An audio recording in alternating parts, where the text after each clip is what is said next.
Hello.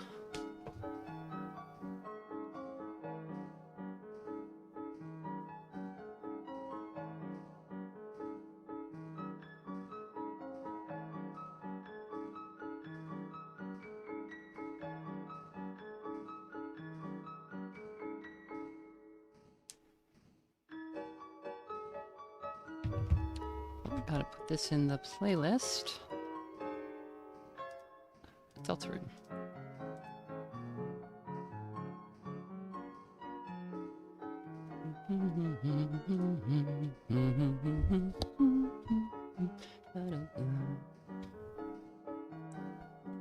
Girona. Deltarune.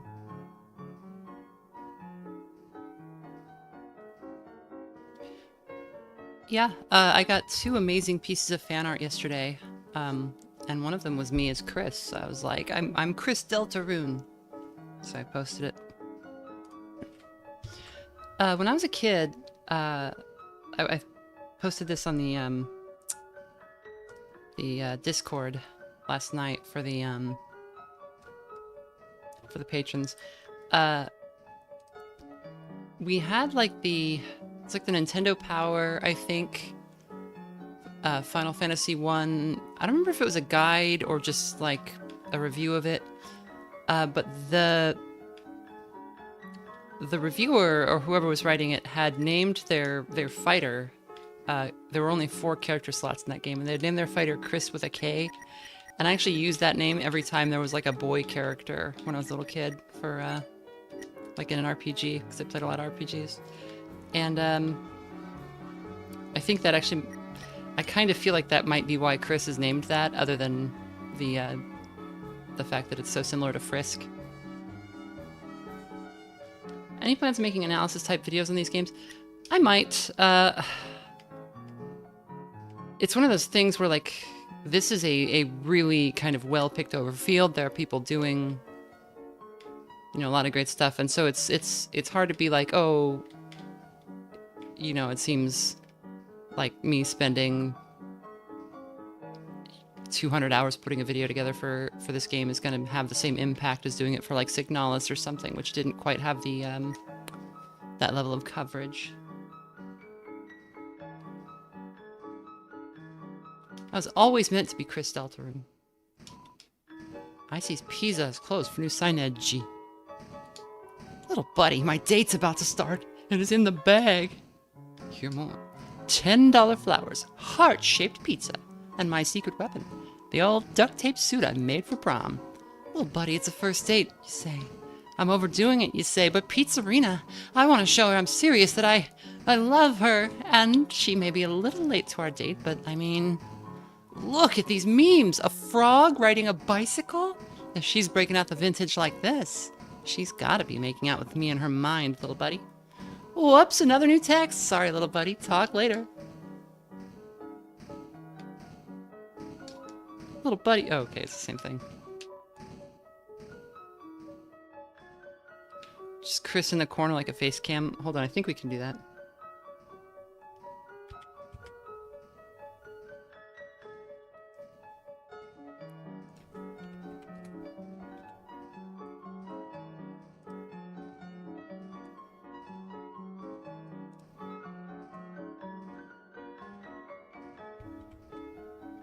Oh yeah, I got an idea. Give me 1 minute here.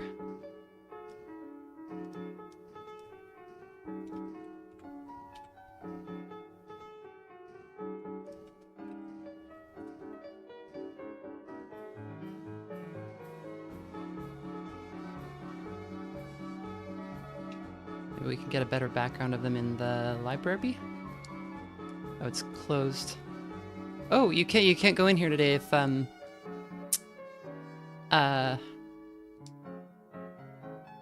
Birdley is injured.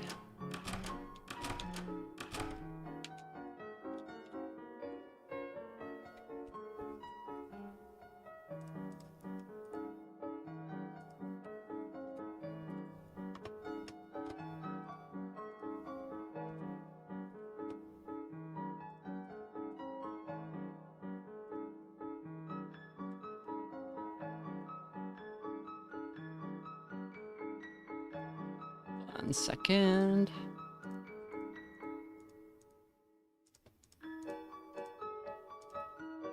This is gonna be great. It's incredibly important that we put this together for the stream in time.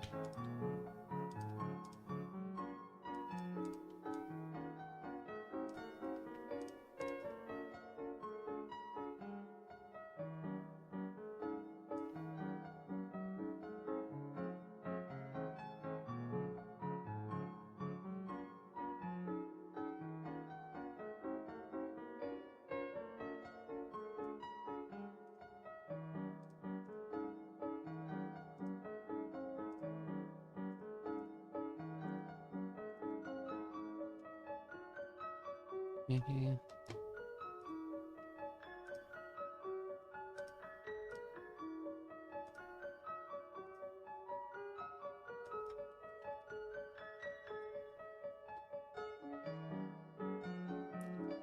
Okay, we just got to expand down a little bit so that we can get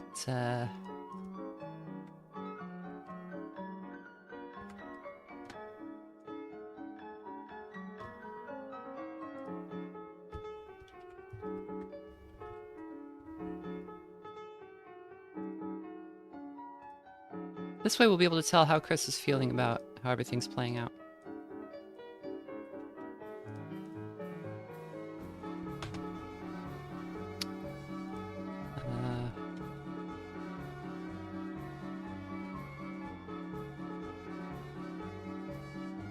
It's a good font here.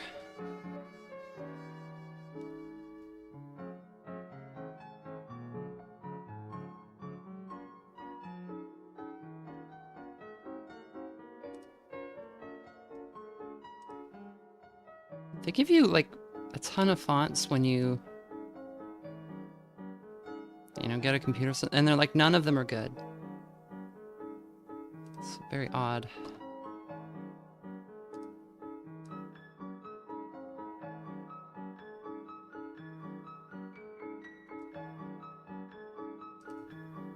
Okay, we go with this one. Bring it down a little bit.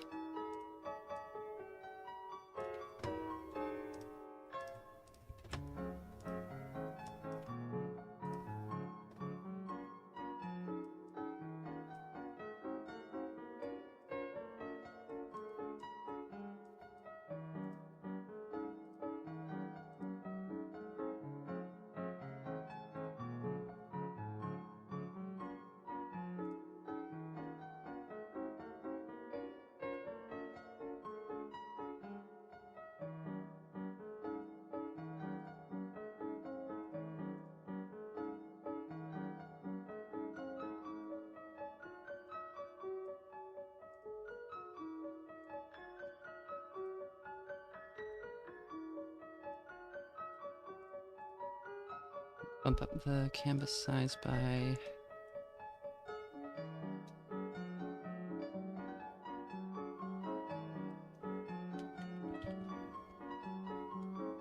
and...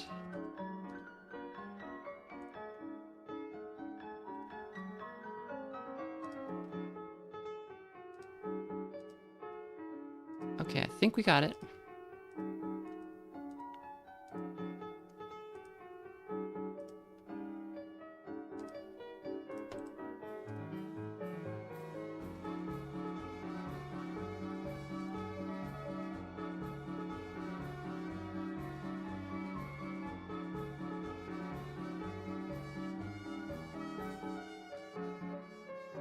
Just so we get a little face cam action going here.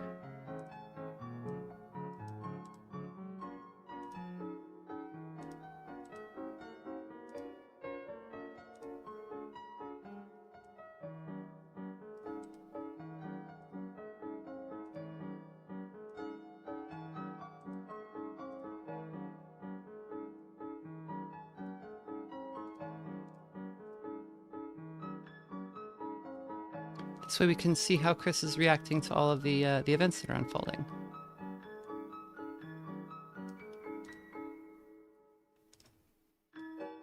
We bring it down a little bit.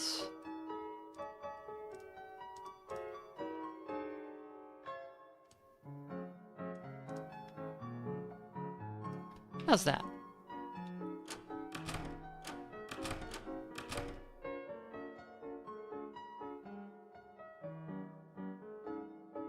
Looks good to me. We got a live Chris reaction, exactly.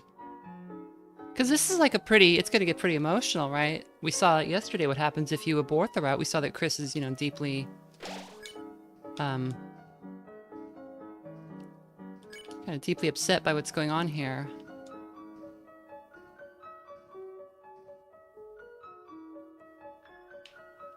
Does Sans say anything if you're on the weird route?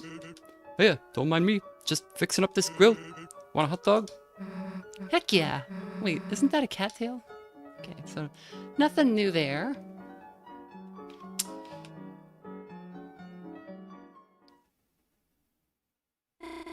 Here's my house.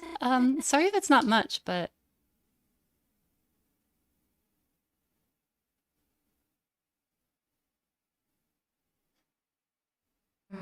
The hell? It's huge! I'm already getting lost just standing here. Oh, really? Then, here, I'll show you around. Well, join your study group. Welcome to my ho-ho home. Chris, let's start searching. Okay. Meet me at the couch when you're done searching. So we just go straight to the couch. Okay, should we, get started? Oh, yeah, sure. So what are your projects about? Oh, well, sorry, phone call. I'll be just a sec. Hi Mom, what's up? Yeah, I took Dad home, so it's just, me here. Huh? No problem, I can probably just cook something. Gosh, Mom, I'm not gonna burn myself. Okay, see you later tonight. Sorry, should we go ahead and start our projects? Wait. Huh? Don't we need more, like, stuff? Like, you know, papers, pencils, projects, stuff? Chris, you should, look for it. Gosh, you're right. Chris, I think there was some stuff in my room, you know, if you wanted to go look. Hell yeah. Can we call? Everybody seems too busy to pick up the phone. Alright, we could just go into December's room. It's a red guitar. There's a code taped to the inside. It says shelter. Take it. Oh, I need to shrink the Chris cam slightly. It's slightly overlapping the game. There we go. That's a little better. Still looks off somehow. I think it's just because this room is not fully centered above the text box. Okay. You began to read the numbers in the passcode. 1, 2, 2.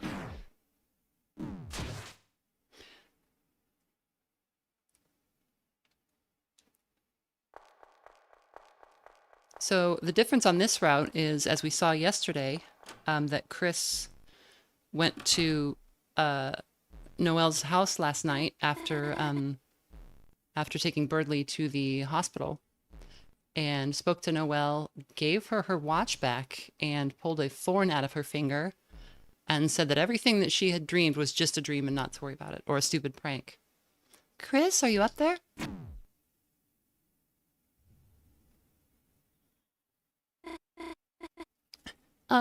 Chris, there's something I'd like to talk to you about. You know, just the two of us. If you don't mind, I mean. I'll be in my room, okay? Also, something that I won't show because it's very brief and it would require a whole replay is in Noelle's room, if during their conversation, we saw what happens if you take too long and you're in the room. Chris sees the soul and grabs Noelle and runs out of there. If you stay in the vent and take too long, Chris covers Noelle's mouth with their hand. And she's like, what are you doing? And she's like, is there something you don't want me to say? And Chris nods, and then she says, there's someone you don't want to hear what I'm saying. And then Chris nods. And then that kind of ends the whole thing. So it's interesting that it, this sort of scene requires you to,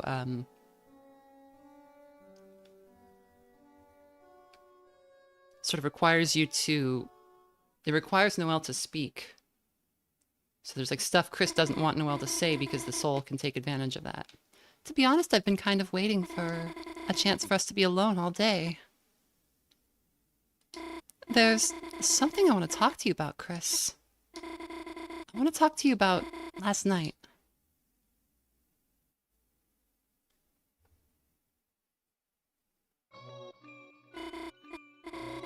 Last night I couldn't sleep. Every time I closed my eyes, all I could see was snow. I was terrified, Chris. Terrified it was all real. I went out on the porch to breathe, and that's when I felt it. A hand on my wrist. I froze. And then I heard your voice. Chris's voice. You said, sorry for taking your watch, Noelle. You said it was all a stupid prank. You said Birdley is going to get better, and you put the watch back on my wrist. Chris, your voice, your deadpan, mumbly voice. Even if you sounded kind of weak and shaky, I don't know why, but it felt so long since I heard it. I even started sniffling. Chris, you're back. Chris, thank you. Well, no thanks for pranking me, but... Chris, can I say something else? Proceed. Oh. Chris, there was something else you did. Something else I had to ask you about. After you said all of that, you took my hand and pulled a thorn out of my finger. Then you said that when I saw you again, you said not to mention you did any of this, or...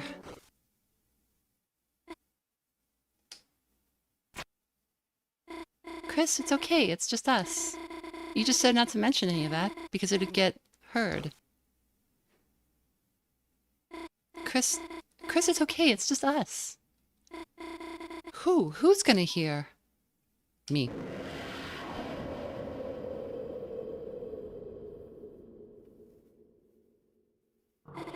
Chris, your voice, it... Chris, that's another joke, right? That voice, how? The voice from my dream. Because it wasn't a dream. Sorry, Chris, what did you say? I must have misheard you. No, there's no way they heard... There's no way they heard my thoughts. I heard... What are you talking about, Chris? I didn't say anything. It's impossible. That's impossible. It's just a coincidence. It's not a coincidence.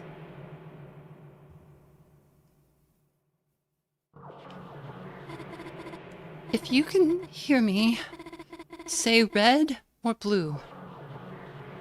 Blue. Say green or black. Black. Say it didn't happen. Say it didn't snow. It happened. You're lying. You're lying. And now we are out of options. Noelle becomes stronger.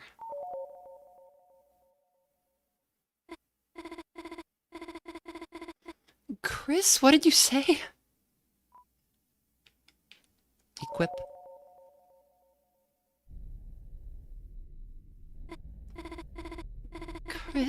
Chris, what is that? Proceed. Chris, that's not the thorn, is it? That's not the thorn ring, is it?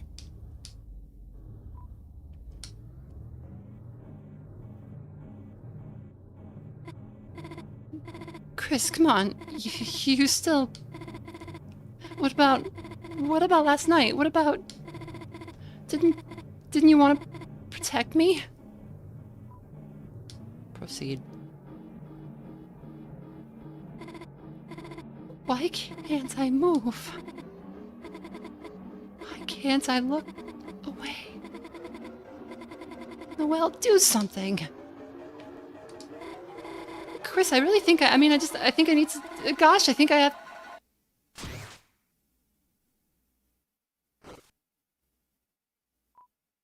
Equip.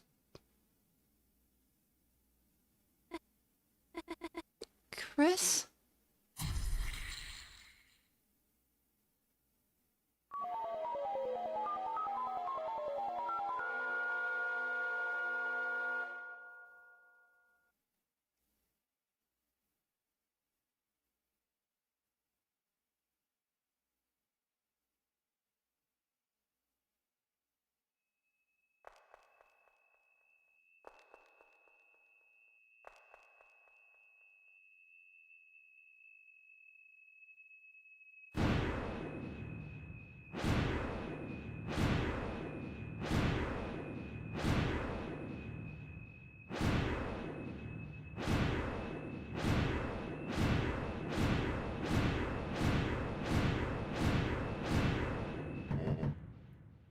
Chris?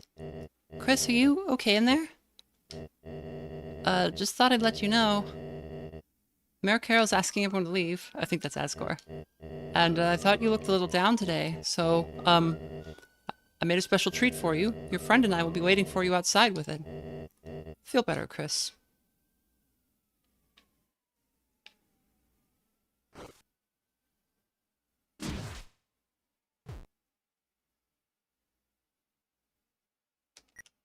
So Chris just kicked themselves down to 10 HP. So as angry as they are at us over that, the soul is still them. So like their ability to do anything about it is limited. People are asking, why didn't Chris just like rip the soul back out and throw it away? It seems obvious to me that Chris's ability to do that is pretty limited. And also ripping the soul out in front of Noelle would probably be pretty bad.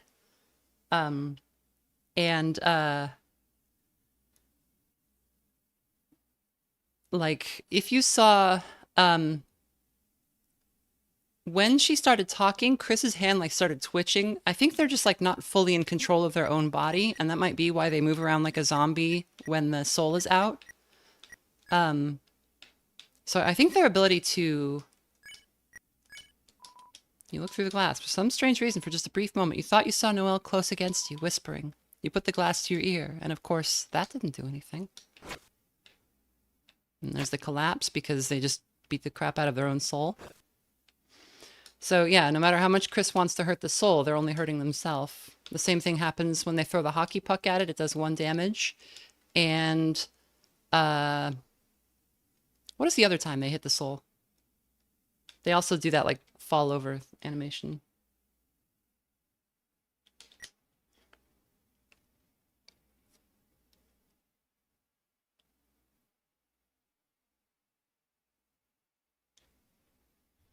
Cyril Tidebreaker says, we don't really know what triggers Chris's ability to interrupt, I guess. Yeah, I mean, I think maybe they can't...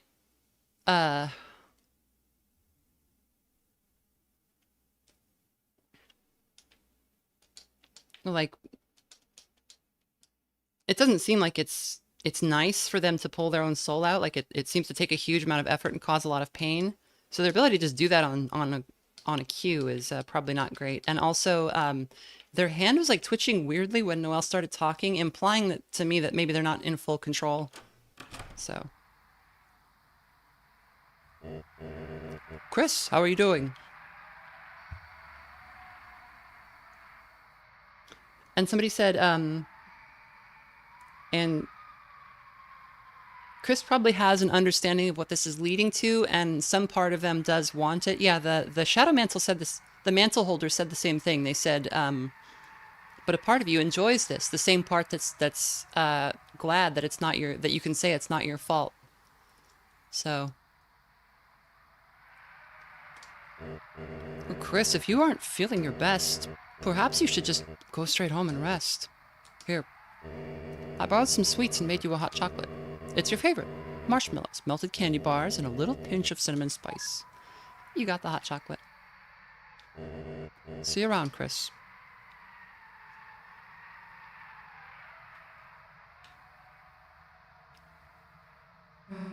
Guess we can go. Hot chocolate topped with homemade marshmallows in the shape of bunnies. You drank the hot chocolate. It tasted wonderful. Your throat tightened.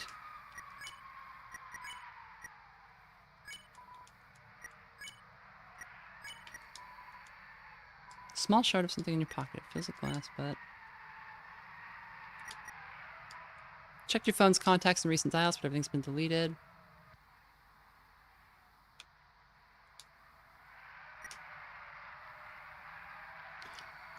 Kinger says, but it's Chris's fault. They could have got rid of the thorn at any time, but they kept it anyway. Maybe they could, maybe they couldn't have. It's unclear. So, hey, while you were keeping the well busy, I looked inside that room next door. There was this weird guitar in there, and on the inside of it, there was a code to the shelter. Didn't get to write it down, though. When I went to the living room with it, your dad caught me and started talking to me. So, Noelle's mom showed up, super pissed. Great. The hell are we going to go back there now?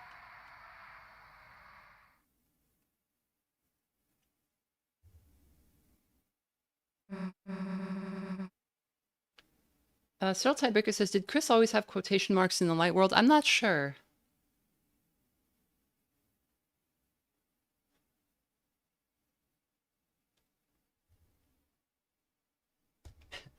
Chris Cam's still a little too big, but I don't want to shrink it anymore. I think it's funny if it overlaps a little bit.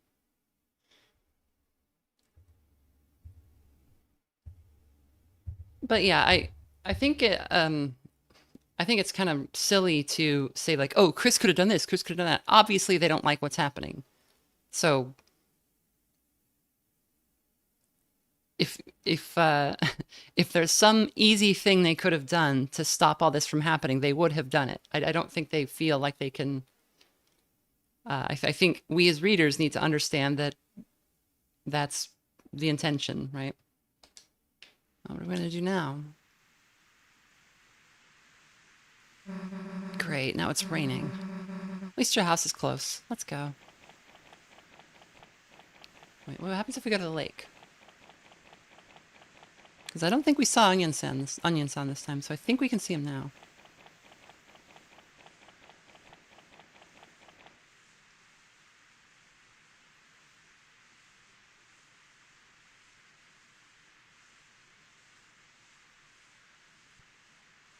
Hey, Chris, watch this. Lake skip.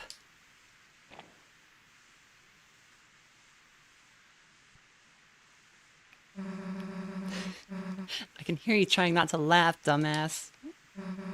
Fine, we'll see how far you get at the lake next time. Okay.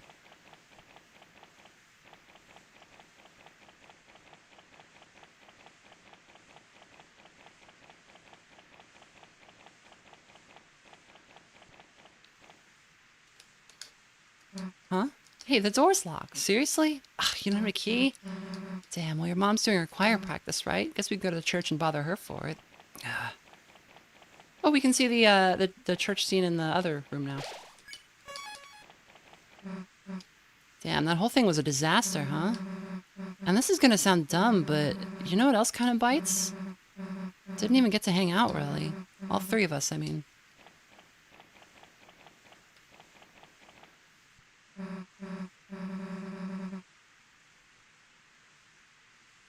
You know, Noelle said she wanted to talk to you, but something about her look was kind of weird.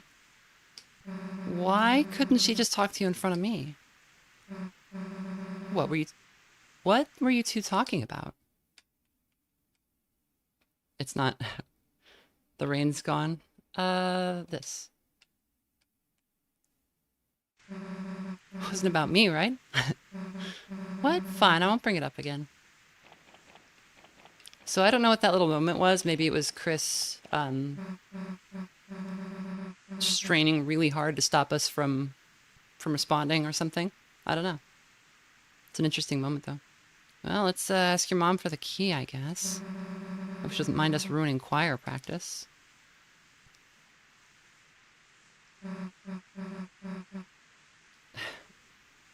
I hope you're joking, Kingra, not being like, oh, Chris is a bad person on purpose and is letting all of this happen.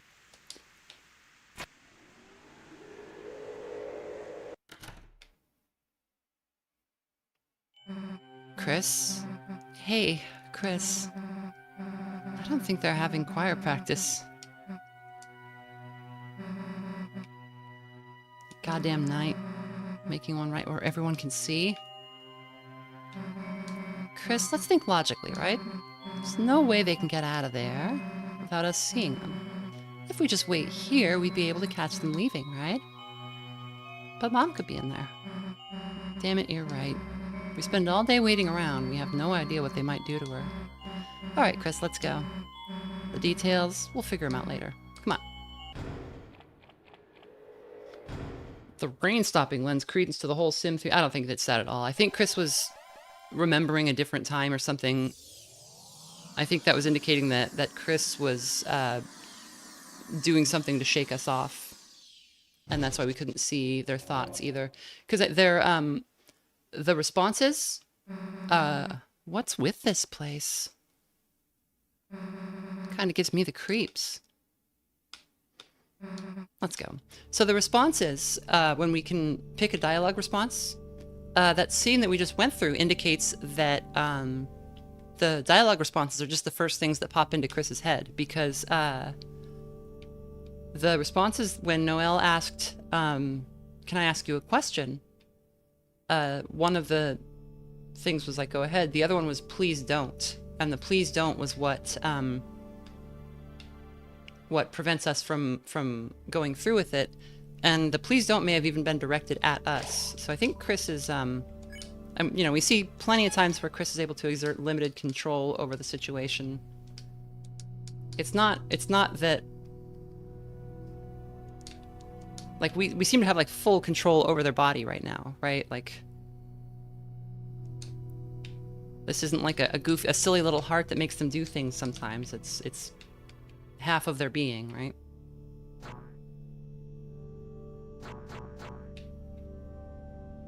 Like, think about Mew Mew and the ghost.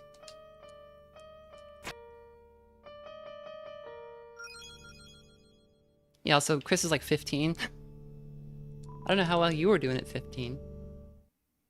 Chris is like 15 and like went through some kind of trauma. Like somebody, you know, December died or something. Chris, hey, Chris, wait, look, the fountain's just up there. I don't think died really, but you know, something tantamount to dying. Well, that was easy. Too bad. I was looking forward to another adventure, but guess we gotta do what we gotta. So I think I'm just gonna blow through most of the dialogue in this chapter. There's nothing too different now. We just need to get through it.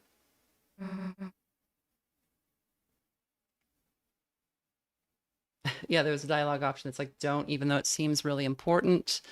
There's that thing where we could, when Susie and Noelle went on the Ferris wheel in the fair and we tried to think about them together, and it was like, you think about Susie and Noelle on the Ferris wheel, but you don't think about it very hard.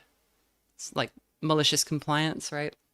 Or when we tried to look into Azriel's room in Cyber City and Chris opens the door and sticks their head in, but their eyes are closed the entire time, so they don't see anything, so that we don't see anything.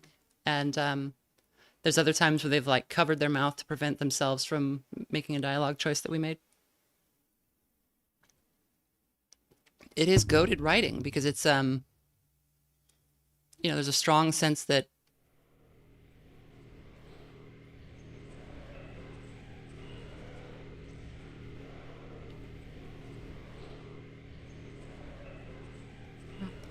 you.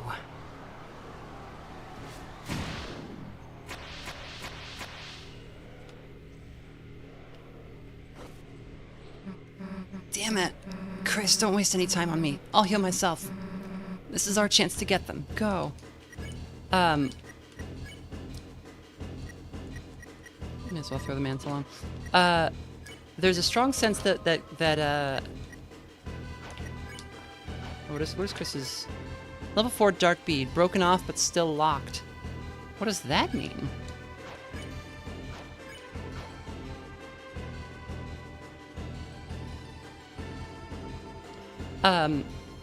There's also the fact that like you can look at like when we fought the knight, Chris was forced to execute our commands to attack the knight, but was able to like hold back and just attack weakly instead of doing full damage.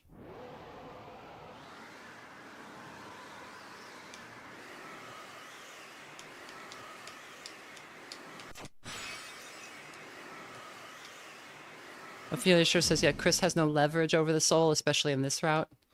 Yeah, like they need the soul to live, because Ralsei tells Mew Mew that without, like, that her body's going to die without her soul. So.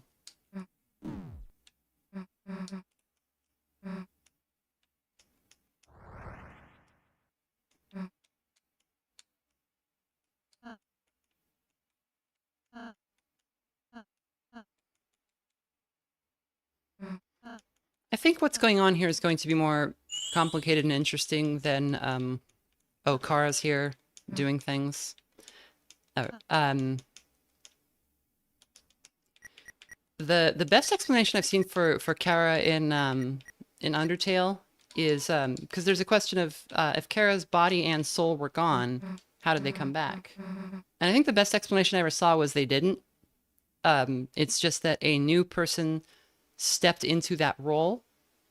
If you're on the genocide route and you're just really going all out on everything, then you sort of come to embody what this person was before, and then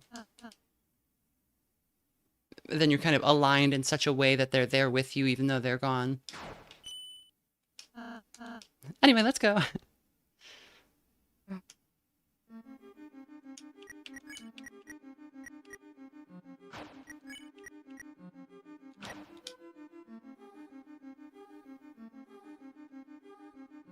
Prophecy which whispers from among the shadows. I don't think any of the prophecies are different.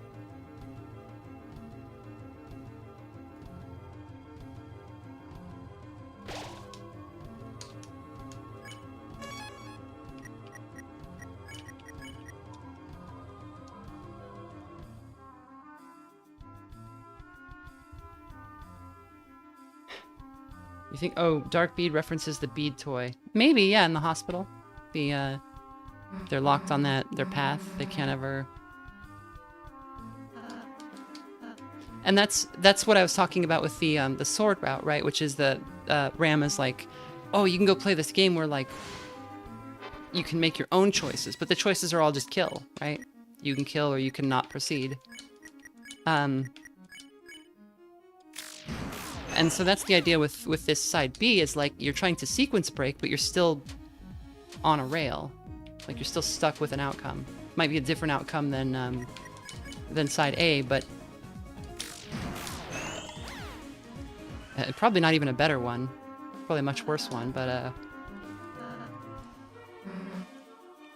I think what we're gonna see is like side A is going to end badly, and so players will be like, oh, I can find a better ending, and then like you find side B trying to find the better ending, and that's just worse. And you know, then maybe there's some secret third thing.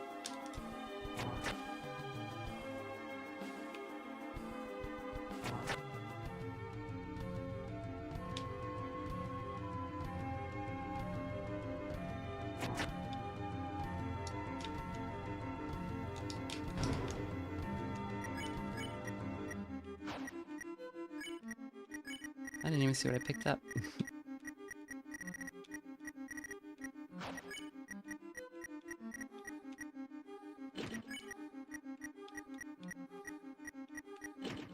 It says friendship.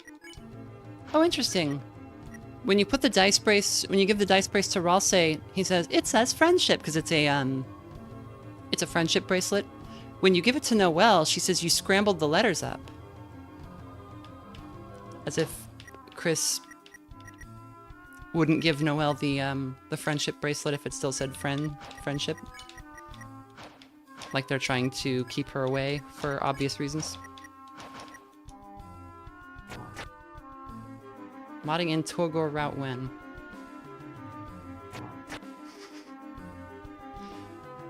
What sucks is like, even if Toby wanted to have Togor now, like, he just couldn't, because, like, it's too much of a joke.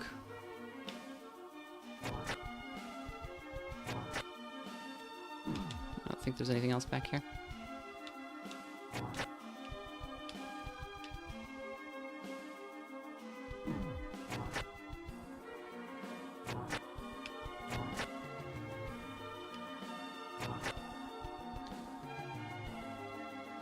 Is Noelle true sight? She can see the bullshit of items. I don't think so. I think she sees the same things in the dark world that other people see. I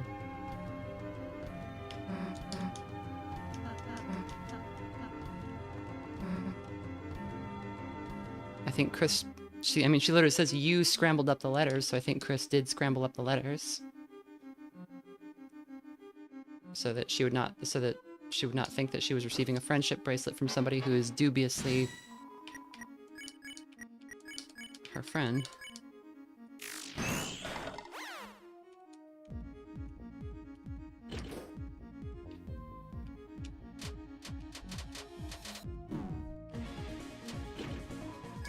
And if you don't know what Togor is, that's Azrael is taking half of Toriel and Asgore's name. Togor would be the remaining letters, so.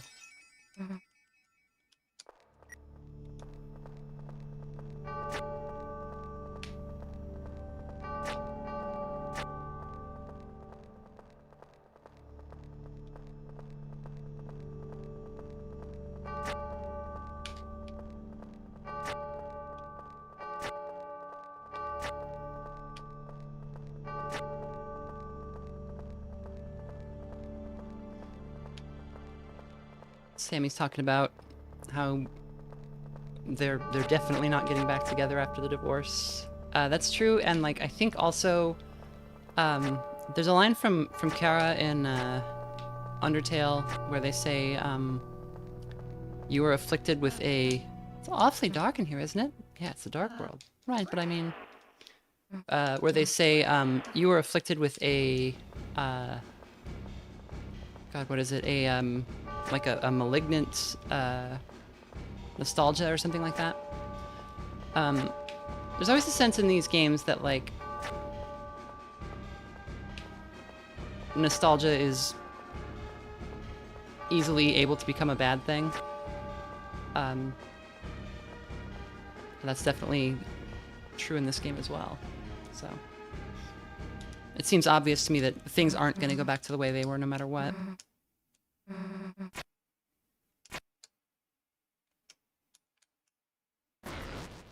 Was it Tumblr who created Togor? It was some fan base thing somewhere that just spread because it was funny.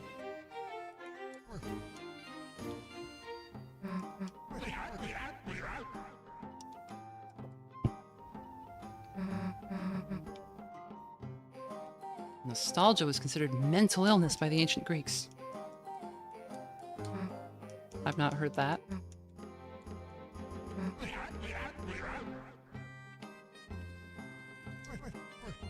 Speed it up. All good. All good. All good. No change.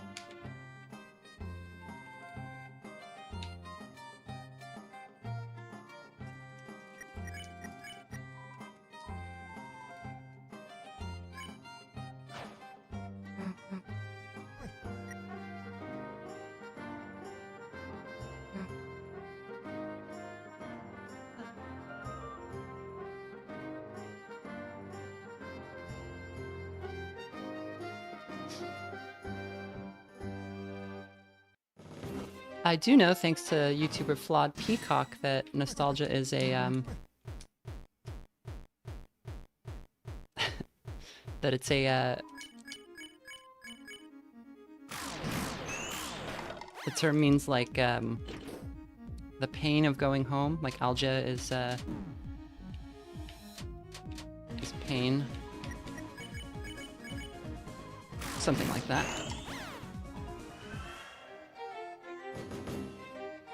So they're like describing homesickness.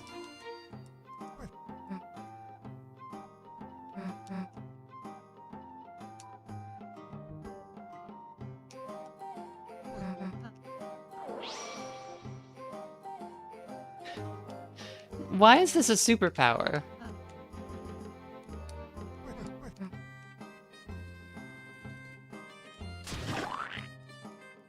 It feels like Lost Vikings, if you've ever played that game. You have 3 characters and each one can do one pretty basic task.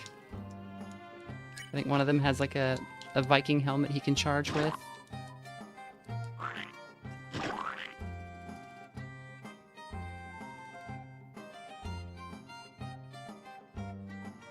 The pain of an old wound, says Ponderdive. That might be it.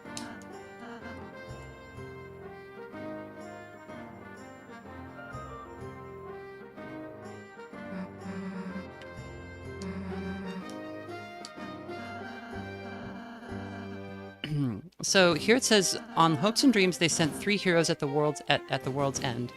And I have to wonder, do they mean the world's end, like the time end of the world, or the boundary of the world? Right? And which world? Because we have 2.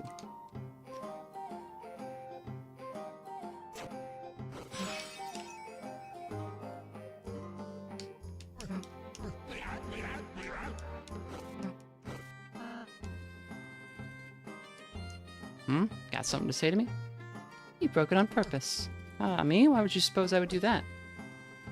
Annoy Susie. Susie, eh? Is that what she thinks? Oh, I'm flattered. Yes, sir, yeah, I'm flattered. Get here. Yeah.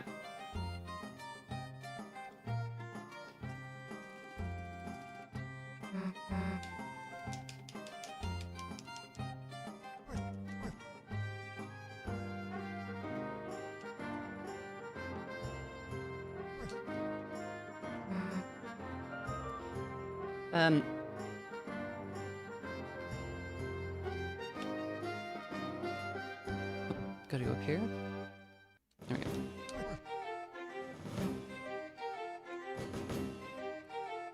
Let's go right and see what's right. 2, the old man was wrong. This is totally the right way.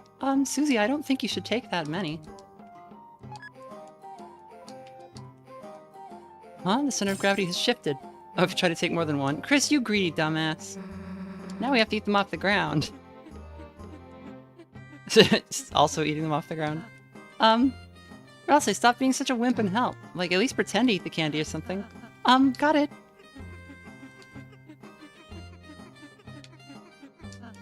I'm just concentrating on unwrapping them. This is all because we didn't eat it faster.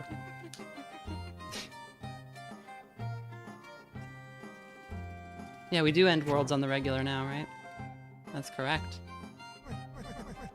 Oh, you went this way. You know, I've got a mighty hunch this ain't the right way. Oh, I do like you going the wrong way. You get better ideas that way. Now, what do you think? Where do we go? No wrong answer. Back down. Oh, further left. Make your own path, I see. Respect, respect. Well, let's go on.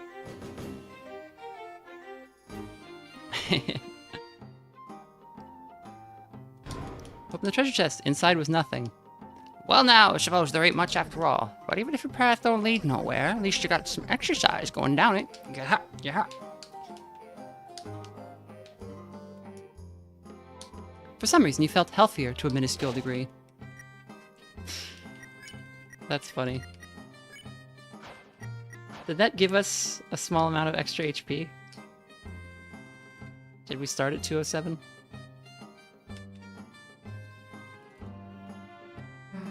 Get back here, dumbass, I can hear you leaving. Up, up, down, down.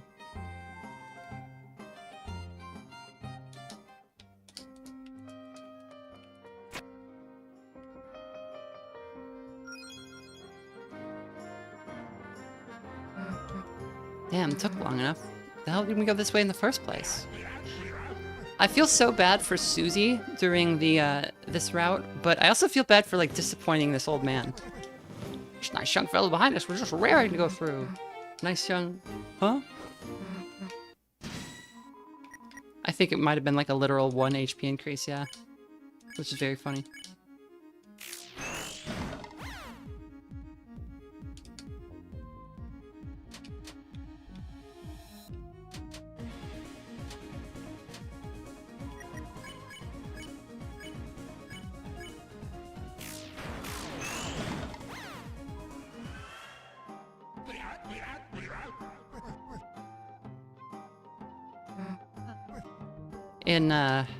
In Zero Parades, there's an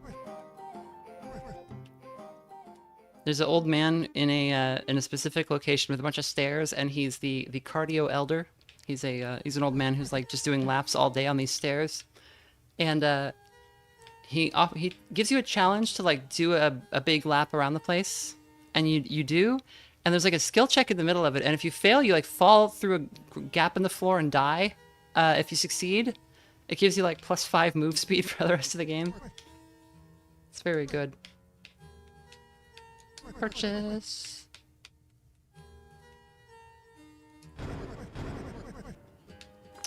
Scarf mark. Lots of scar elixirs. Also, there's a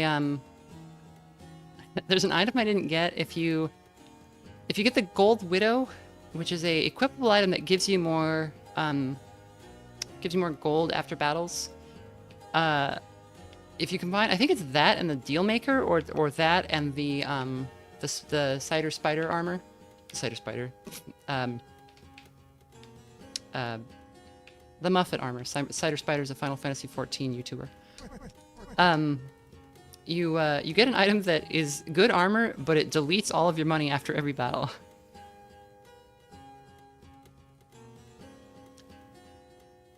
Several Tiebreaker says, I really have to get over my dread of disco likes. Why do you have a dread of them?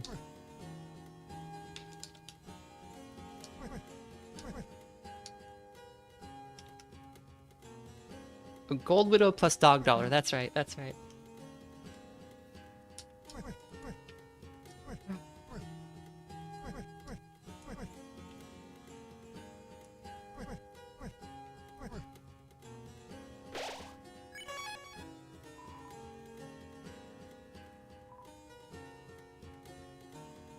Also, I'm a little sad that we didn't manage to beat the night without the Shadow Mantle. I would have done it if I had remembered to save beforehand, but I didn't, so we were like without good items. Because if you beat the night without the Shadow Mantle, Sham is like, what? You did what? And they laugh very hard at it. It's they're very amused by that. We'll sell our old armors. We don't need them.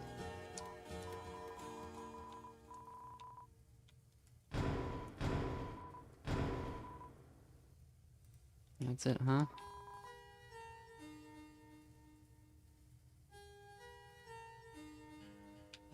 Chris is gaming.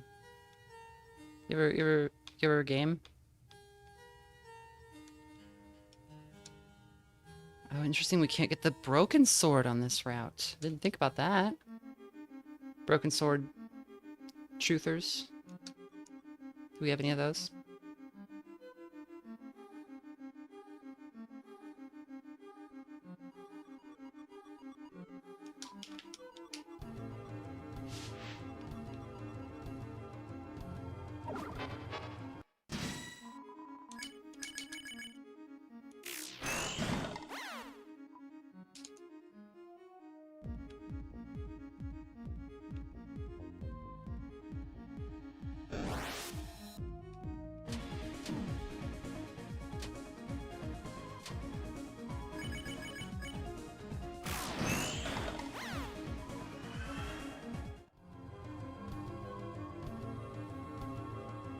His true gender is gay. I like this. This is the philosopher. He's like, that guy is the fire extinguisher. Also, what is with these philosophers' faces? I'm trying to figure out, like, what could this be in the light world?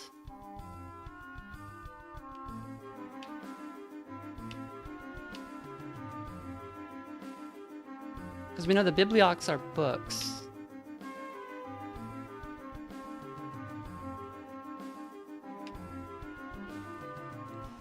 Ruminant says, I feel like I'm not well versed, but I feel like the weird route is something Toby put in for people who really, really want to break the game. And he's like, well, here you go.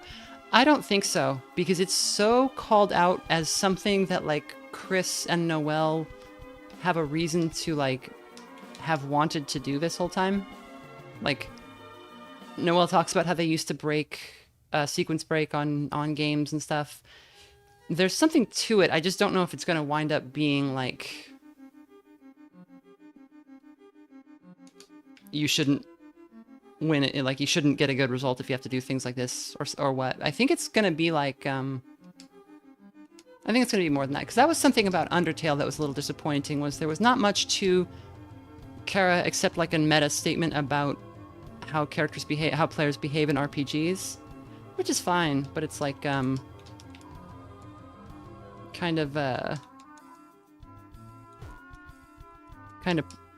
I don't want to say primitive, but it's kind of basic, right? Like it's so for Deltarune to just say the same thing again, I don't think that's what it's doing, because everywhere else the game greatly steps up its game, right? Pithy, yeah, that's good. And I don't mean to say that like Undertale's bad or anything, but it's just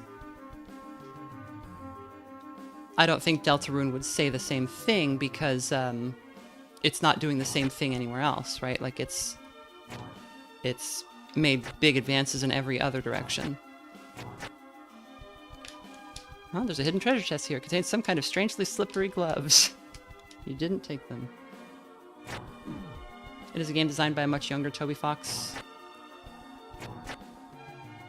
Again, I'm not saying anything bad about Undertale. And I think this game is made, you know, there's so much reference being made to Undertale, and I think making a work that's in conversation with another work is a big sign that you're not just gonna repeat yourself. Oh right, I need to go up from the shop. I forgot.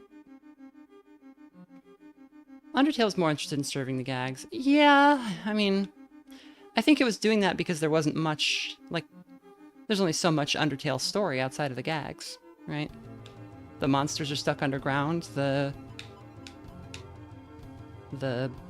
human soul is needed to get out, you've got...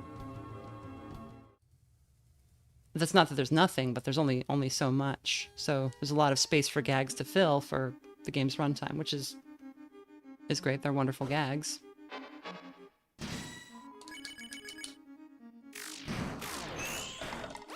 Also, somebody said, I've been wondering how real the light world is. So... Hold on, let me kill this guy. I don't think it's going to wind up being the case that, oh, actually the light world is a video game and it's only as big as the town. I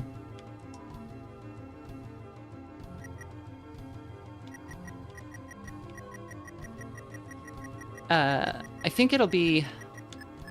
If you've seen Twin Peaks, you know that eventually there's a plot about...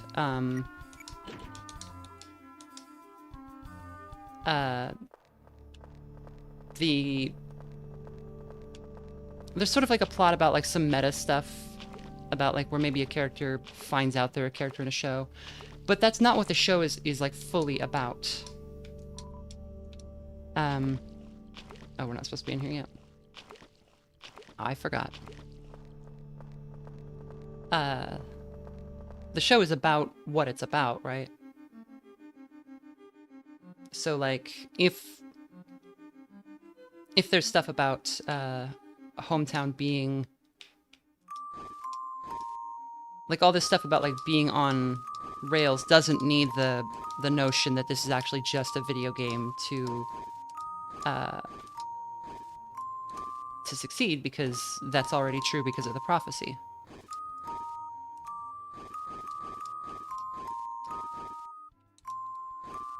Right, we just gotta go up and over. I always think there's like some other, like there's some way to bridge it over there.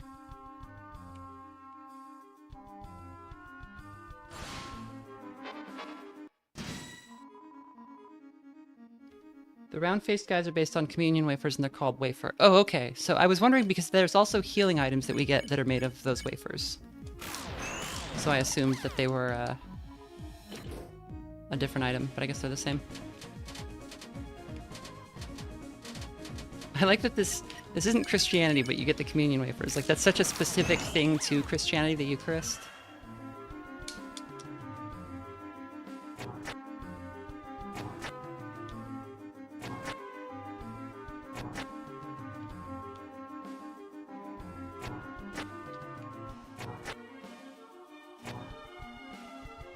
When I see people reducing whatever happens to whatever rules have been established, my sanity meter starts draining IRL. Yeah, I mean, there are points where they're like...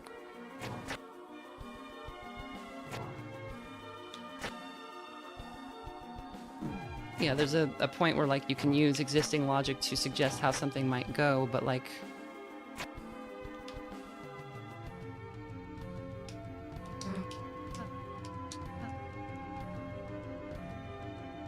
Not just Christianity, but Catholicism in particular. Yeah, true.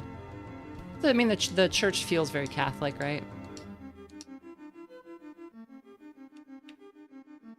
Not just the Dark World version, but the Light World is with the... Hey, no, I'm not messing with that puzzle. Probably wouldn't be able to help anyway. Don't have a great track record with pianos. Oh, Chris, this seems like a complicated puzzle. Would you like any advice to speed up solving it? Park your butt, mister. I'm always going to pick that option. Oh, we forgot to take the cushion.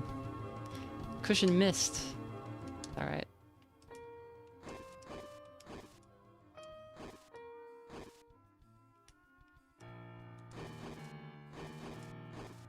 I like this puzzle because it's another puzzle that trains you on the idea of shifting octaves. Damn it. Oh, that's so annoying. Okay. But this time...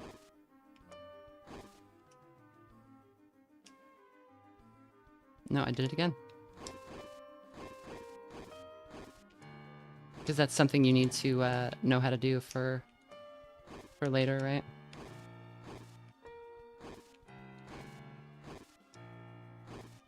Am I losing my mind?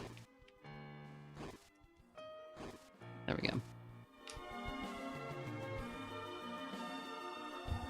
Don't miss the revived mint at the bottom. Thank you. I shan't.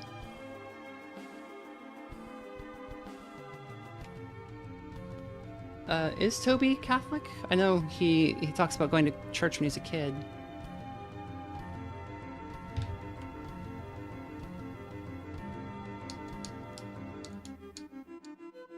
Oh, I see I have to make it like a bridge over there. Clever.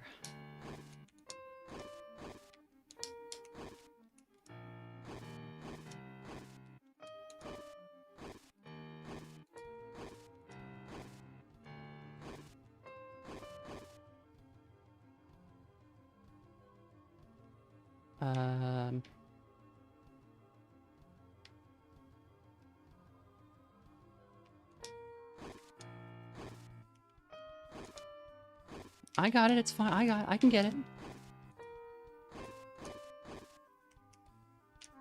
See? I figured it out.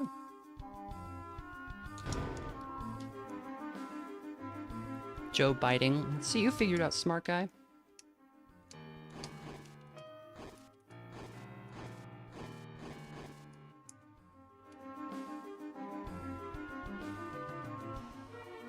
Chris is such a pro gamer, they don't even need to use their hands.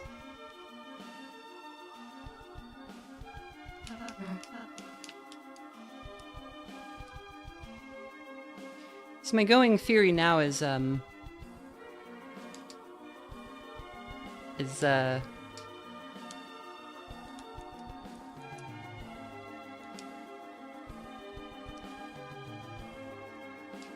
maybe in the Dark World, little Chris lost a hand or something, and has been given one back, but at a terrible cost.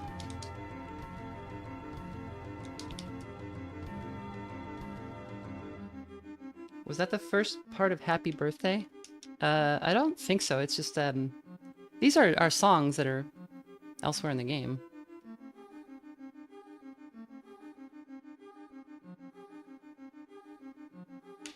I miss when the president was chiller about queer folks. I miss when, like, you just didn't have to, like, you didn't hear anything about the news, like, nobody...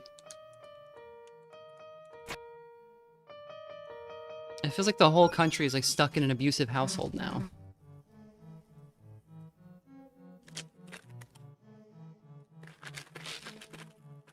Like, you're just constantly hostage to these...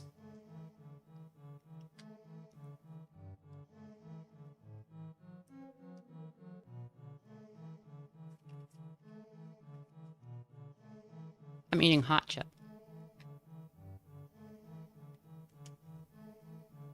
Bye-bye, Pyro.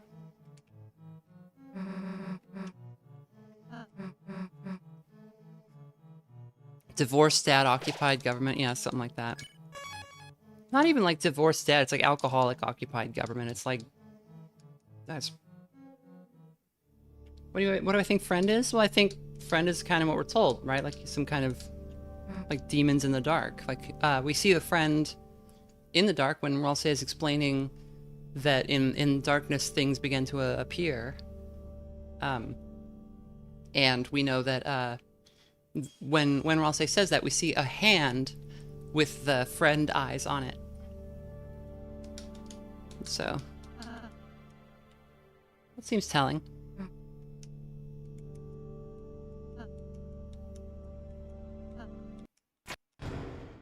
Oh, the Imperial Boomerang. Yeah, it's that, but it's it's a bunch of things all at once.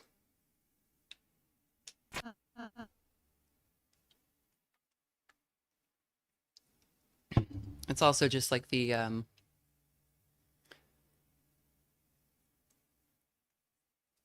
when Francis Fukuyama wrote about the end of history, he didn't mean that nothing was ever going to happen again. He meant that that with the end of the Cold War, capitalism had defeated not just socialism, but like democracy, and was now like the dominant force on Earth. And the most... Considered getting a tuber/tuber model? You could be a photorealistic worm. Actually, thank you. I actually tried to make a VTube model. I was going to make it like purposefully really badly drawn, but I accidentally drew it slightly too well. So it looked like it was bad on accident instead of on purpose. So I stopped it. So they're also a huge pain to rig up. So I kind of left off. But the idea there, when you hear about neoliberalism, what people are saying is that capitalism defeated democracy and, you know, all other economic forces as the dominant method of human organization, both of labor power, of pretty much everything. And Francis Fukuyama wrote that sort of liberalism, liberal democracies are like the country where capitalism seems to thrive best. So he figured that that was going to be the dominant mode of government in the world kind of from now on, because he didn't see a way that capital could be unseated. And he's not saying this is a good thing. He's just saying that's what it seems like to him. And the problem with that is, and he also didn't say that like there were never going to be backslides into, you know, fascism or whatever.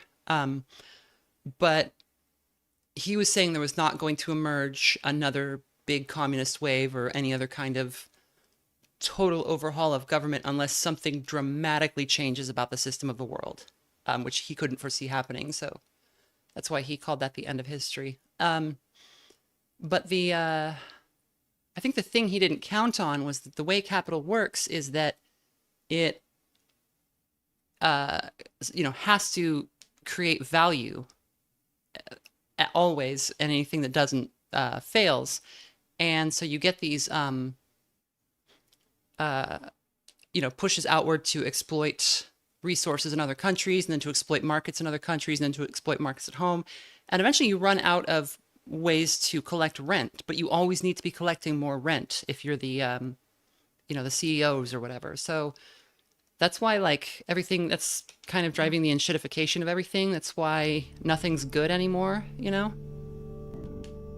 That's why, like, Sony can't just be happy having the biggest console. They have to also get rid of digital sale or physical sales so that they can have a digital monopoly, so that they can make you pay for things that you don't even own, so that they can always take them away and then charge you again for them later. And if they have a monopoly, you will pay. And the problem with that is obviously there's not more money being created. Like, it's kind of a zero-sum game, right? He wasn't expecting techno-fascism while the ocean boils. Yeah. So I don't think we can kill... Let me try. No, we can't hit him while he's in the dark. I think we can hit him when the light's up.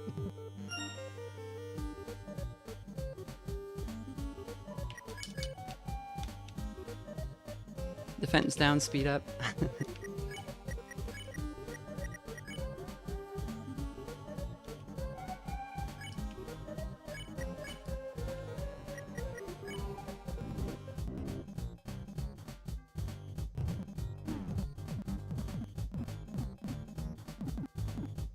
Anyway, not to get super political, but I know it's a bummer topic for a lot of people, but I think a lot of people are sort of just so overwhelmed by design by this stuff that they, you know, it becomes difficult to feel like, God, let me out. It becomes difficult to feel like you can even get your head around it after a while.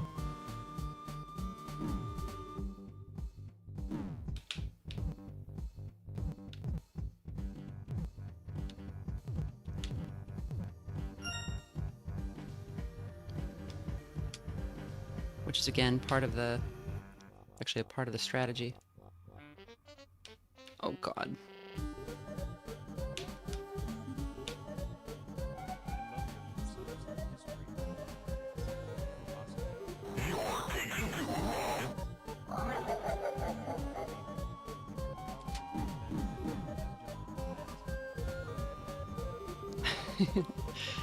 The problem with the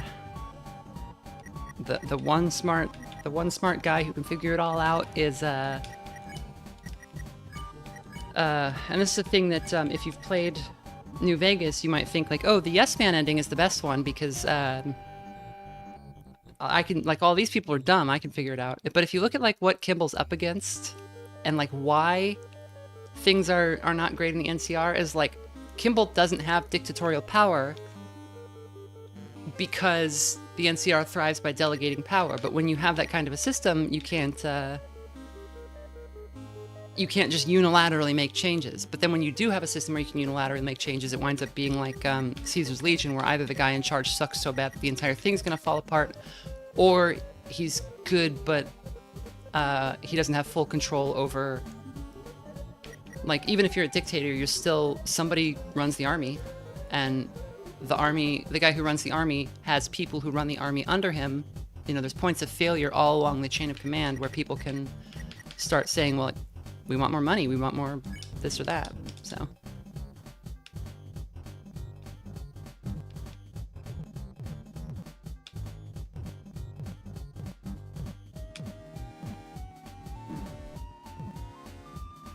It's something where people in, especially I think people who are dealing with democracy get frustrated that things don't happen quickly or well sometimes, and sometimes that's because the leadership actively doesn't want that, but others it's because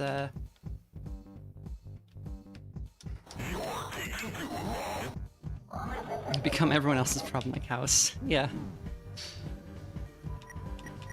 Well, House represents a like an enlightened despot, which is similar to Caesar. And I like, if you've played Fallout Dust, that's a really good mod for Fallout New Vegas, where you can, it's like 10 years later, and the Yes Man ending has happened, and because of this, every single thing has gone to shit, like within just 10 years in the Mojave. Everybody's dead. There's monsters everywhere. It's great. It's a very funny, like, kind of a very quiet, taking a shot at people who are like, oh well, if I just held a gun to everybody's head, I could do it all correctly. Mr. House is a lot of fun, though. I think at least, if anything, Mr. House would be better at it than a random courier would. Like, that would probably work out better. But you gotta give it to the NCR. You can imagine Birdly in your head warning you about grooves. Birdly knows, Birdly knows Zork? That's, like, advanced. Sounds like, he kind of comes across as a little bit of a poser. Like, you know, always accusing people of using cheats or being cheesy in fighting games, but if he knows Zork, maybe he is a true gamer. God.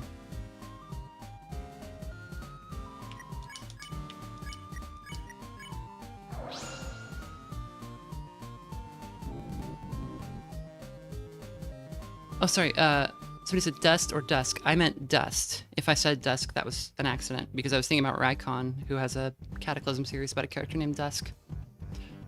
But he also played Fallout Dust. It's mentioned that the previous leader of the NCR was basically stuck as president for way longer because no good replacement. Yeah, that's President Tandy, who's in, she's in Fallout 2. I think she's also in Fallout 1. Yeah, you save her in the beginning. And yeah, she was president for like 56 years or something because no one else was apparently fit to run, but also because I think it was like one of those things where we're building up. We need to build up the country, so we can't have an election now because that will destabilize things in the middle of this buildup, which is almost always just a cover for, like, I want to stay in power. So it's a point where, like, Caesar is offering legitimate criticism, but, like, he's not giving anything worthwhile in return.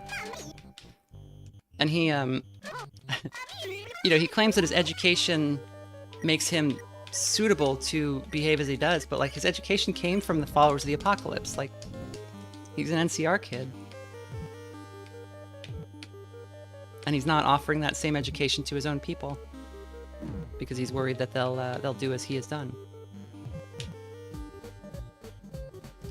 He's a big ol' hypocrite.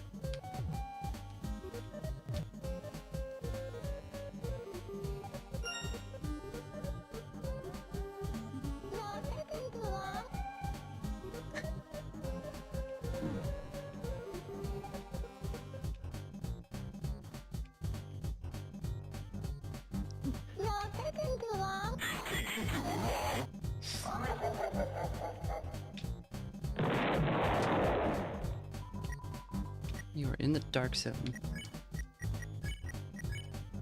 I need to eat like a food. Kinda hurt.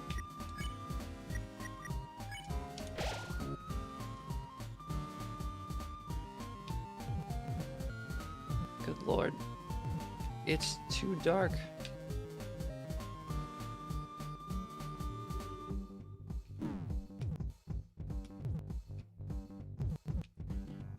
Also, I don't think the you're taking too long is on a timer. I think it's really just on a, like if you get to a certain spot, it goes off.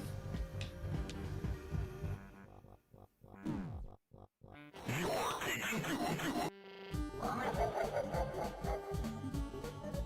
like that the tutu falls off.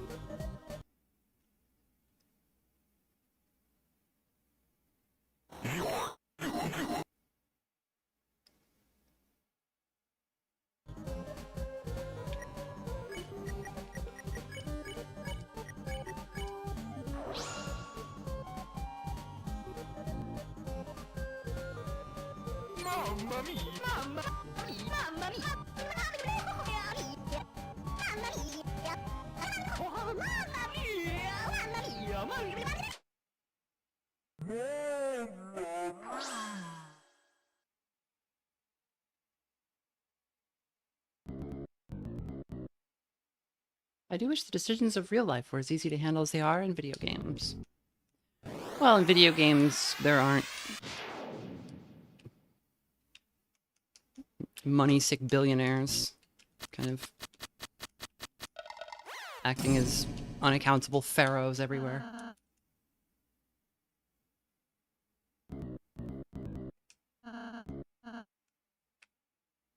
I don't think Mr. House would necessarily be a better ruler than some bumfoot courier. He's a self-obsessed psycho, decrepit with no moral consideration.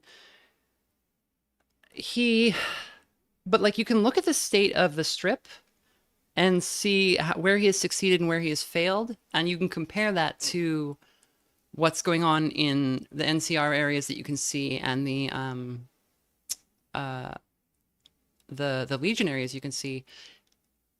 And I don't think like bad things are going to happen to certain people under Mr. House for sure. But I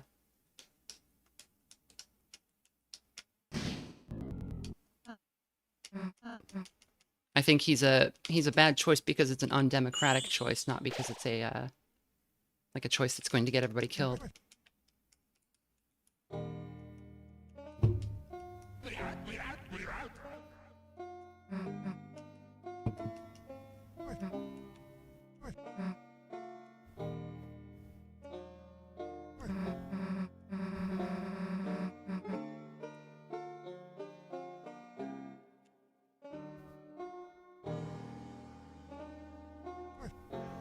I was like, who's Ian? Who are you talking about? I follow that NPC. The writers lose points for Legion not just being an ideological counter to the NCR. Yeah. I mean, I think the idea is like, you're supposed to look at all of these factions and see that like the intended message, which has been stated by Josh, the director, is that people just repeat the same old mistakes. You know, every new idea that people think they have is just an old idea. You know, the NCR is just recreating the United States. The Enclave is just trying to recreate the United States using the same old apparatus of the United States.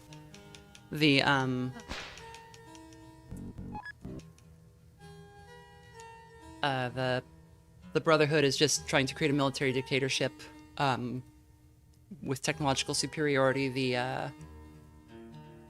Well, they're not trying to govern mostly in places where they are, but it kind of evolves as you go through the games. And then obviously the Legion's just doing stuff that's definitely already been done before.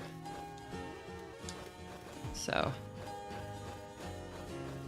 and none of these are going to lead to great outcomes, because the point is that you can't fix it. This is just what humans do.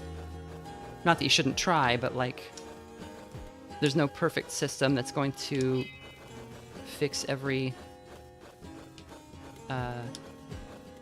issue that faces a population or its government.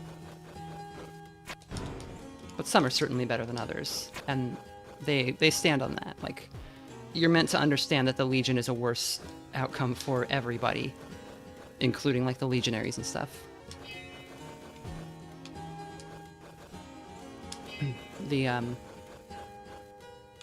I go up there? I think I did, right? I went up here. I'll be true to suzerain. Yeah, like the thing about the Legion is they're like, everybody in the Legion is a slave, even though like the legionaries. It's like a death cult that just burns men for some abstract purpose that means nothing. It doesn't create anything, it just destroys, and that's it.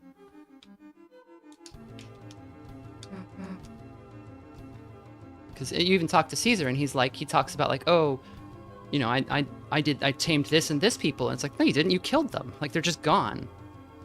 You can't, like you're just destroying things and saying you fixed them. It's like, that's not how that works.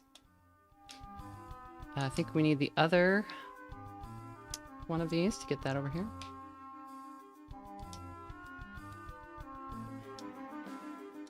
I think as far as setting goes, seems to be the Fremen.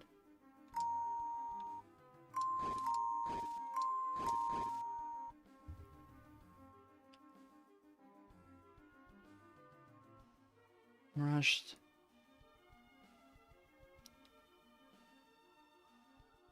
Philia, sure, I don't know what you're saying. Like, the Legion ideology is what it succeeds at is killing people. That's all it does, and it's great at that. But that's not good.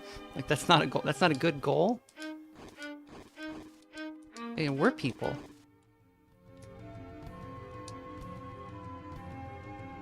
They don't have, like, great cities where everybody's living in luxury and nice and everything's peaceful. They just, you know, they make a wasteland and call it peace. So that's not very good. Absorbax. Wait, what does she say? Scoopin' time. A long curved axe with an indent scoop up HP when you attack. Oh, it's the ladle from the punch.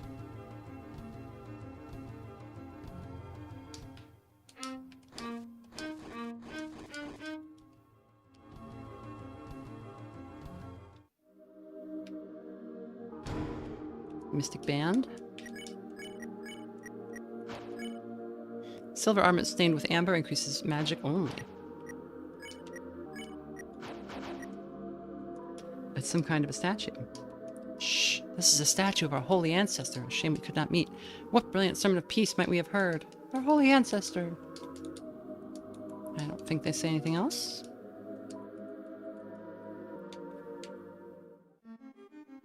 Foreshadowing haunted blood. Yeah, I mean, and they are LARPers. And if you look at their armor, like, it's inherently funny armor. Like, they have the, it's, like, made out of, like, sports equipment and stuff. Like, you're supposed to find them ridiculous.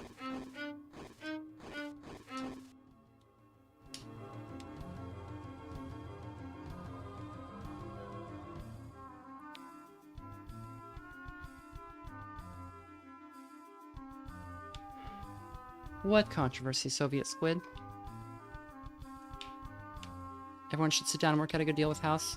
I think there's no way for everyone to get a good deal, is one problem. It's a telescope. Observe Chris. Observe Susie.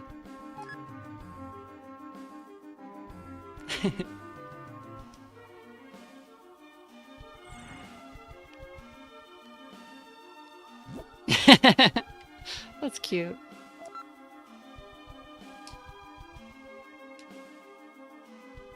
People are actually mad at me for stupid shit about Cataclysm.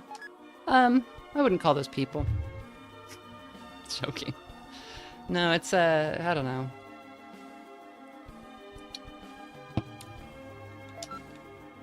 People get really worked up about wanting the game to be like a very simple power fantasy. And there's a fork of the game that offers that. And then people, like, are mad that other forks don't offer that. It's like, there's a game for you. Just for you.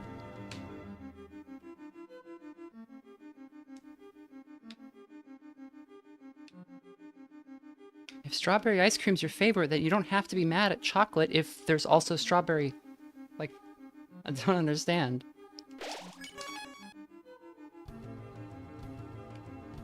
House is an autocrat, wanted people to sign a contract, not discuss it. Yeah. I mean, he wanted to make deals, right? And so he makes, like, the best deal for himself.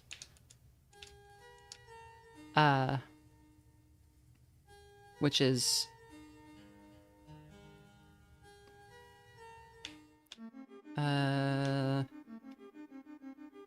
we go up here now that we have the climbing clause, right?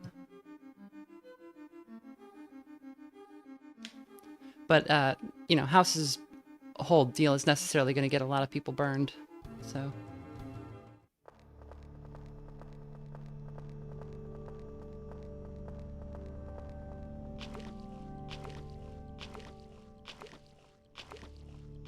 Like, I think the NCR is the way to go, but...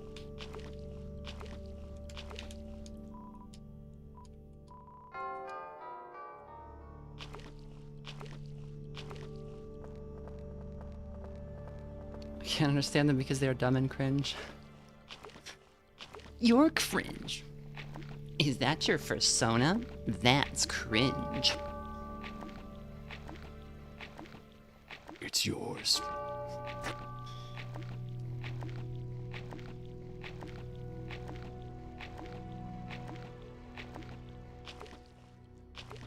NCR also has cool armor. Yeah, they do. I like the armor. The Ranger armor, it's made out of, it's a leather trench coat and, some riot armor. It looks like it would be incredibly hot.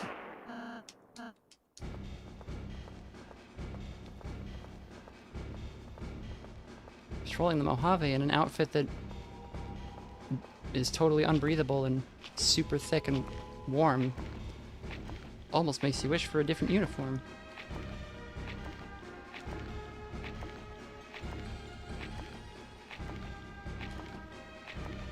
What happens if this guy catches you?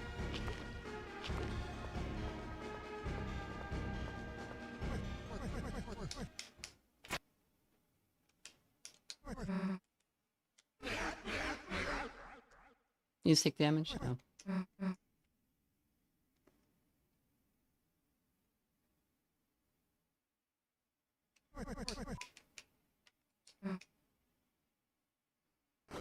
So there's a little bit of different dialogue here, which I'll show. So, you three have a mighty journey so far, have you? Yeah, I guess you could say that. Well now, how about telling me about your adventures? Hey Rossi, would it be okay to tell him that? I don't see why not. Sure, alright then, listen up. Susie animatedly explained all of your adventures so far. GGG fan says, I don't think I ever noticed that was one of the Darkspawn you fight later. Yeah, that's why Ralsei is immediately like, we have to run. Like, let's get out of here when he sees it. Because he just senses what it is. And now we're here. Pretty awesome, huh? Yeah. Yes, what an excellent tale. I especially like the part where you acted out the battles, using the silverware and sugar cubes. Hey, how else is he gonna know how cool we are?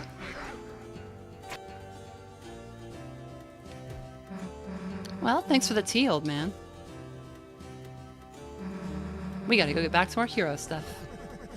Will you come by my study later? Yeah, sure, not like we got a choice. Ain't no better story than one told with sparkling eyes. She ain't got no fear, that one. Doubt, irony, that's what poisons your story. That and too much predictability. So, young man, what do you think happens next? Huh? I guess we'll just have to see.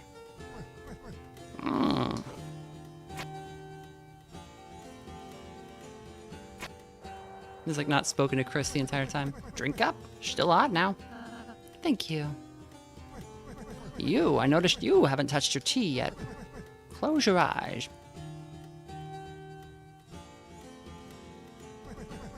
You're really just going through the motions, huh? Something tough's going on with you.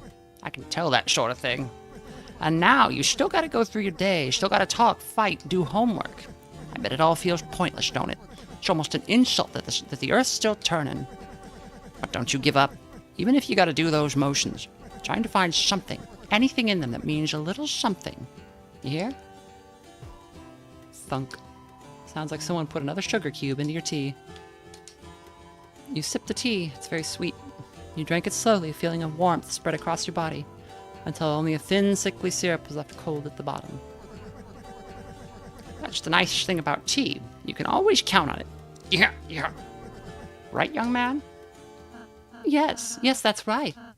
Chris, whenever you want, I can make you tea as well, with lots of sugar. No, even if you don't especially ask for it. And... Huh? When did the old man leave? Anyway, let's go, Chris.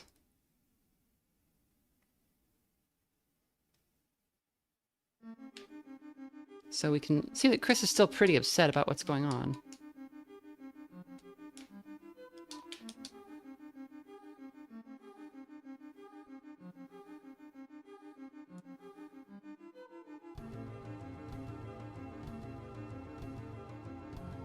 I'll say is confirmed to be a bag of tea. He might be like the, like a little,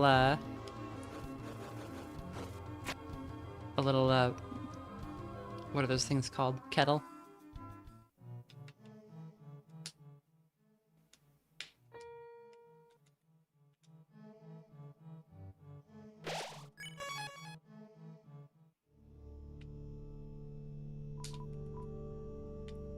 Tell a story.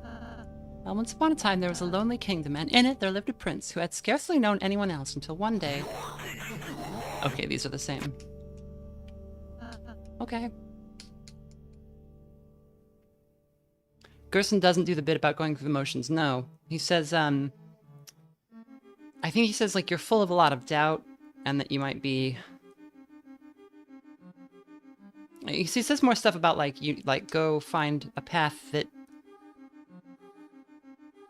You know, see if you can find a path even though it seems hopeless. That's what I think he says.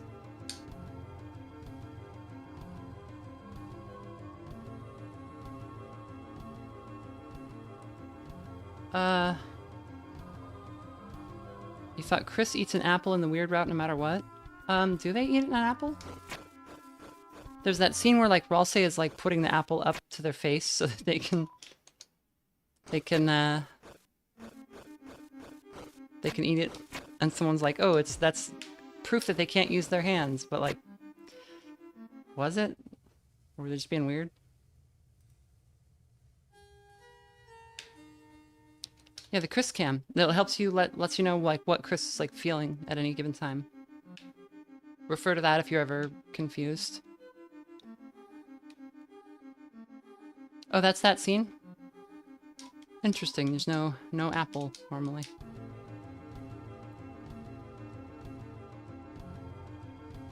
Oh, it only happens if you don't drink the tea. Okay.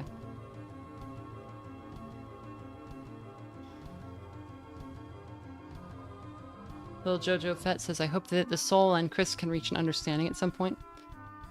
Me too. I mean, I think that's what, we see Mew Mew doing that. And I think on the normal route, Chris is, you know, at best a little bit frustrated with the soul. They're not, like, at war with it.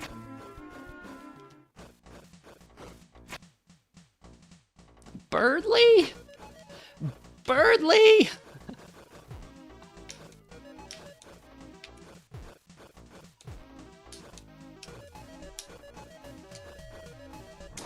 No.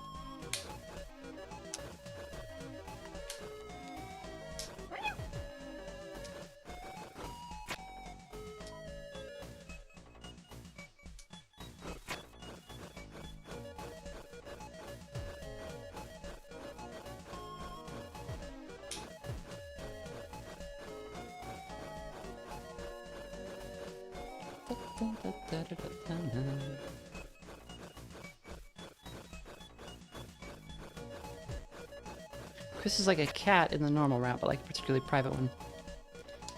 It's a regular container of water. There's no reason to expect interacting with it to do anything.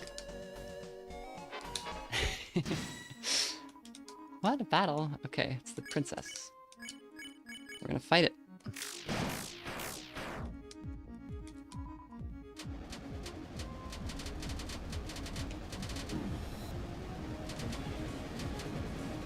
Will not be swayed by the love of a water cooler. Birdly rematch in 7B. There's so many funny things where, like, somebody unexpected could show up. Like, I keep saying, like, what if you know, the knight is, like, just beating Chris's ass, and then Asgore shows up, just runs it over with his truck, or... He's a very large man, he could just, like, beat it up with his fists.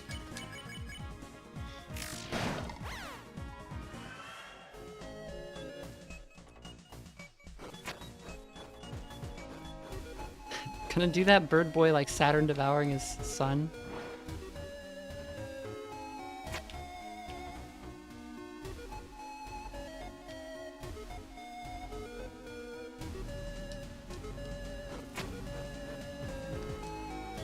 So we did see in that one scene with the man and the egg man, the forgotten man. If you answer him incorrectly, you don't get an egg from him. And but he points and says, you look off to the side and see other trees and other men off in the distance. And he says, like, don't worry, like, one of them will give somebody the egg. And Chris doesn't understand. So I think there's some implication that there's, I don't know, maybe at least the force controlling the soul can go through the timeline multiple times or something.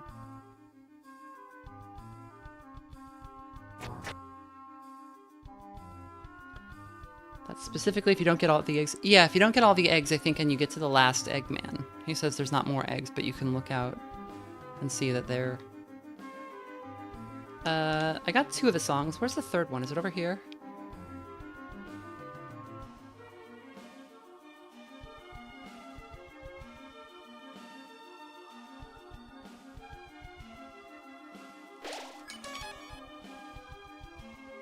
No, it's not over here, is it?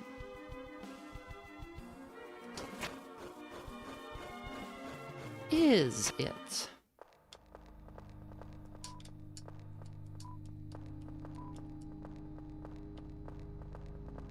I haven't been here yet.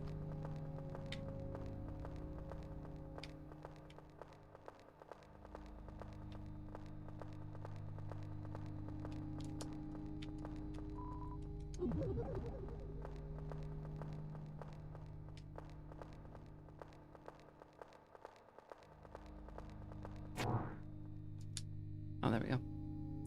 Okay, that's all 3 songs.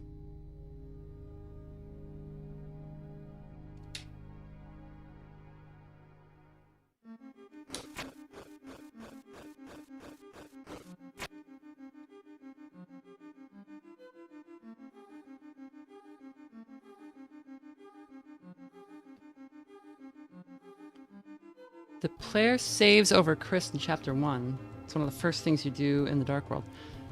Oh, right. So what I think that's meant to imply is that Chris has been there before, not that we're in a new timeline or something.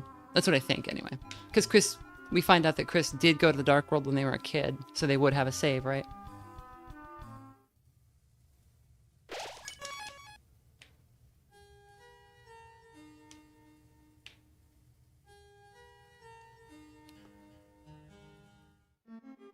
We are almost there. Is it up here?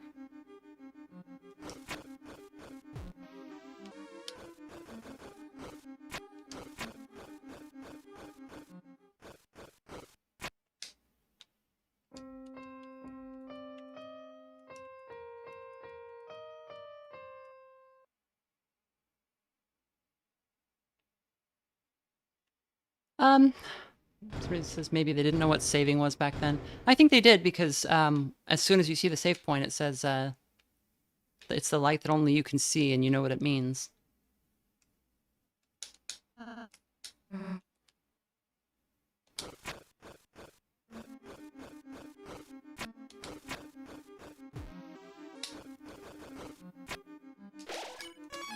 So I don't think Chris has determination, though, because I don't think that's the same sort of power in this world that it was in Undertale, because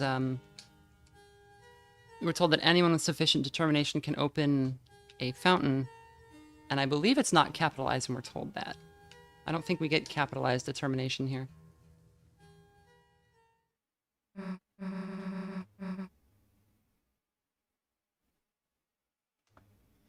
Damn, so this is the magic axe, huh?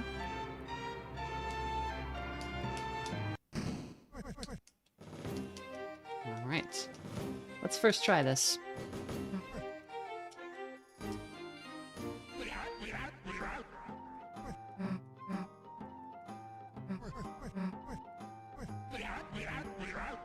Why they're giving themselves over to the soul and allowing it to figure out the gameplay so much. I think Chris just can't move around that well without a soul. Like the soul is the source of their will and their life force and their like energy. So without it, they can't do much. So they need the soul to go on adventures because otherwise they're useless. I thought for sure that the oddly green cane was going to be the old man's weapon. It would have made sense.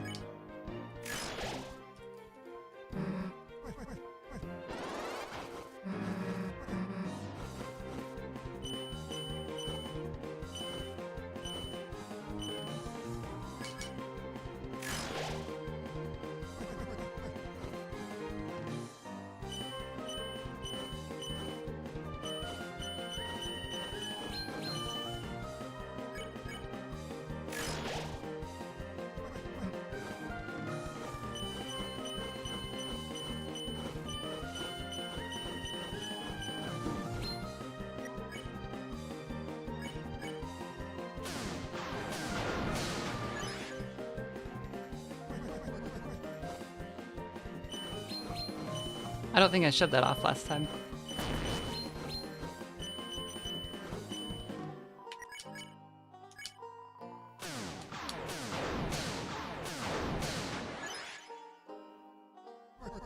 I don't know if it does anything.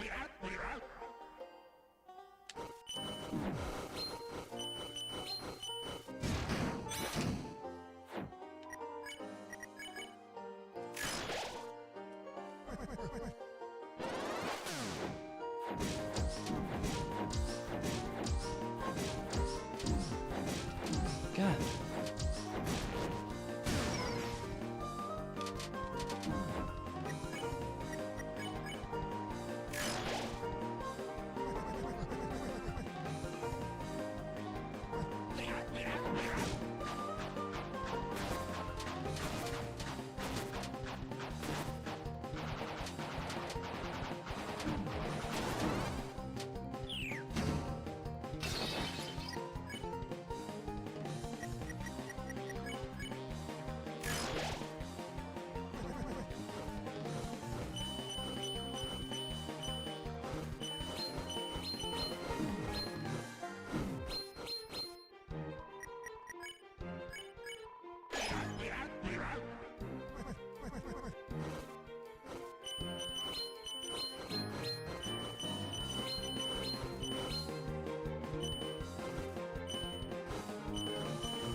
Yes, more fight progress is shown by the stars above Gerst's many dodges. I see.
The only way to dodge this is to like totally unfocus my eyes and not think about it at all. If I think about that for even a second, it just doesn't work. I just get hit.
First try. It's that we first tried it both times and he has special dialogue.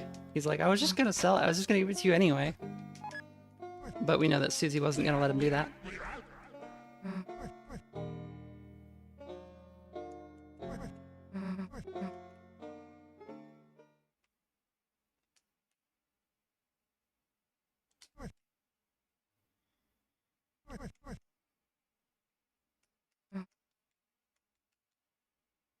It is neat that we see like some returning themes though. Like there was that song was like invoking Undyne the Undying a little bit, and of course this character is supposed to be dead and he's not because he's found a way to temporarily avoid death. And like the mechanics were also pulling from Undyne, but I don't know how much it means beyond that.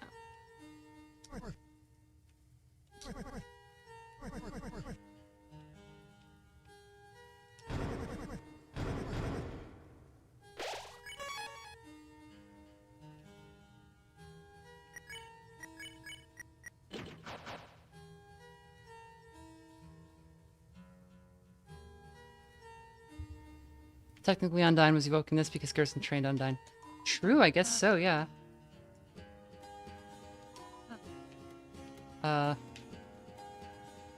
Wait, where am I supposed to actually go now? I forgot that we need to open that front door somehow.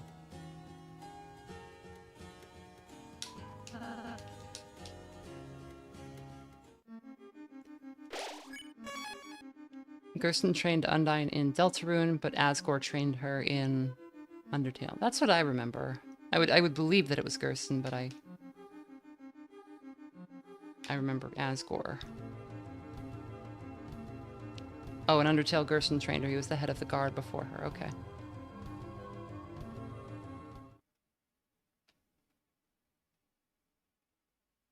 What if we go left?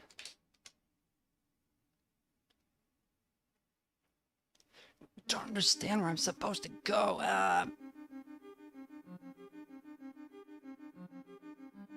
Just gotta open the main door for the night.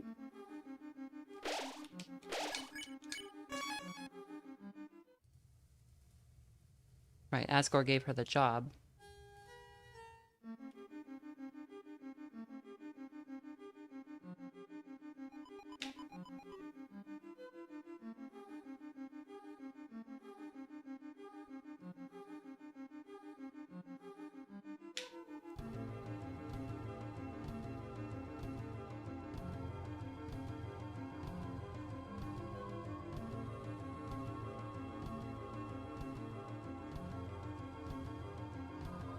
What about the waterfall merchant?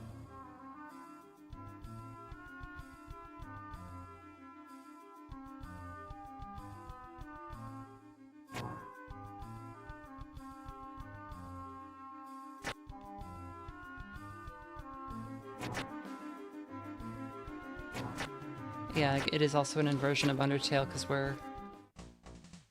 No, we went up there already.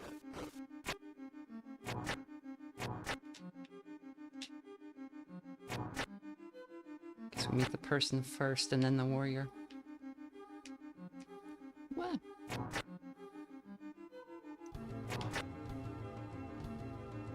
This game is just Undertale backwards. Undertale backwards is Deltarune.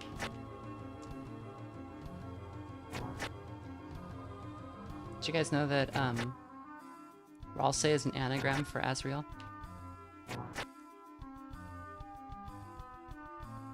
Back to Gerson's study, then go right. Okay, thank you. The more I engage with chat, the less I can remember where to go. And since we're just kind of blazing through this chapter, because we already did it, it's fun to hang out with chat.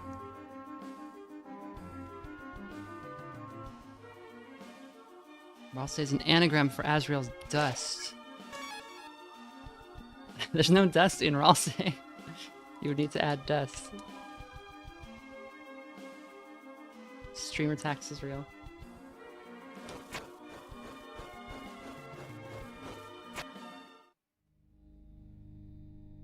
Well, we went here, right? This was just the other that. Unless there's another way to go. Maybe.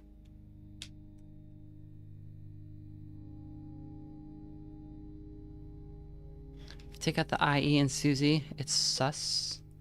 Susie is an anagram for issue. Maybe she is subscribed to a magazine.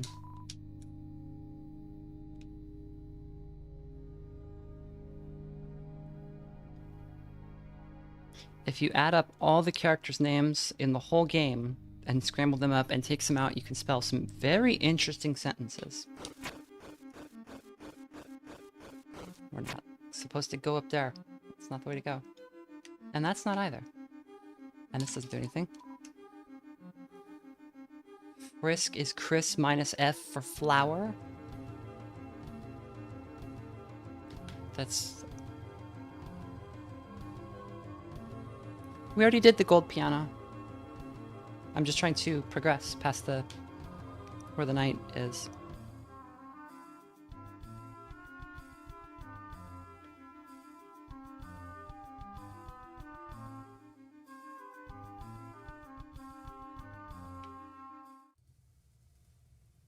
You think it's a thing that Chris and Susie, interesting that Chris and Susie have names that anagram to something? Well, I think it's because half the other characters are already characters in Undertale, and there was no intention to build Undertale that way.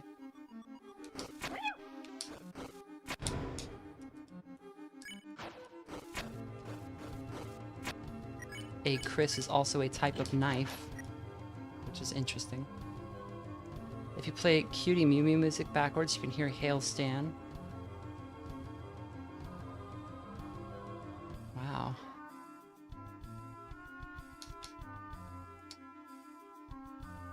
Susie is spelled differently in Undertale. That is true. Why is that? Maybe that was an unrelated Susie. Different Susie. It's a pretty common name.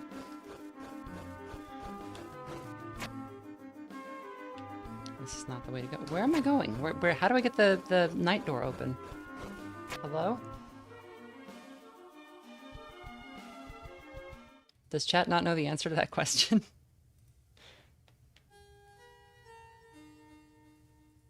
We have to open this door and end the chapter. I don't remember LMFAO. Well, I already assumed that. I knew that because you hadn't said. Gotta play the big piano. I don't know where that is. You gotta tell me where the big piano is, or it's not getting played.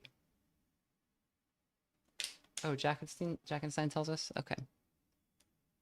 That's news I can use.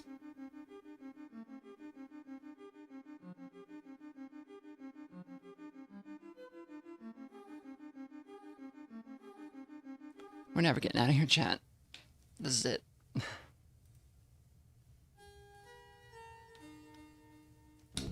Friends, thanks to your bravery, I faced my horrors and escaped Dark Zone. Now I clean house for old man. Kind old man gives me drink called tea. I never forget friends. How can I help? Advice where to go. I heard a rumor that the Rightward Zone contains a beautiful piano. Be careful, many hot people live in that place. Okay. So we do go right. Somebody said that, and then we did, and it didn't lead to a piano. But maybe there is.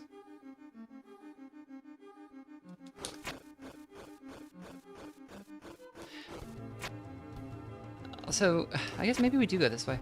So somebody said it's a bug that he dies if you don't use the light to scare away the spawn. Is that a bug or is that intended? Because I don't think there's any other way he could die.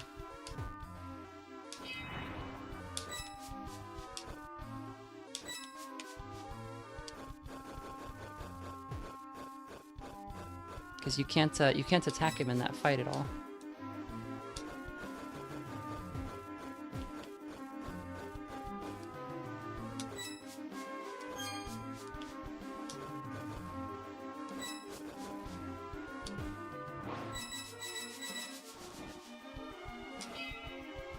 And the pastor seems very concerned about why someone would go after Like why someone would specifically destroy Jackenstein, well, it's because he could make it bright, right? Because he's a candle. Oh, he dies if you don't recruit enough people. No one's there to save him when he falls over. I see. So it is a bug.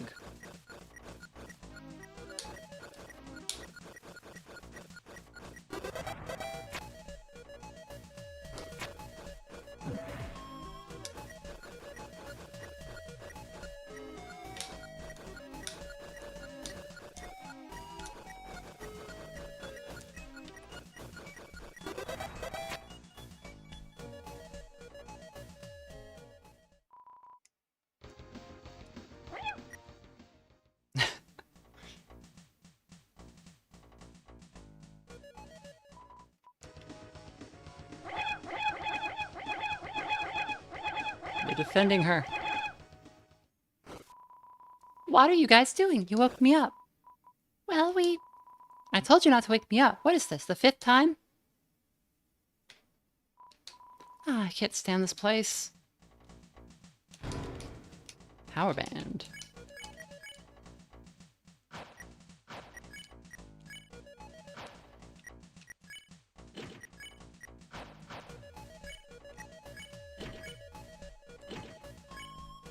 Blood power activate.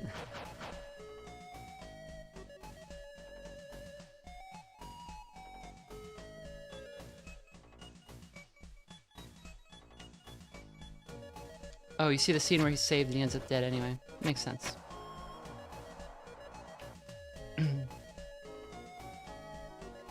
There's probably just a check that's like if any were lost or something, and then the killing the spawn accidentally gives you a lost counter.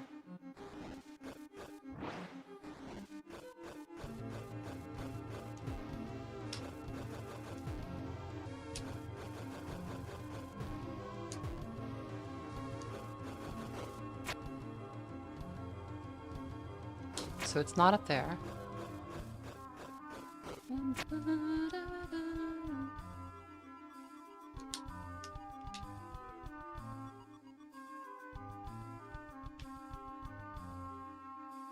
No, was it up there?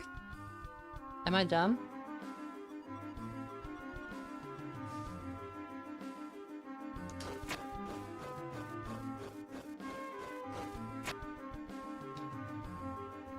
It's going up in there. Okay. It's just that that was a side route that had the ferry in it. Okay.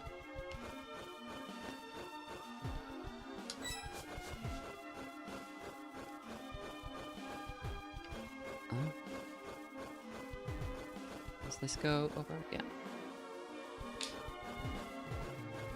No.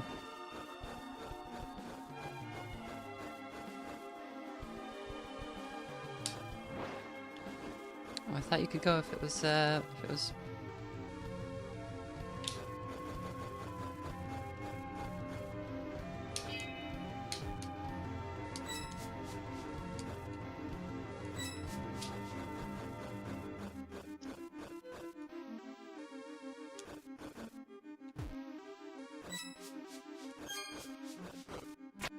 here, maybe?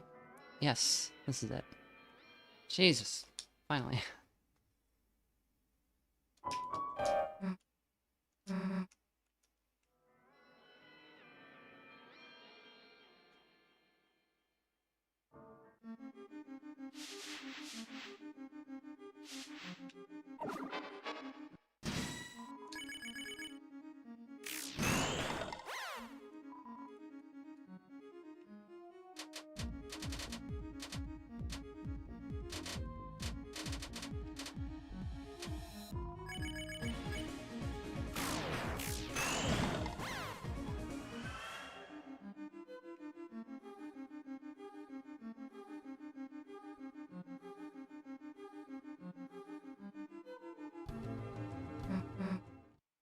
Not recruiting anybody this run.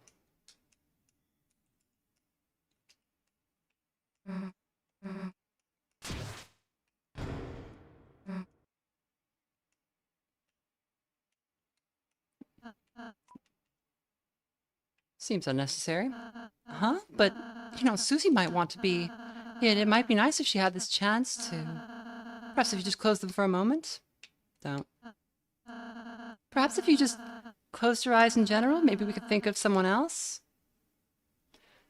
If we think of the night, then Chris thinks about them taking off their helmet and then quickly thinks about something else. I don't remember what happens if we think about Noelle. So I think Chris knows who's under there or what's under there. What is that we're seeing? We're thinking about Noelle and we're seeing something red.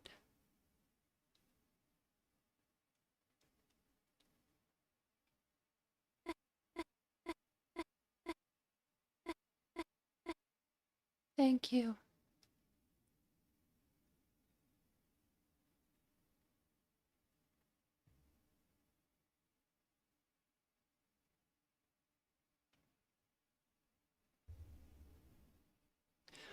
Yeah, so originally the animation showed a rose and all of the petals fell off of the rose and left like a red dot, which was because of the thorn. And then there's also that stuff about like roses in chapter 5 and the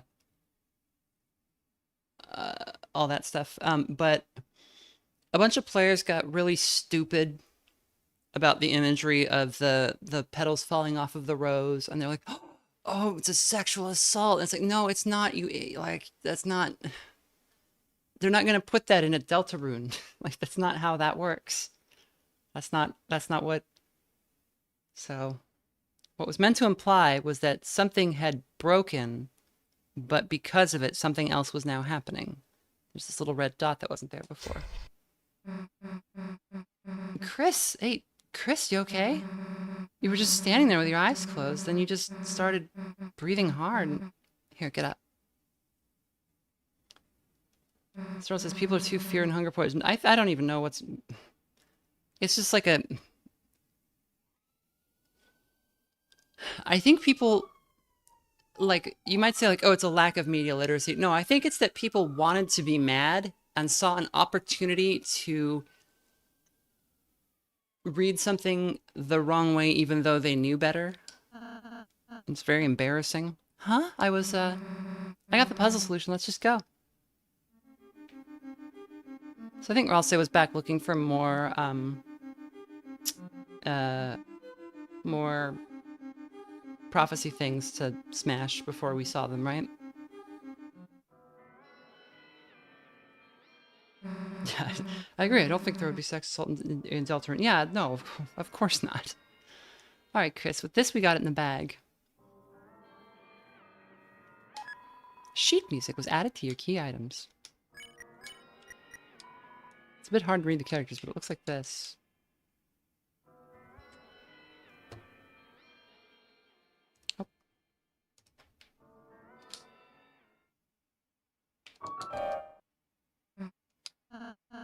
Chris, maybe I could give it a try. I'll say, wait a sec. Chris, today in church when you were asleep, your mom said you used to play good.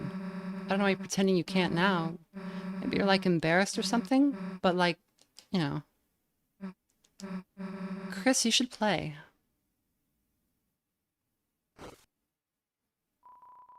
You thought about Susie's words and took a deep breath.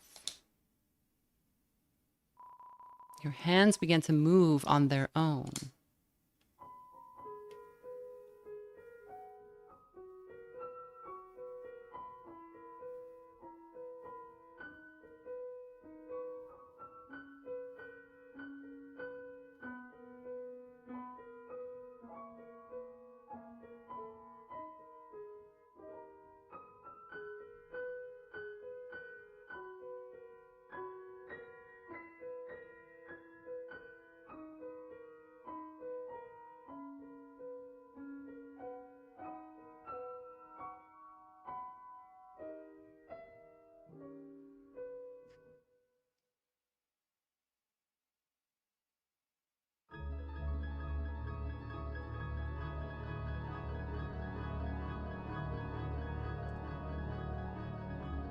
Sorry, the Chris cam went down there for a sec.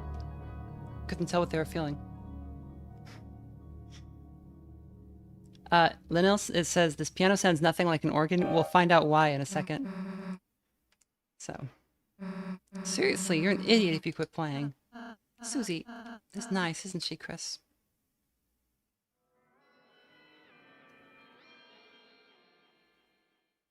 Oh, we can, need a left? Yes.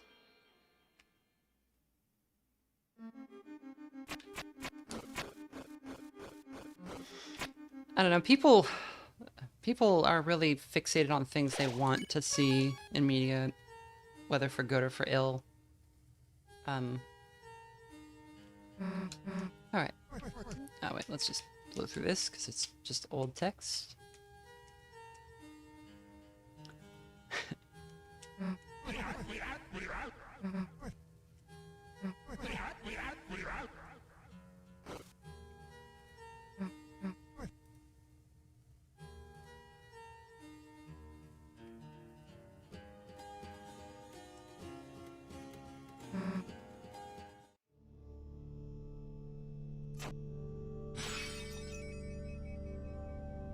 Knife makes with black knife.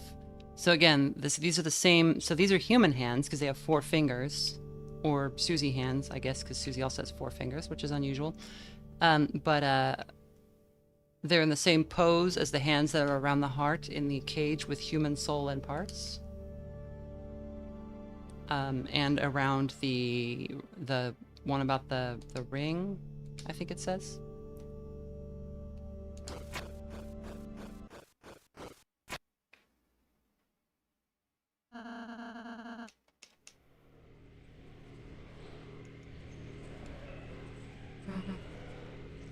And the knight does not have 4 fingers.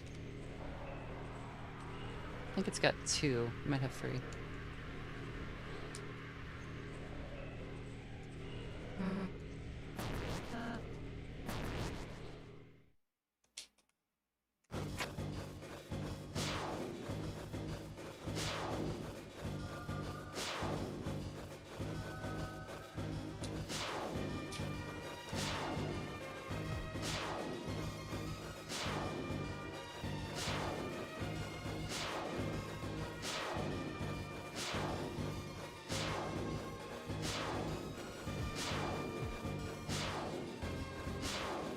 Can't get me, knight.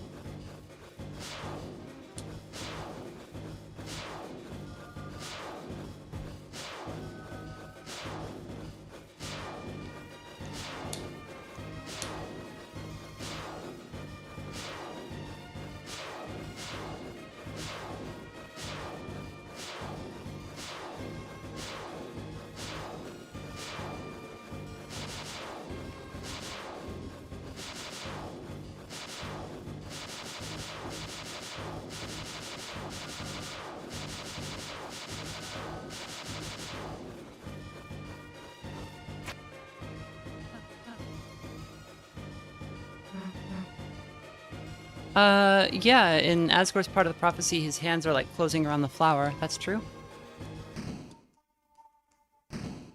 Although I don't think Asgore is really pulling the strings here. I think it's just a...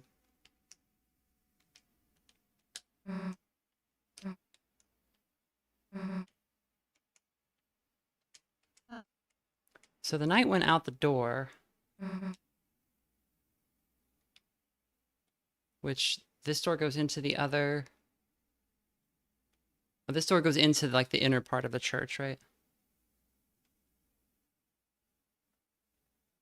Yeah, that's the door to the inner part of the church where the other fountain is. Rule's card is behind it all. Well, I mean, he gave us all the clues.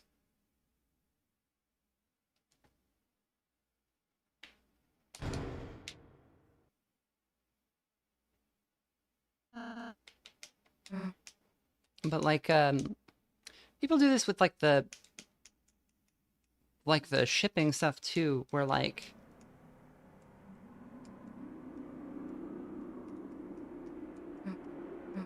there's like, so obviously we've seen that, I think pretty much inarguably, Chris feels some kind of way about Susie, and that's causing them some pain. But people are then like, oh well, they also feel that way about Noel, and also about Ralsei, and also it's like you can't like this. The story isn't like that's just turning everything into oatmeal, right? So we didn't come in here before. The wardrobe is full of choir robes. There's even one in your size. Damn, why don't we get to wear these? What? Would I have to sing or something? Hey, why don't they just let me play the drums? Instead of bells of different sizes. Look, I know you want to mess with these, but mess with them. I generally try to stay away from fandoms because they get angry whenever the story doesn't play out however they want it to. Yeah, any amazing digital circus viewers in the house? It's a keyboard. It has settings to sound like either a piano or an organ. So this is the piano that was that Chris was playing, and that's why it sounded like a piano, because it can sound like a piano or an organ. You know, when you played piano earlier, it was okay. It was actually kind of cool. I mean that. I'm not saying you should join the choir or whatever, but if you were playing every week, I might actually want to go to church. That kind of reminds me of something.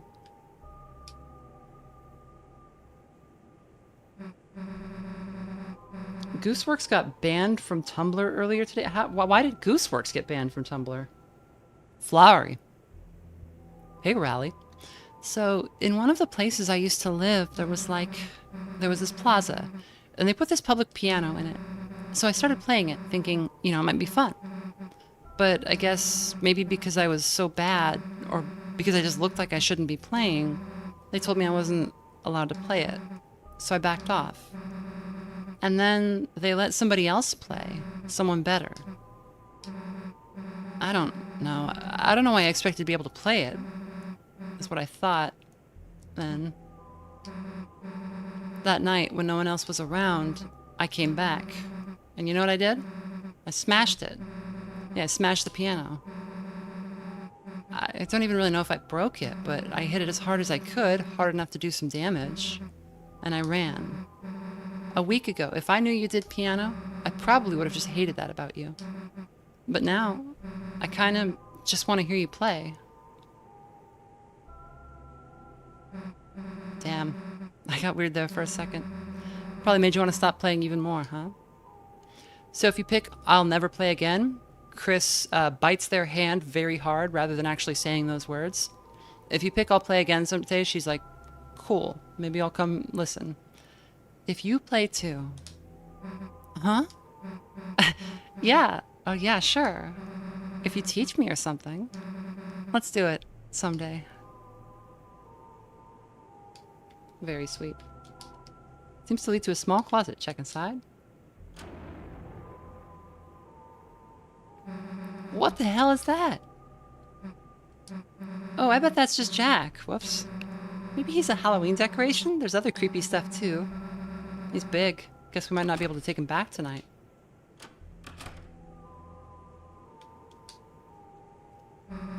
What are these candles with people's names for, anyway? It is birthdays, right? Prayer. So it just kind of helps you pray for people? Hey, my name's here. That means someone must have... And who could that have been, no, Susie? Who on earth would put your candle here? So we can pray for the others or do nothing, but if we pray for Noel, Chris kicks the thing. Hey, Chris, don't. Look, I like breaking stuff too, but your name's on here too, idiot. Quick look at the back of the fire extinguisher, Chris and Susie. I don't remember. I think I did that in the other one. I don't remember if anything happens. Hey, old man, you sleeping in here? Guess not.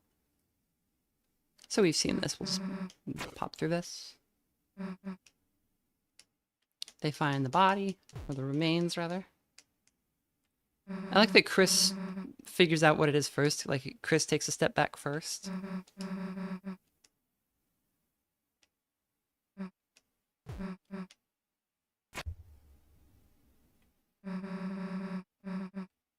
There's no polycule. I don't even think there's there's like Chris's so much of the Dark Worlds are like Chris's thoughts playing out in a way that isn't obvious, but there's so much stuff about like the awkwardness of a triad. Not that that can't work as a concept, but you need all three people to feel that way about each other, and that's not what's going on in this story.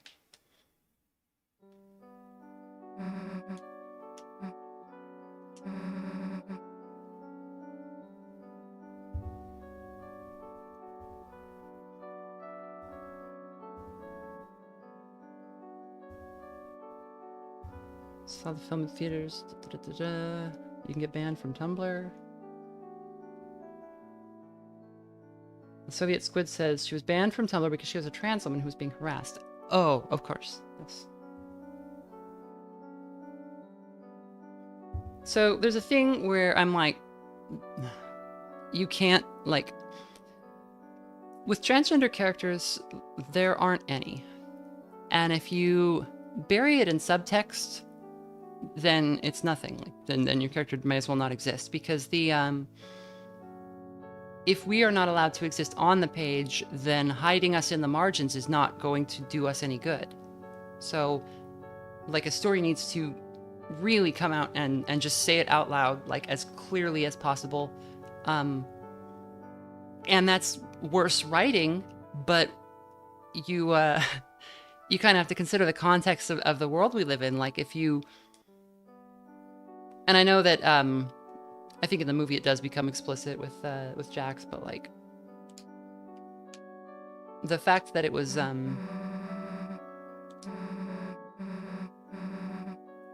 kind of allowed to be something that, like, simmered for so long, created such a huge contingent of deniers, both people who are acting in bad faith, but also people who are just prone to believe bad faith, or people who are just not very good at understanding things, you know?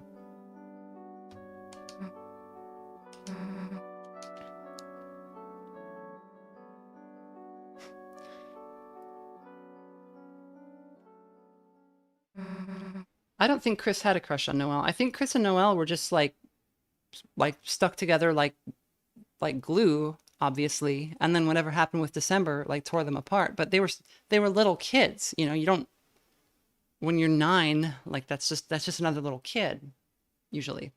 Also,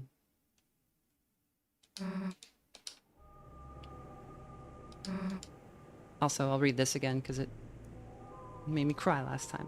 Alvin, your old man was proud of you. The reason he didn't come to church a lot is because he wanted you to follow your dream. He's sorry he never said that right.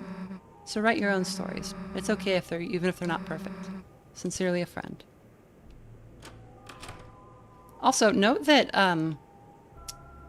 we went through that dark world, and that's a fire extinguisher. Guess they used that to put out the candles.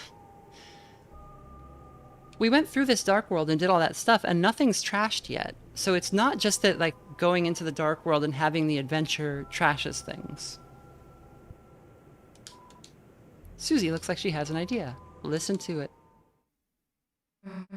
Chris, we haven't gotten any closer to opening this door, but I have an idea. I think he might know. So we're going to open another dark world. I think Chris's feelings about Noelle are, this used to be my best friend and is practically a sibling. I don't think it's beyond that. They do definitely care about her, yeah, for sure.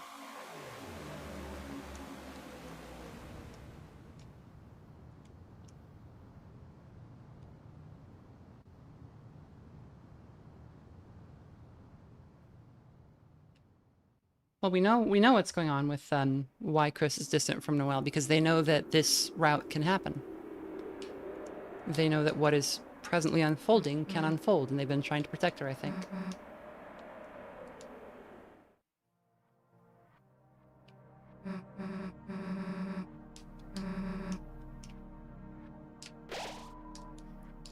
And people have said, like, oh, the color's different in here. No, it's just the lighting.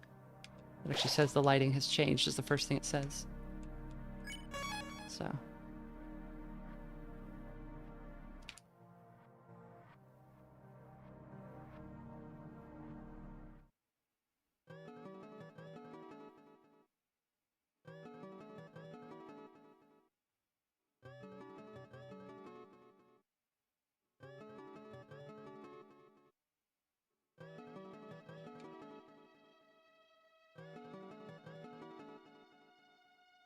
Below, on hopes and dreams they send 3 heroes at the world's end.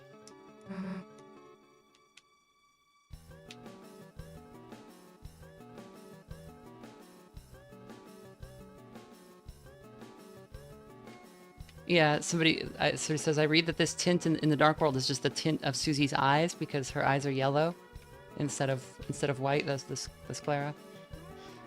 And that was what I thought too. It might be like a joke about that. The light and dark both burning dire, countdown to the Earth's expire. Come on over here, get your ass beat.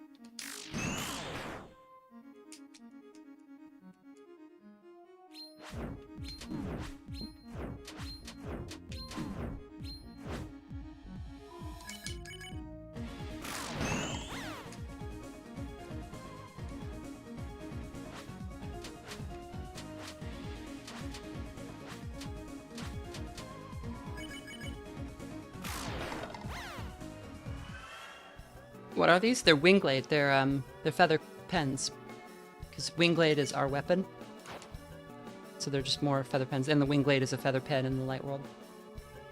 So in the dark world that Chris made in here, or that we assume Chris made, I don't know if Chris actually made this one, the Wingblade was a sword, and in Susie's imagination the feather pen becomes a monster.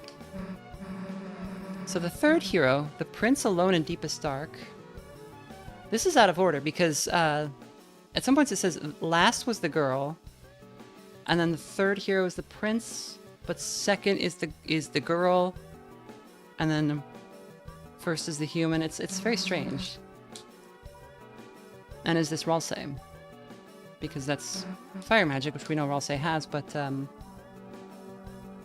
they might not be the only one who has it.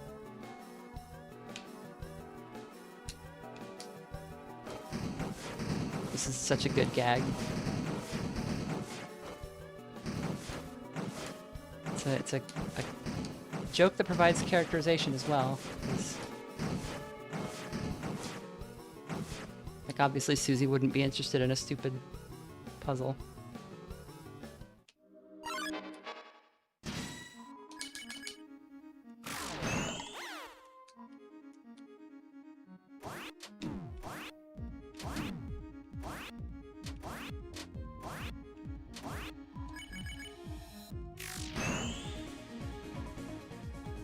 Why doesn't the prophecy mention Flowery? Well, it does say there's a human, right? He's a human. Don't you like serving humans? Flower Man trapped in asylum. The Flower Man is Asgore. The song Flower Man is from Flowery's point of view. It's saying, isn't there any way that I could help the Flower Man? Like, because he's done so much for us. 10'20", the Flower Man is waiting for the touch of his hand, straightening petals out without a plan. Yeah. The first hero, the cage with human soul and parts. There's a monster hands around a soul. Weird illustration though. Plus, why is it calling you a cage? Shouldn't you be something more like the Cool? Then for the picture they can like show you doing a flip or something.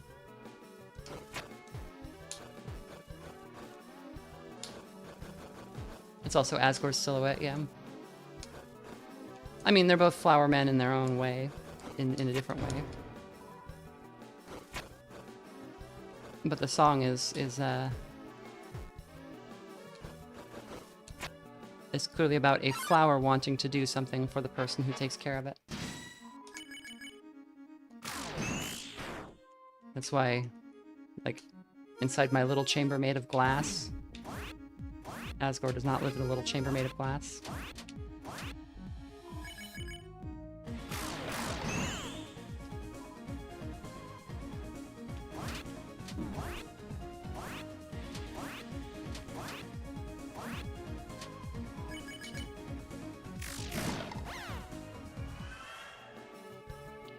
It sucks that Flower Man is an awesome song attached to a character I don't care for very much. Both of those characters are great. And last was the girl. So this doesn't make sense because the second hero is the girl, right? So, like, these things are... Obviously, this is a second... We've shown that there are like 2 versions. Oh god, it's a fucking sirens. Come on. We've shown that there are 2 versions of the prophecy at least. But they're out of order in this world, seemingly.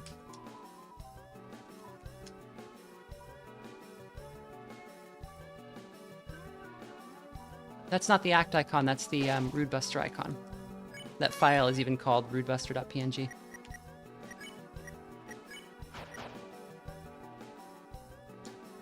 The second hero, the girl with hope crossed on her heart. So, but I thought last was the girl, right?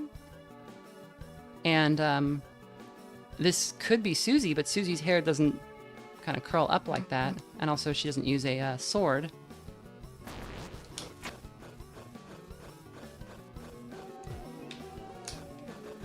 Kind of looks like Noelle, but there's no horns, so I don't know. I think it's meant to be ambiguous.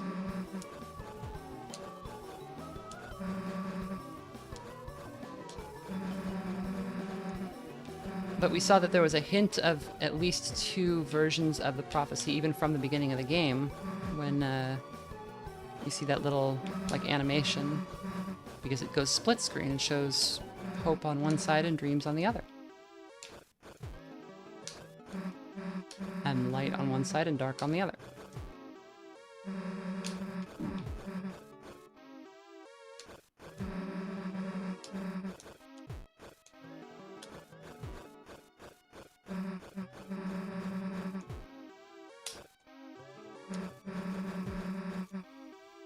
Also, crossed on her heart is a strange way to phrase that.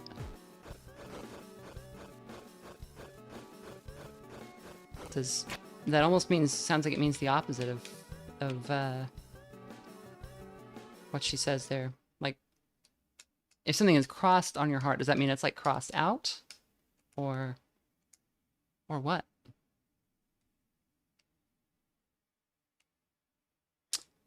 I actually don't think we need to come in here for anything. There's the egg. I don't really care about the egg this time. There's not like an item in here, is there?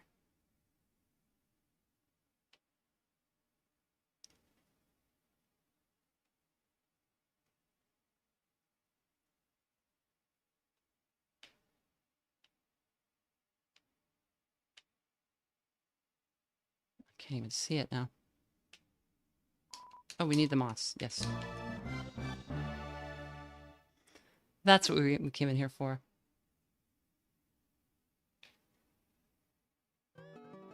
Roots and secret bookshelf, whatever. We saw all the story stuff back there. Love finds its way to the girl. There's a soul. The girl now has a soul. We saw a little red dot for Noelle. And some people read that as whatever this event is doing, it's Noelle is gaining a soul? I don't know.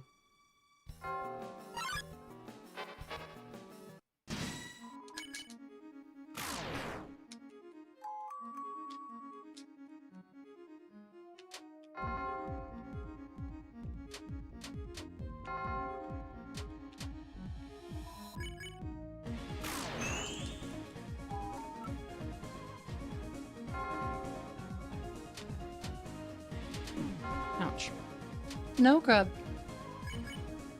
It is not time to bother Mama. I don't think love is the same thing as in Undertale.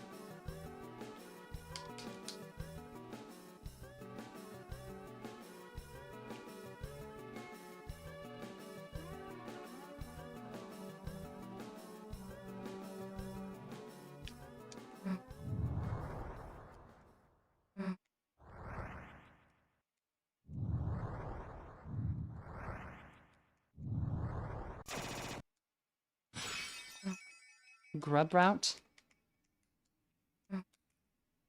Gorb.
Be more careful, dumbass.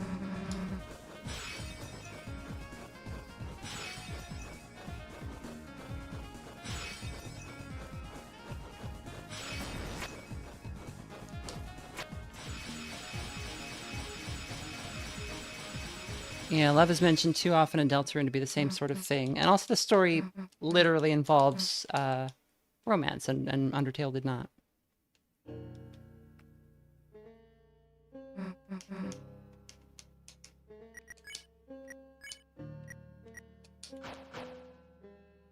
Linnell says Rudebuster has the generic fire icon. Well, no, Magic has the generic icon. The Rudebuster itself is a wave of pink stuff that looks like that.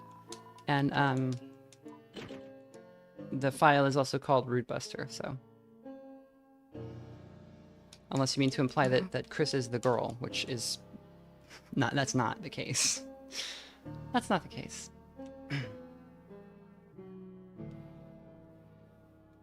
Somebody did draw some pink and blue art of Ralsei and said it last was the girl, and I thought that was cute.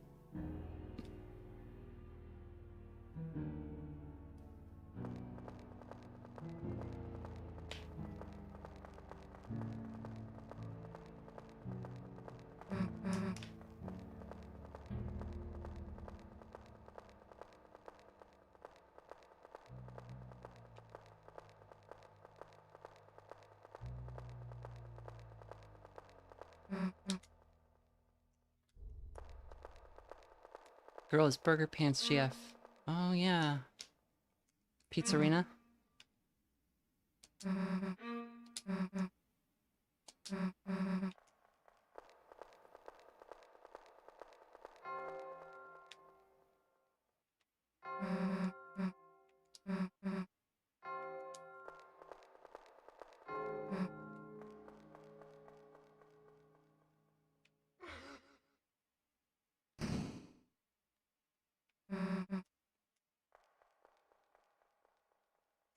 The last was the girl, Pizzarina.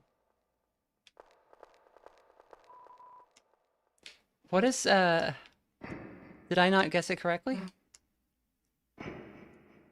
Is there a harder fight? I didn't realize there was a difference here.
Left, right, left, right.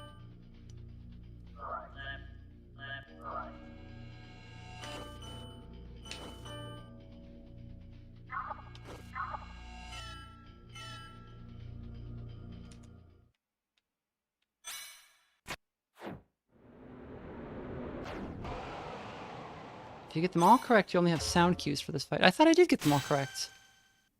Right was a violin, and left was a bell. There was not another...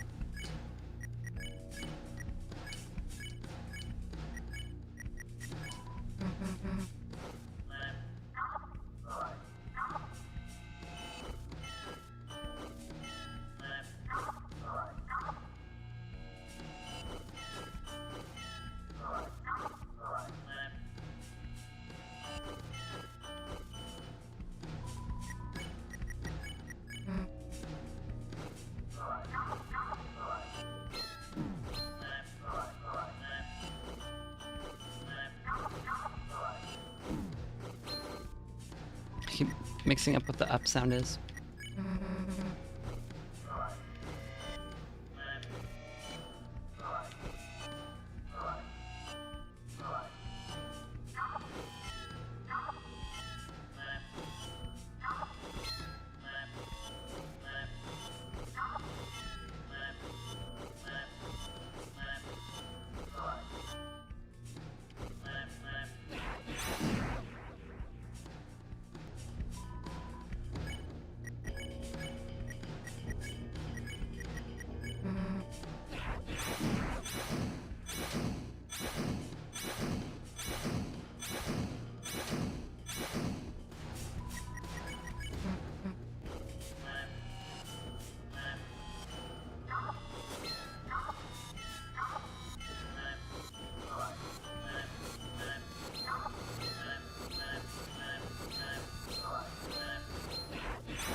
What is it saying when something comes down from the top of the screen? It's not saying like a specific, like the left and right say left and right, and then up just like a meow. It's not like an actual word, I don't think.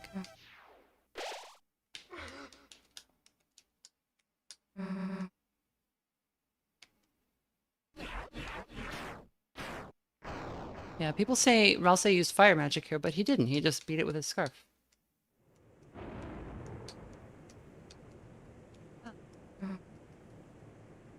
And here we see the angel with what looks like devil wings.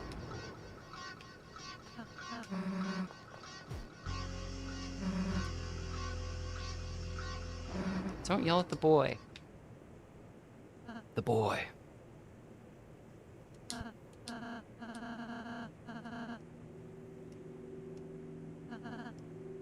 Yeah, fire magic would have been a lot brighter.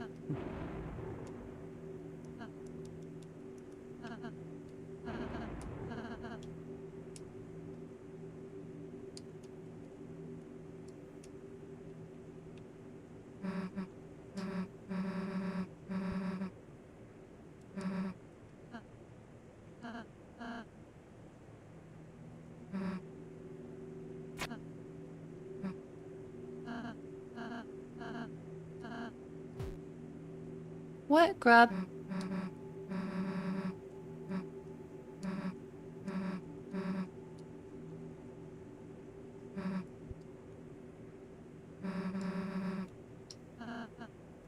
Toothpaste boy.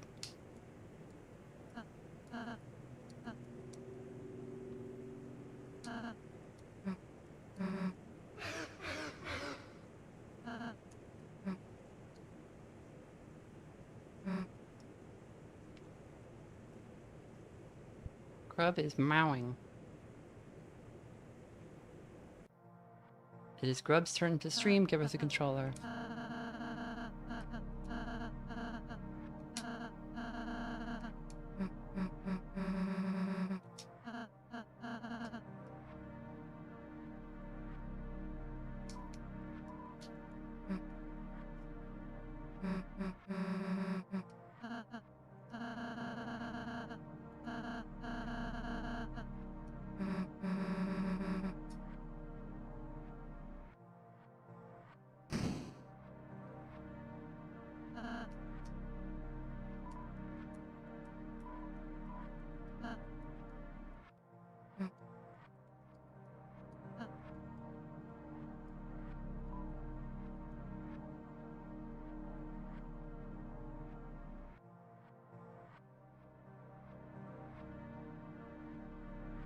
How weird the prophecy is. I think there's some he really doesn't know.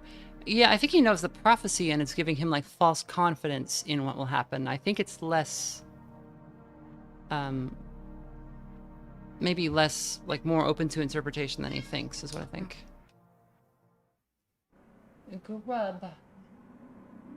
Mel, are you talking to the people? Hi. I don't know if y'all can hear her. She's down on the ground.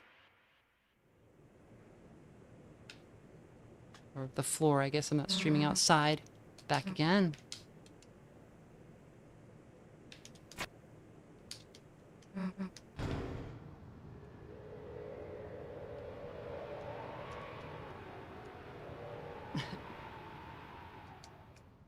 She's being a kitty.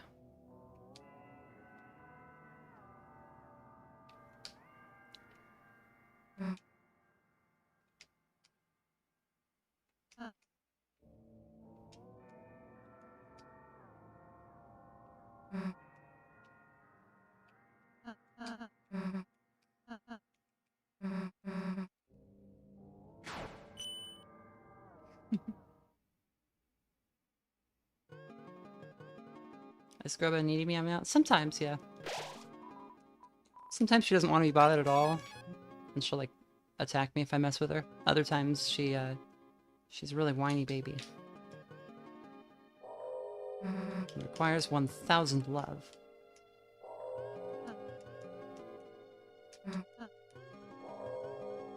Okay, we are nearly done.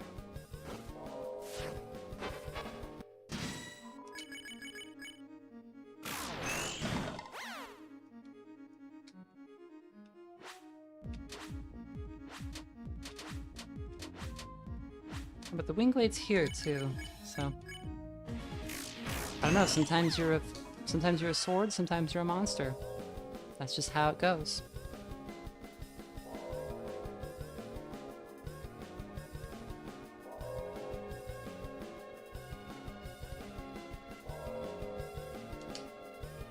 They'll hear the ring of Heaven's call. So again, this is the same shape as the hands around the heart for...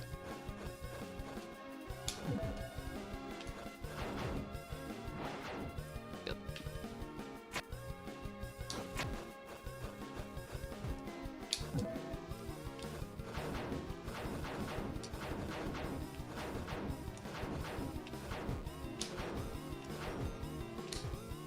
No.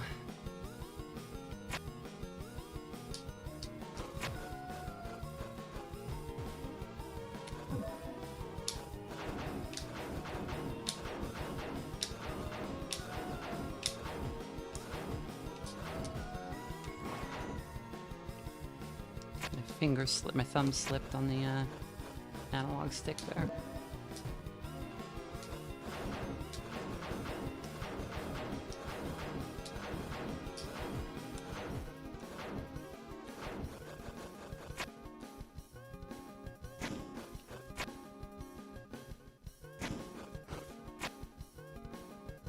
It does seem like if the roaring was the knight's goal, it would have already happened. Yes.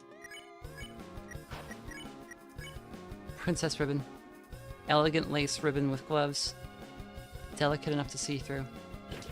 Cute! Gloves don't fit.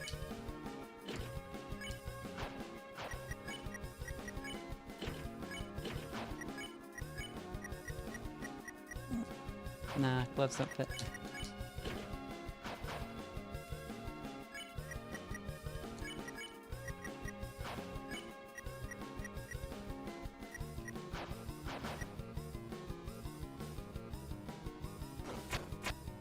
Yeah, it seems like the knight's goal is to stop the townspeople from opening something in the shelter, or getting into the shelter.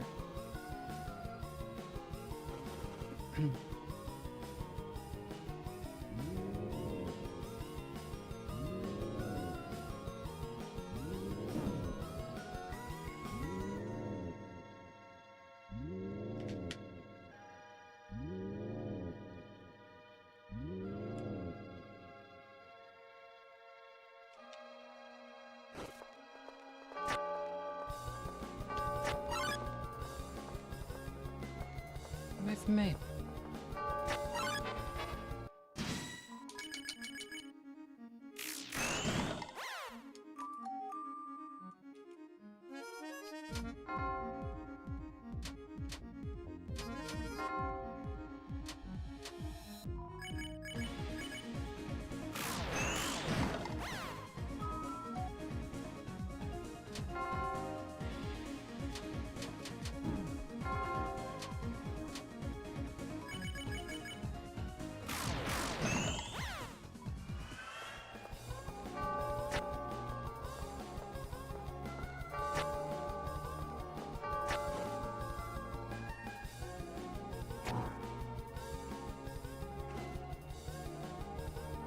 Back the other way too?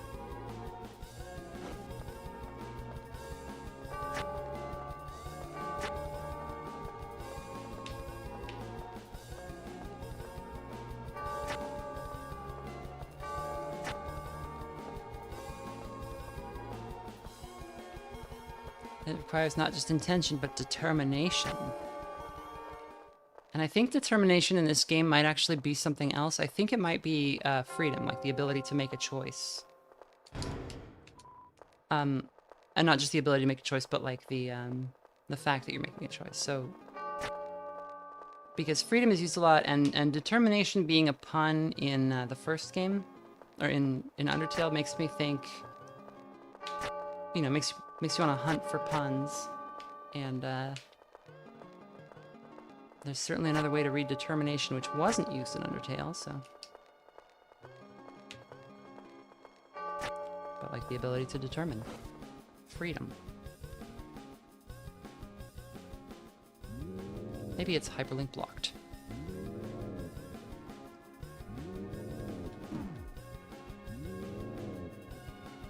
It could be hyperlink blocked.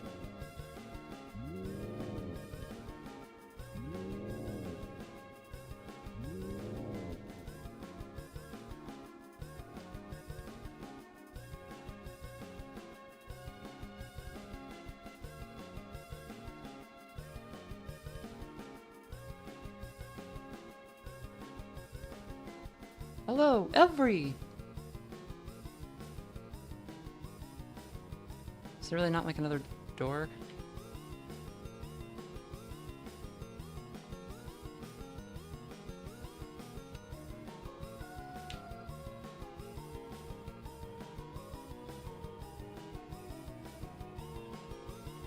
Somebody says, I wonder if opening lots of fountains used to be safe from the past.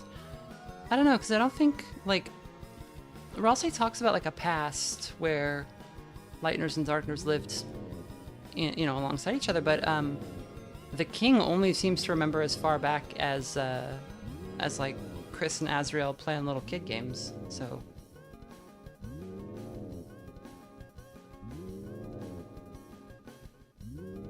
This one's just a secret, right? It's not like the actual way to go.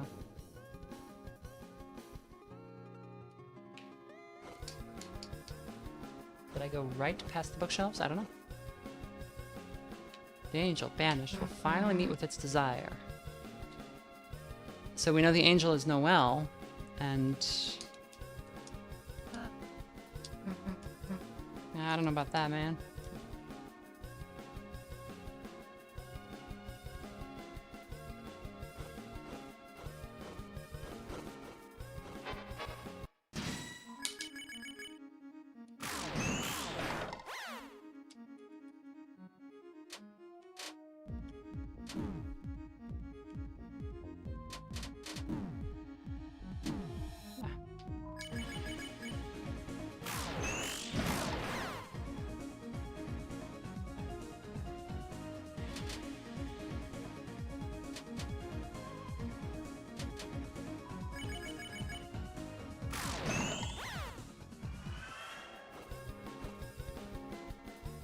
Flower Man, trapped in asylum.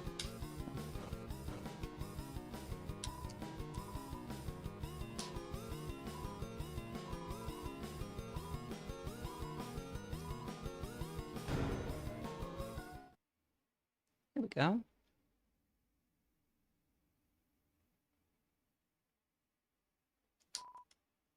What do you call a man with one eye?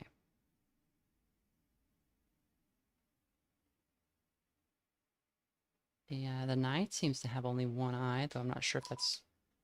Why does the angel make its cry? Who will call the girl who snows?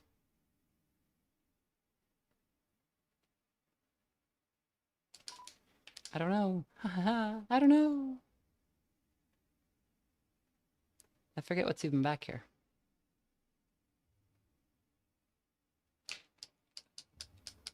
Is that it?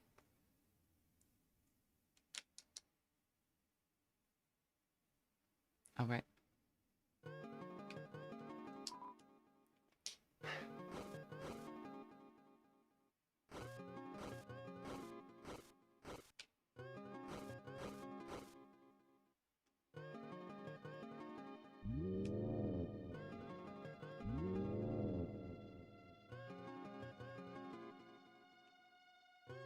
Oh, that's the egg room. Yeah, I thought so. Okay, right past the bookshelves.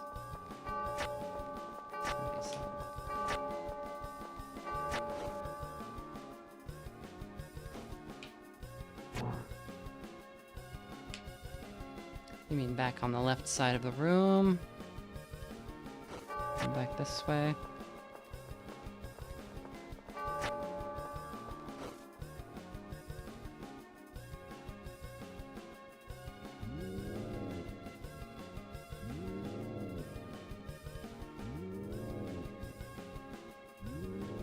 I don't think the eggs are the protein, you guys.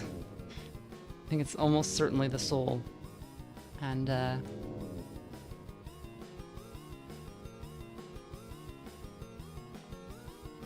we did go over here. Huh. Yeah, I did all that. Flowery. There's some bookshelves. Are you talking about this path? Because I already went back here.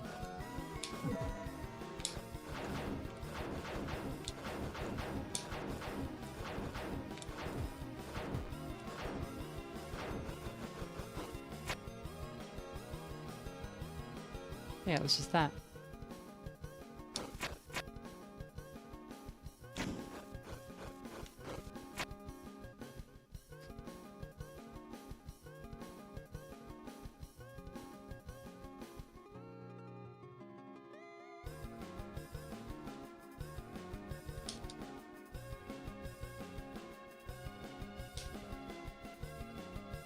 This just goes back.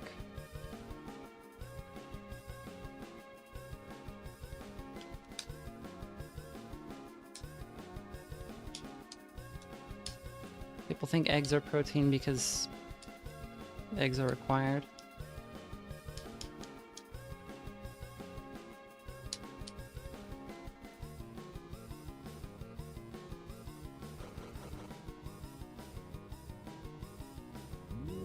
This is just up here again. Arg. Okay, I'll look it up myself, because nobody knows.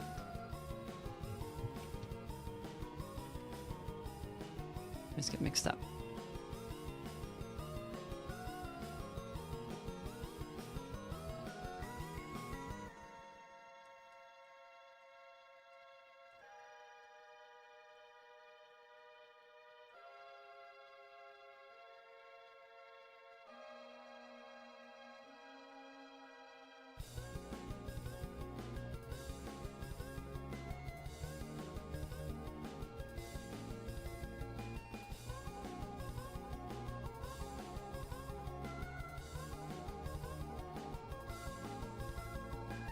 That's not even correct. There's no more song, but I only got one. Right? I'm pretty sure I only got one song.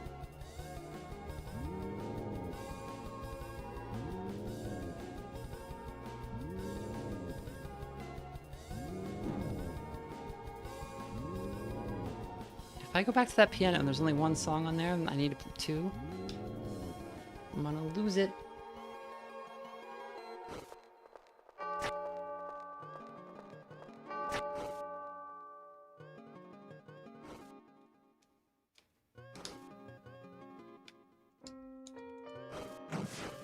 Oh.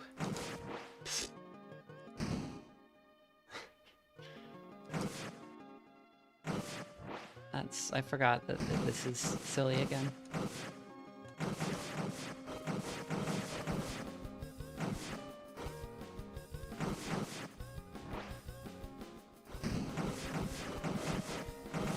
It's always the case that when you're like trying to hurry through a section, it becomes much harder than it otherwise would be.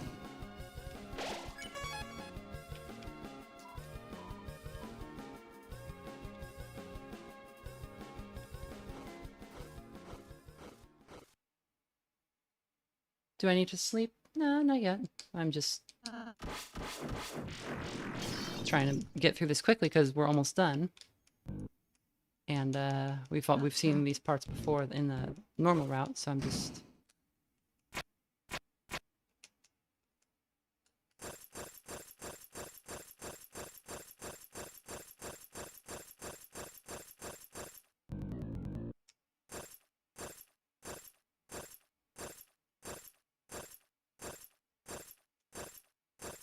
actually accidentally slept in really bad, so I'll be up real late.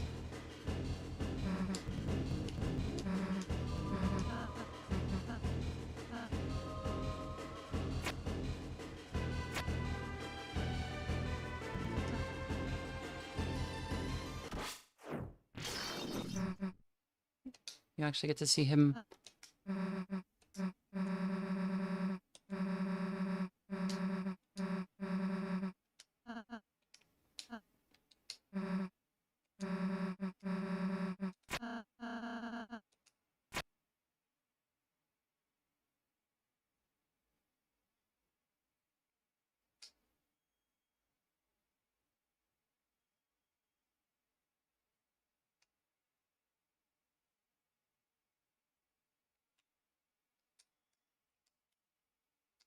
What if you don't have Jackenstein, like it screws up the run really bad? This is the evil shit squad, the dark shit squad.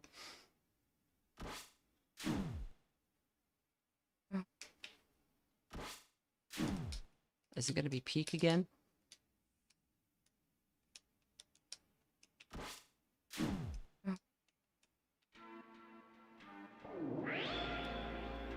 It's peak.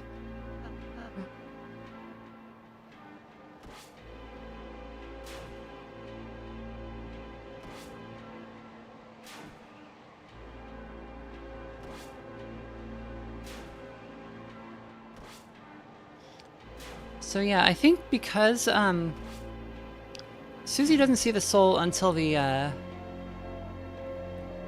Titan fight, even though it's kind of like shining here. I think it's not normally perceivable. Like characters have a hard time seeing it in the world.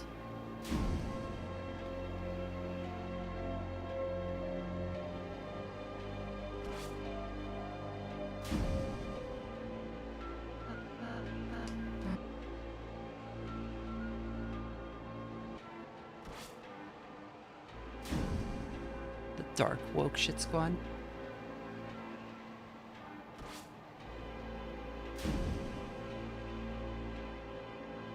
She also didn't see it when we closed previous dark fountains. That's true. And it's been with her at other times, like during when we've closed our eyes and thought about her and she didn't know it was there.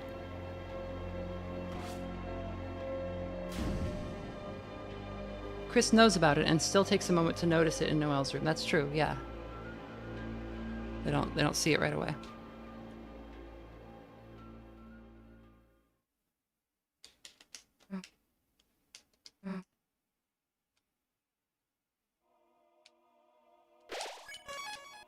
All right, here we go.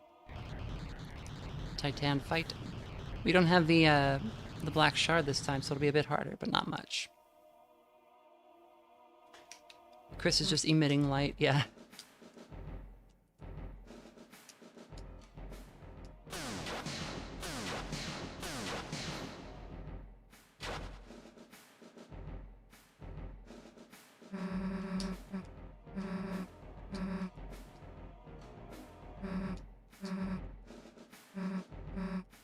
Right, and someone was saying you don't need specifically a knife.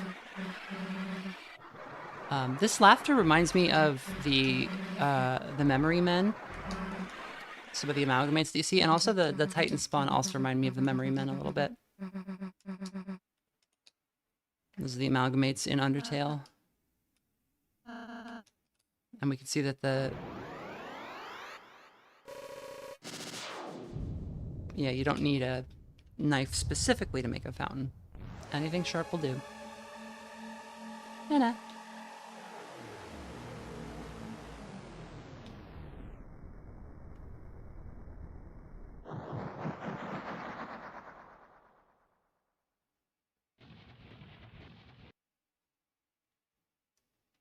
Mickey says, kind of noticed that it's one of the periphery things that Susie can't notice. Susie can't notice it.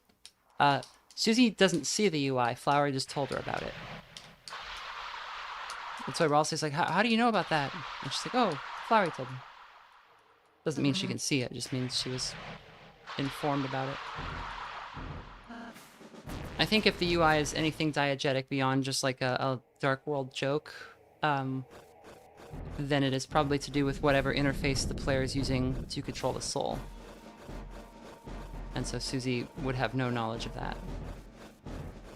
And no ability to perceive it.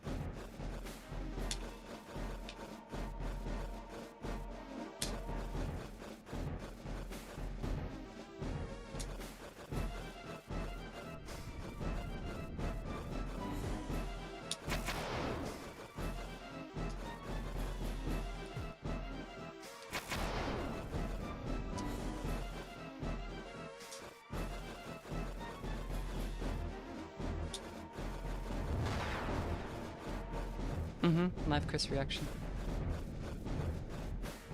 That's true.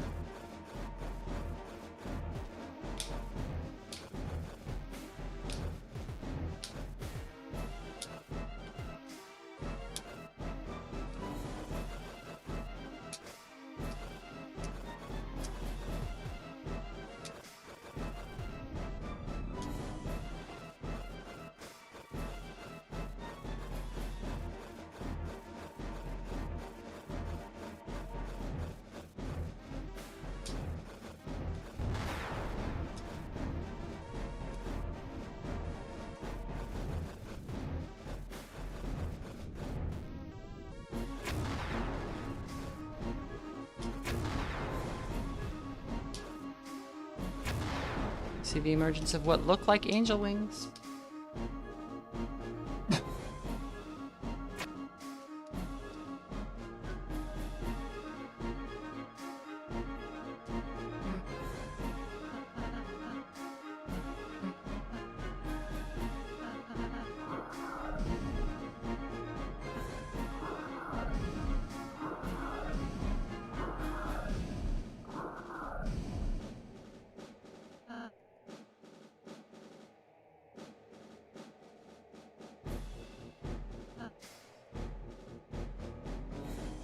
I'll say does fly. Yeah. I don't think they've ever done that before.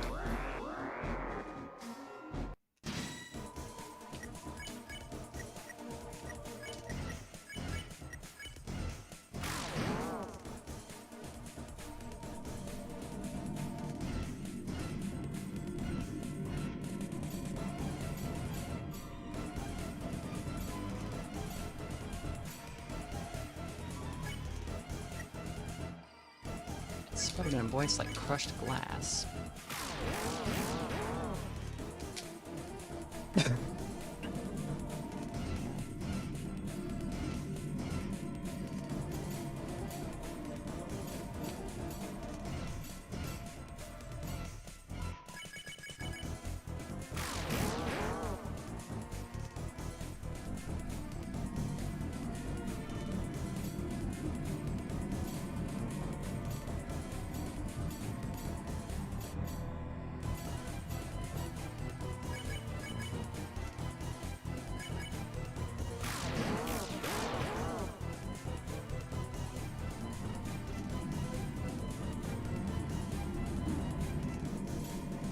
Ralsei's flying animation makes me think of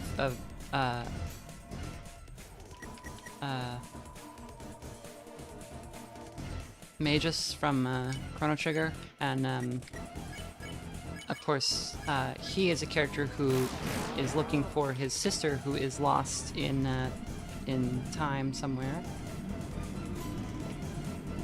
after a Jesus Christ. After a very unwise summoning of a demon.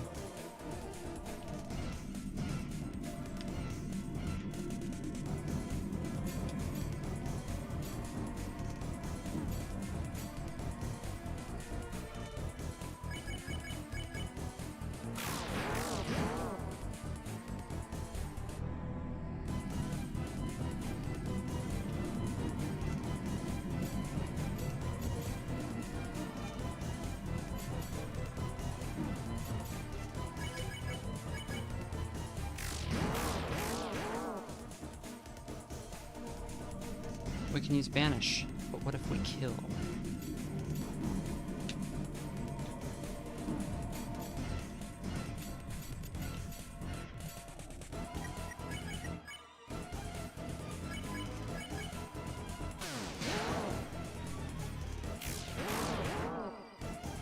Rally.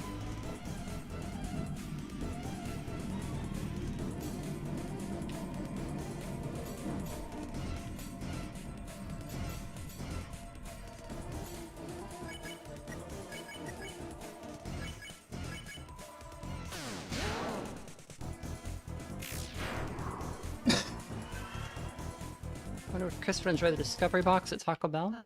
Maybe.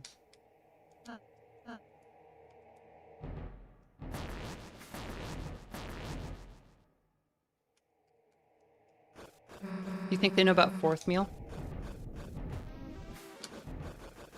Do they have that in the light world?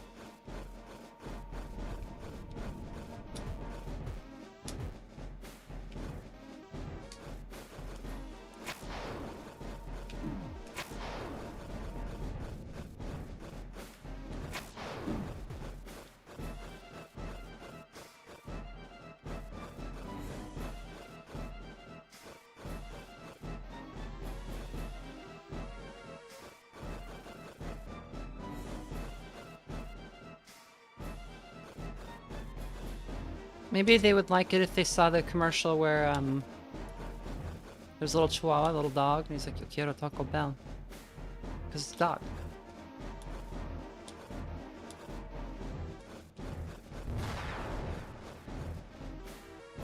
So you know that Chihuahua is Carlos Alazraqui, who's also Rocco from Rocco's Modern Life. And Garcia in Reno 911.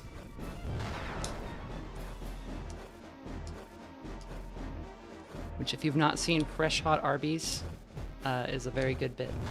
He's not in that one, but while we're talking about fast food.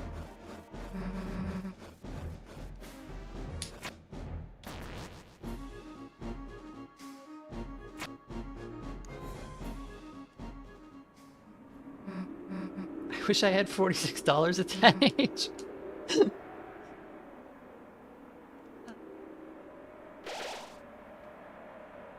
The larval blobs of darkness remind me of the humanity sprites from Dark Souls. Yeah, they also look like, some people say that, Gygas makes like a little fetus shape when you fight him. Of course, it also looks like a fetus.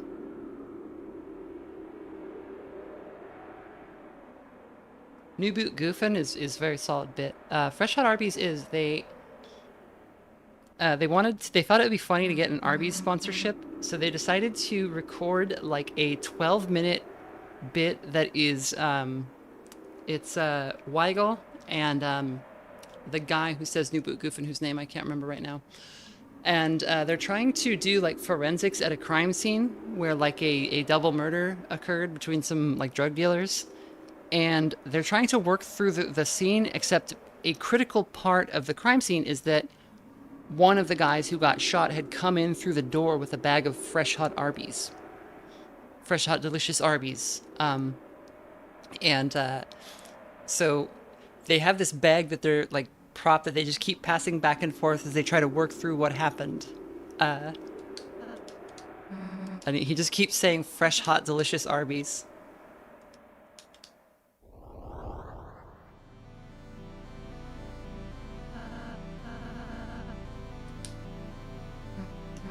There's no dog in Reno 911.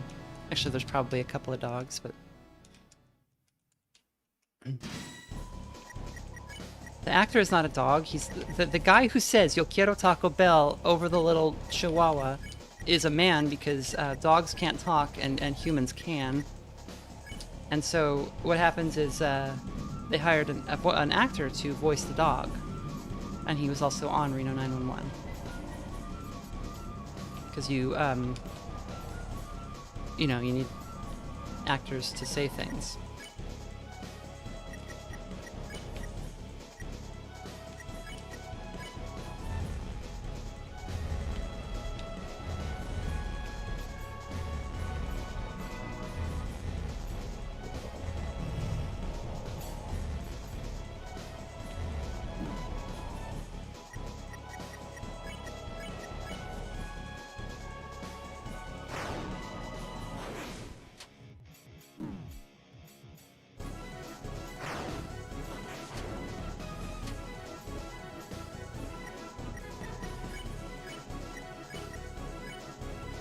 Oops. I meant to dodge. It's blocked with all three. Come on.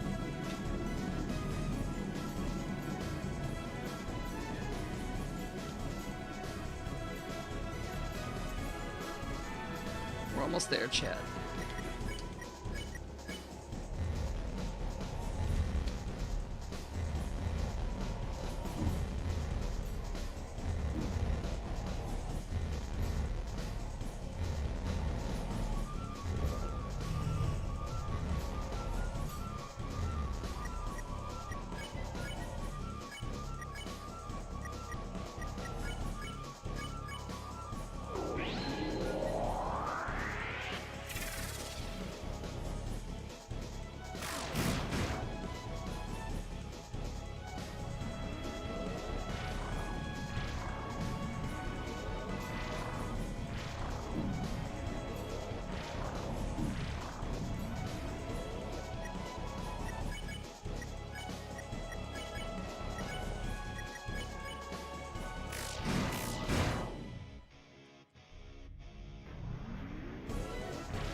Here's another moment where they have trained the player using a simple mechanic that is low stakes, the Jackenstein fight.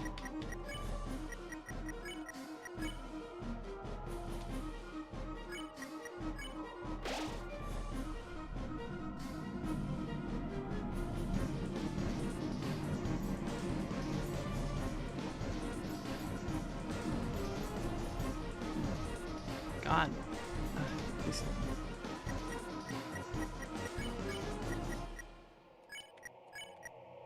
Actually, Chris should use Brighton here.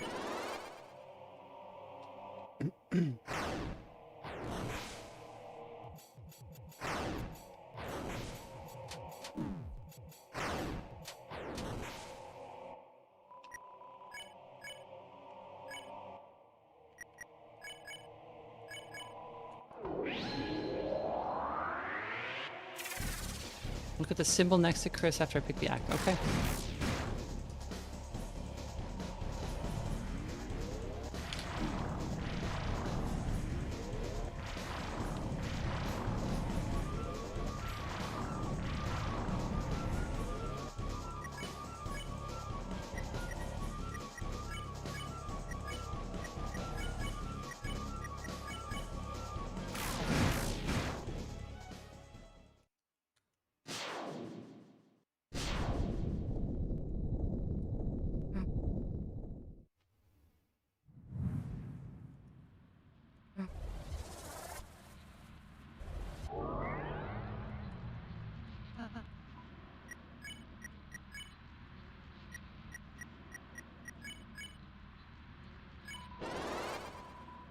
So that's the symbol for magic, though, because when oh no, it's the symbol for acting. Okay, yeah, you're right. So all acts use that symbol, though, not just Chris's. When you R act and S act, it does the same thing.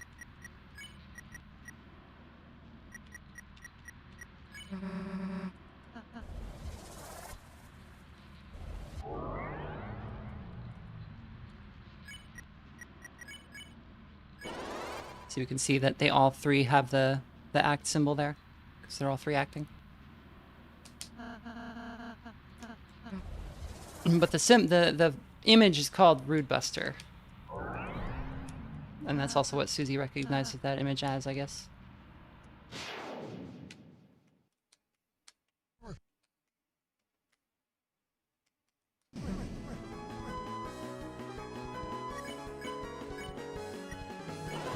I do love that Susie's idea comes back here.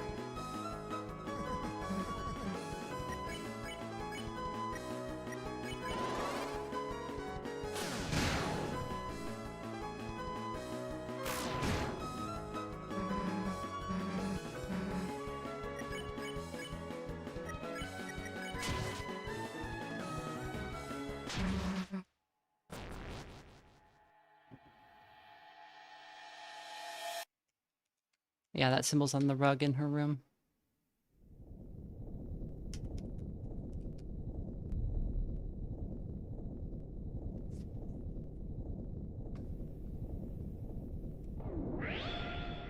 I'm falling!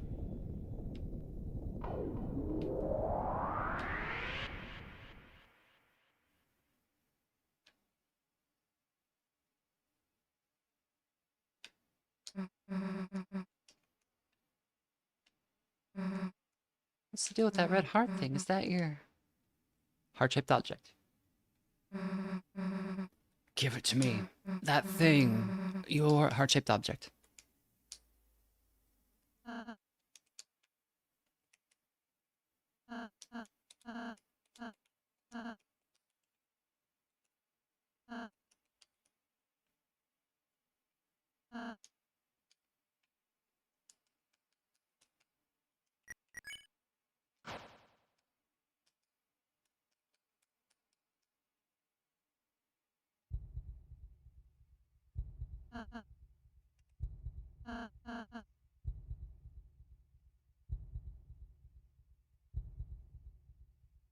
Got a little heartbeat in here. And when all hope is lost for the tail, got one.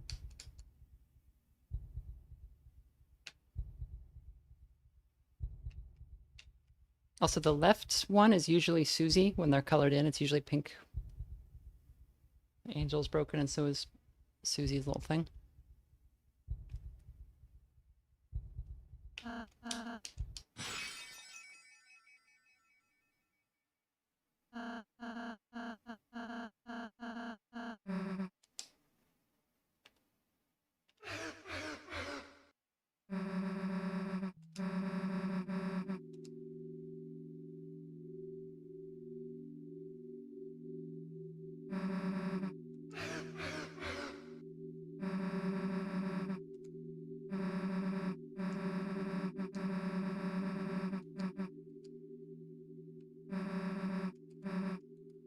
Just wanted to see if there's a specific line here.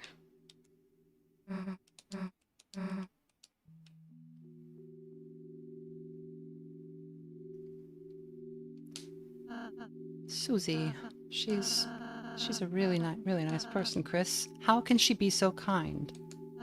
How? So, it seems like he didn't. I was mentioning this the other day. It seems like he didn't expect her to be kind. I'm sorry, Chris.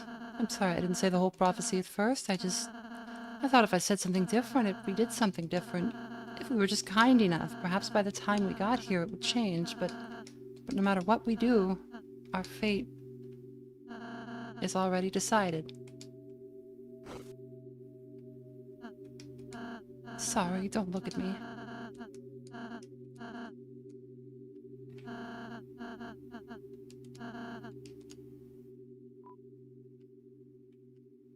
I'm not gonna say good, keep smiling. It's okay not to smile.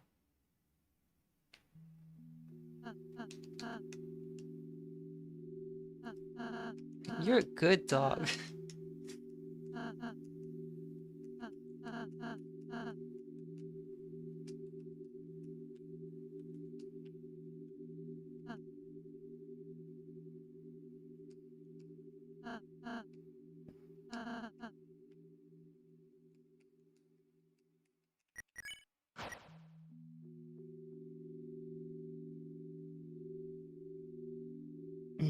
Yeah, I think the squad's gonna eat shit.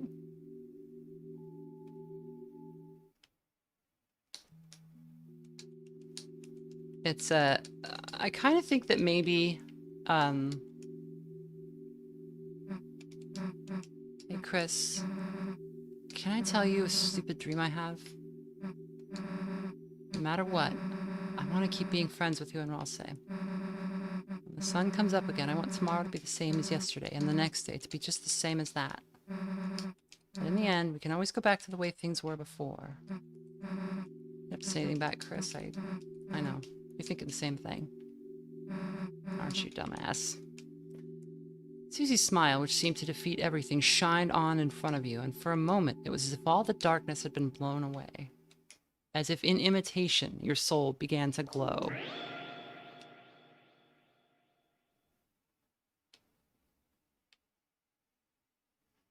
I like that Chris doesn't just like Susie, they are like in awe of her. Very cute.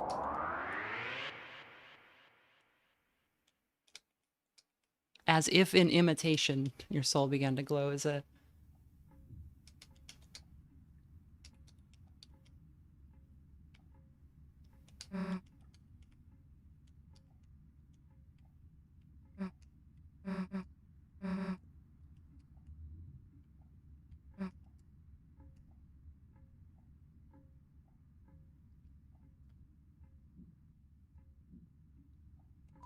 The door, a large person could fit inside.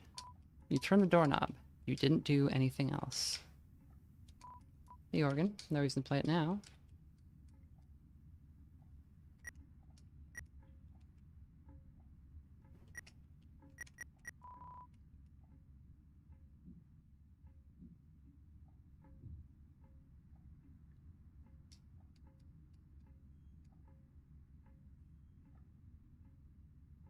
Chris moment.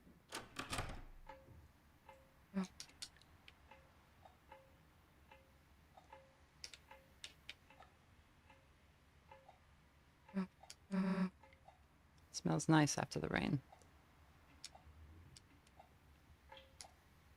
I don't don't think there's too much to see that we haven't seen already. Go back to the lake, maybe. There might be something there, because we did the rock throw.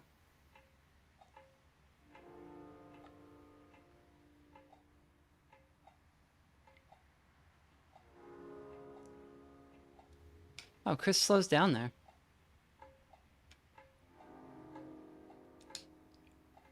Interesting. They seem to not want to go... Yeah, it's like they don't want to go to the flower shop.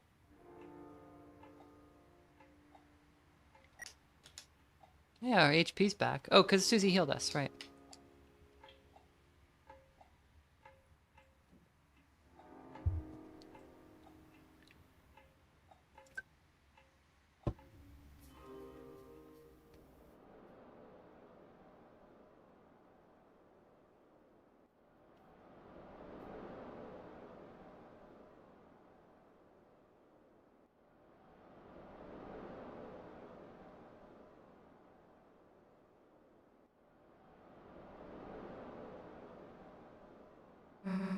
You hear that?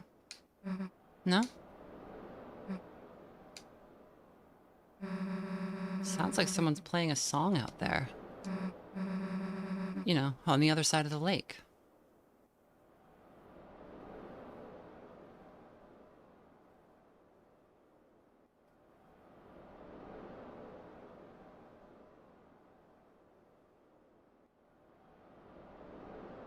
Some people are sensitive to formic acid and can smell the presence of ants. Yes, I can smell ants.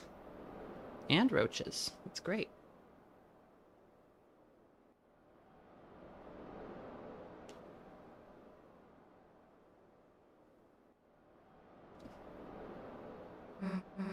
What? I got something on my face or something?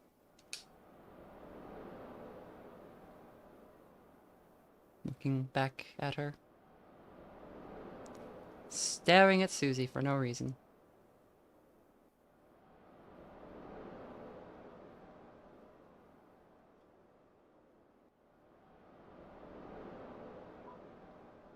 Say what's on your mind. Huh? Why are you talking with your mouth closed? Chris, you miserable little gremlin.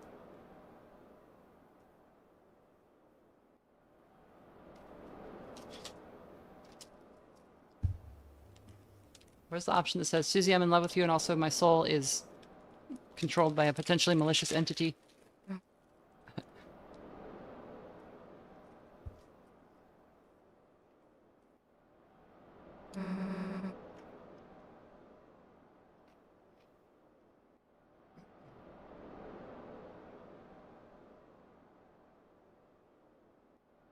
I guess we should go. Chris? Come on, we can't just sit here forever. Chris, don't howl. Oh.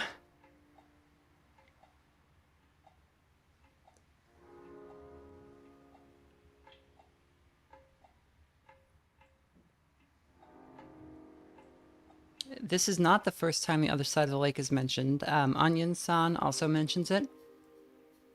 And then Susie, earlier today, when she threw the rock to do the lake skip, she was like, said something about, like, skipping it all the way to the other side of the lake, I think. So, do you mind if I... So, Sans here is, Chris?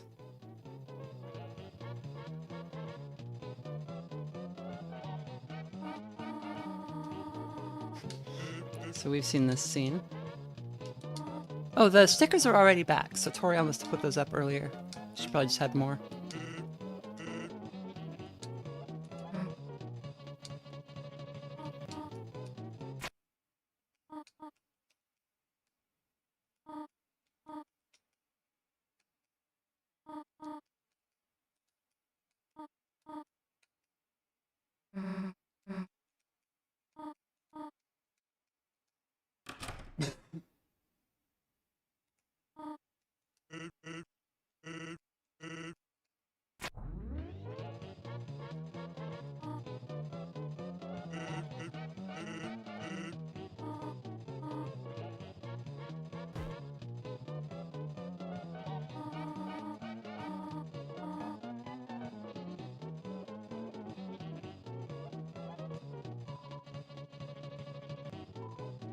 It's a record player. Change the RPM.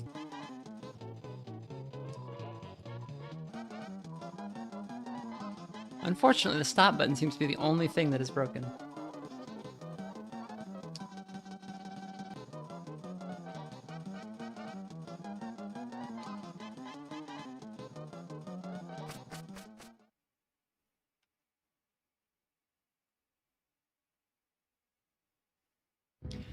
Not only did Sans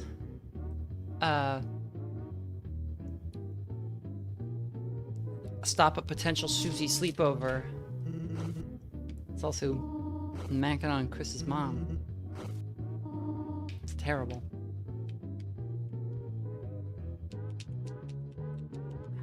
Meow.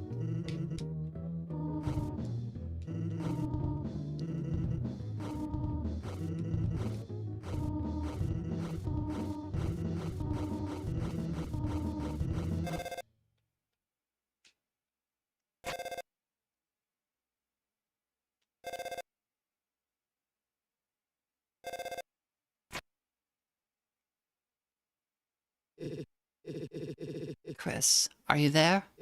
Then I'll just leave a message. We're going to the festival tomorrow, aren't you? I just wanted to confirm. Noelle said she's really looking forward to seeing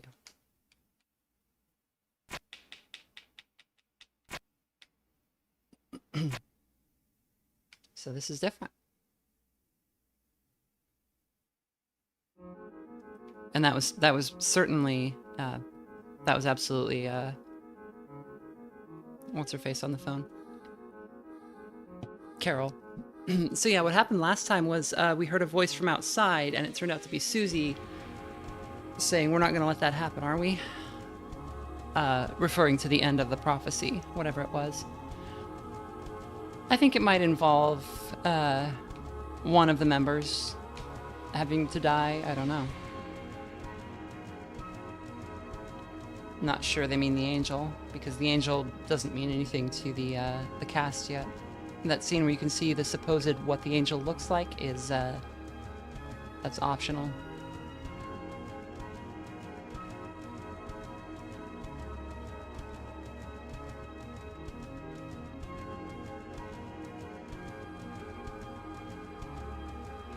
I don't think that Carol is actually trying to do good mother things. Well done.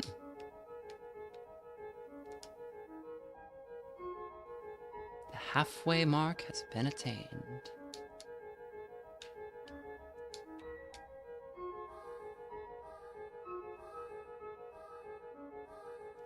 But it is still waiting. How much longer now?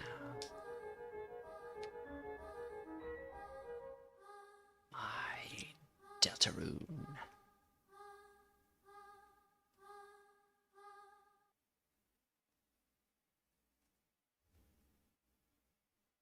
No, I think Carol was definitely saying something malicious there, because we're going to see what happens. We're going to continue to chapter 5, and we'll see that all is not well. So Chris didn't respond to Carol, and just was silent. And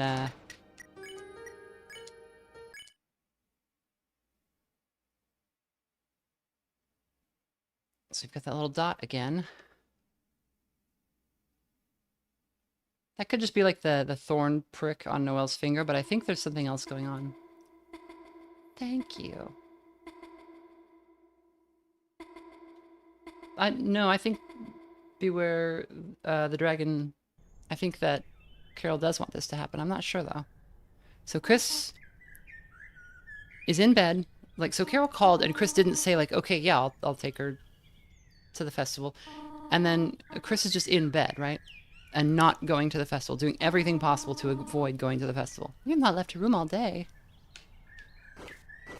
And if I try to roll them out of bed, they will move back. I can kind of like wiggle them. The festival was today, you know. The sun is going down now. They're like, that movement is me moving the controller stick, and they're holding on to the bed. If you get up now, you could still see the parade. Chris, at the very least, you should eat something. They really don't want to go to the festival. There's some honey toast on the table downstairs. I made it for you.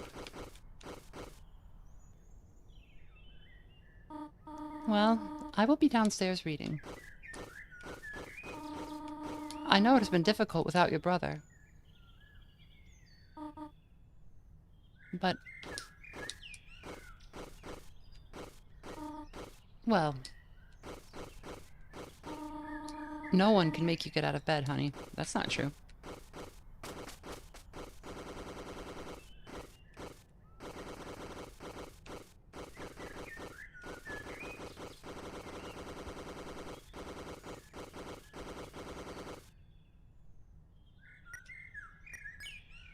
Yeah. Nothing. Nothing. Nothing.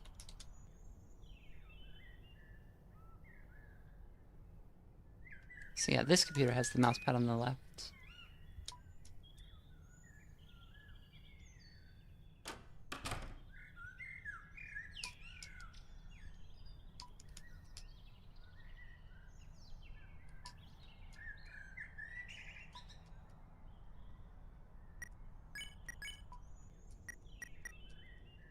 They won't even call their phone.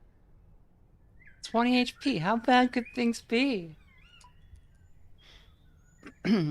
So I think the fact that Carol called to try to ensure that this happens, specifically on this route, when she doesn't do that on the other route, and this is what winds up happening. Won't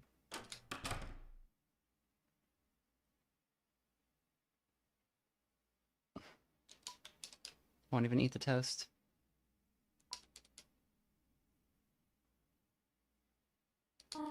Chris, are you all right, sweetheart? You should eat something. There's some honey toast on the table for you, all right? Eat the toast, Chris. Eat the toast, the yummy toast. You love toast. It does make her look pretty bad, but we don't really know what's going on in that route, so it seems bad. Hey, it took you long enough. Trying to sleep through the festival or something? Noelle's waiting for you at the beach. She told me to get you. Yeah, we already kind of hung out. Well, guess you gotta go.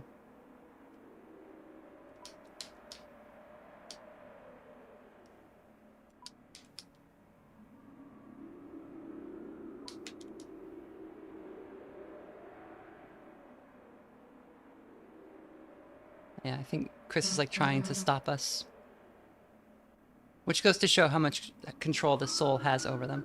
Hey, wait a sec. You wouldn't... I mean, you wouldn't want to see the festival first, would you? Yeah, I saw everything with Noelle, but like... I still want to see how you'd react to stuff too, you know? Come on, it'll be fun. That speeds us up. This is so sad. Doing the king-queen vote thing with Noelle was fun. I put down me and her plus some extra epic drawings. See, I used the green pen for my radioactive breath. She voted before I saw hers, though. She was, like, super excited to write it.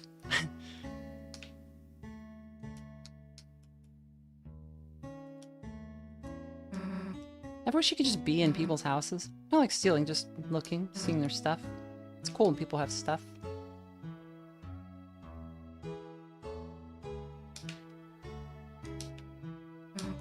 Oh hell, Chris, you're not gonna believe this.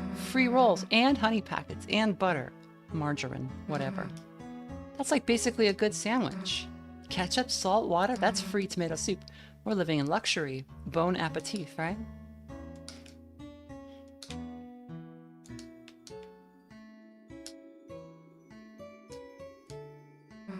Oh yeah, me and Noelle wrote this.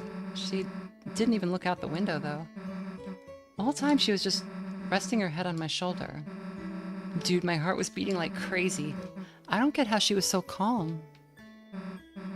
Anyway, you want to ride the wheel? Alright, I call shotgun.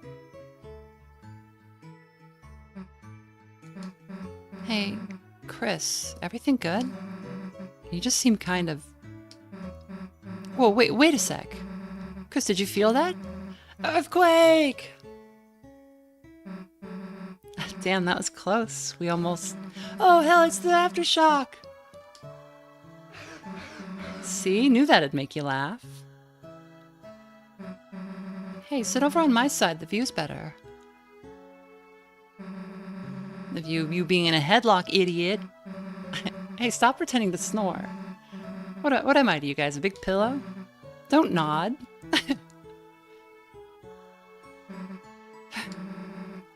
Guess that's about it, huh? That was pretty fun, right? That was fun. Maybe next year we can actually break it. Hey, sweet, no one's in there. That means free grape soda, and we could wear their uniforms and pretend to work there, and take like pics of us standing on the salad. Icy's pizza foot lettuce.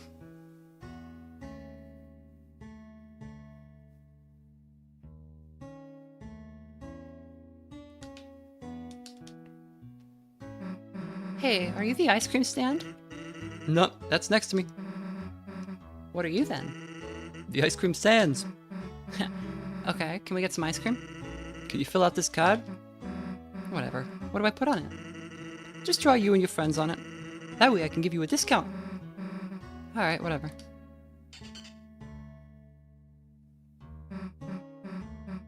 Here, me, Chris, and Ralsei. I know he can't use it, but I gotta put him on. Thanks! So when do we get some ice cream? Whoops. I don't have any. What do you mean you don't? But the stand will after it finishes churning. In the meanwhile, why don't you take this? You got the bread. Bread? Why do you have this? To make ice cream sandwiches. That's kind of a good idea. Guess I gotta wait until the ice cream's done. I'll walk you to the beach though. You know, when you want to go. Bread. A loaf of bread tends to leave crumbs wherever it goes. Hey, don't eat that. Save it for later. You know, ice cream sandwiches. So the, bread is maybe a reference to, the first Mother game, where it was a fast travel item because it left breadcrumbs that you could follow back to other places. Hey, they got free lemon slices here. Check this out. First you get a bunch of free lemon slices. Then, like, you squeeze into free lemon water and some free soft sweetener. Then you got, like, free lemonade. Cool, right? We got that for free. Hey, purple water. You know we gotta sip that. Wait, stop. It's all, like, fuzzy. I feel like that means he dissolved in there, the guy. Dude, no, I don't know what the hell this is. That's what you're here to explain. Great, you don't know either. You could just say that next time instead of staring into my eyes. Play. I won.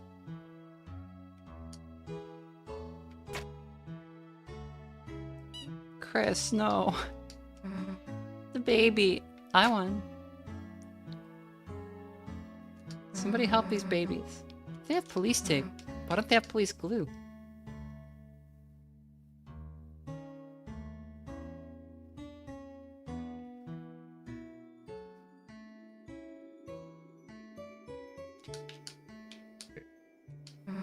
Hey dude, you okay? Shouldn't you be at the king and queen thing? Me? No, I still got some lights to finish here. You sure, man? Susie, it's better you learn sooner than later. Holidays are always full of surprises. Good surprises? Depends on which holiday.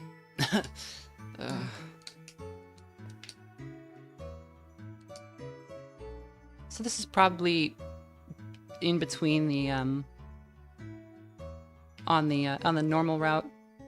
At this point, they'd still be chatting by the lake. Dude, let's slap up the orange goop together. Bet it tastes like clay from the art class. Wait, no, Noelle's dad could see. Dude, what's your favorite horror movie? Bet you like the one with the creepy doll. Huh? Your brother never wanted to watch them? What, was he like, ooh, I'll make the popcorn, then just never came back? What, was I right? pretty funny to see you get jump scared, but we can't go back in there. We're banned. I was feeling like the eyeball grapes or whatever, and Noelle just put her hand in the bowl and started holding mine. Yeah, they banned us for that. Sucks.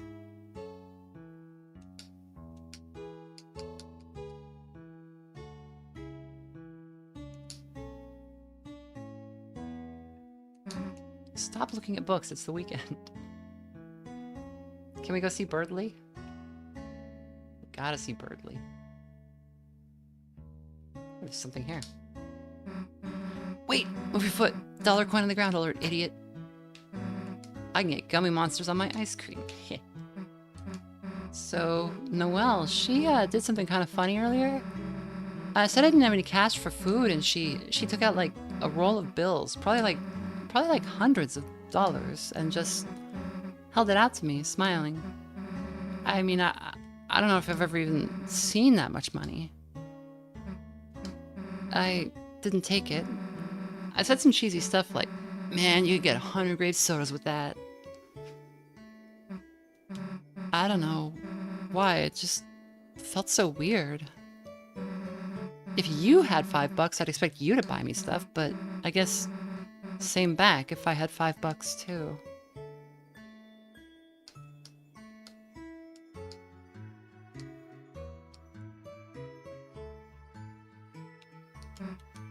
Man, even Ralsei was acting kind of weird today. Guess he was just worried you slept in. I asked if he wanted me to do anything, and he was like, he got quiet and shook his head. Anyway, let's see him later after the other stuff.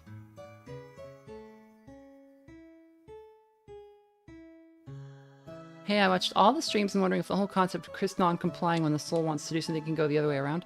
Yeah, like Chris tearing out their soul and opening fountains is contrary to the player's goals. Or like what one would assume the player's goals are, so.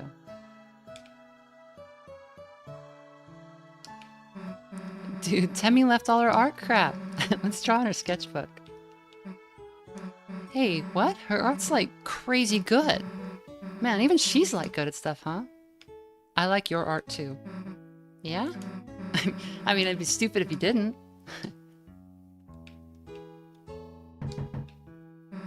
Damn, no one's home. Even this one's empty.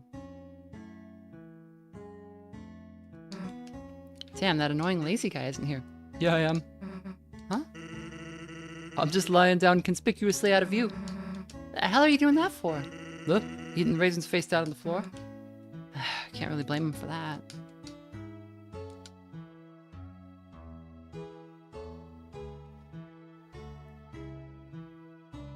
No, the soul is not Chris. The soul is very specifically not Chris. It's called out as such. The Shadow Mantle holder was saying like, "Oh, that stuff you did yesterday. Well, at least you can say it wasn't you doing it." Or like, "The ice cream will be ready later. Take it easy, okay, kid?" Does Sans know what's going on? Where's the hospital? Is it one more north?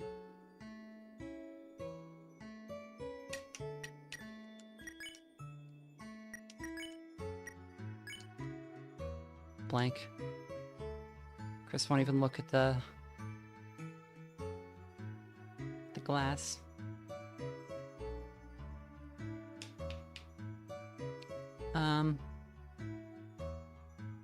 Hospital is across from the library. Alright.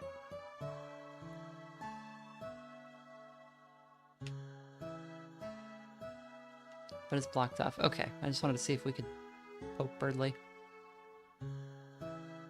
Well, chat, let's go to see what Noelle wants. Everything smells nice, right? Come on, smell it, stinky. Flowers are boring.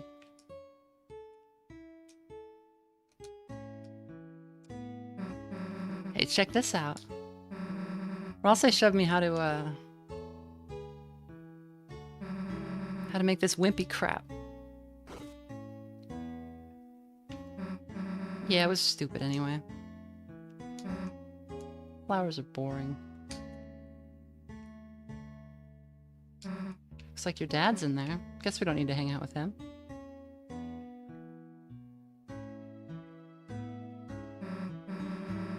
Alright, done with the festival? Okay then. I gotta go wait for the ice cream, so... Guess I'll see you later, huh?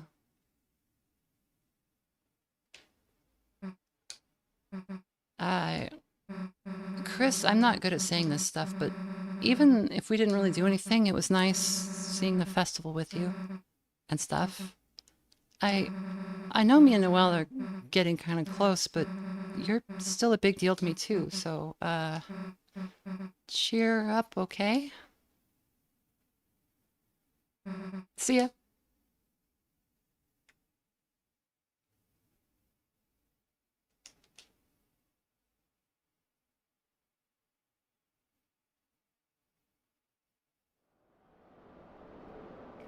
So when we used the glass earlier on a loaf of bread, it tends to leave crumbs wherever it goes. In Cyber City, when we had reunited with Susie, it said for a minute you thought you saw Susie glaring coldly at you, but when you move the glass, you just see her making a stupid face. Bread.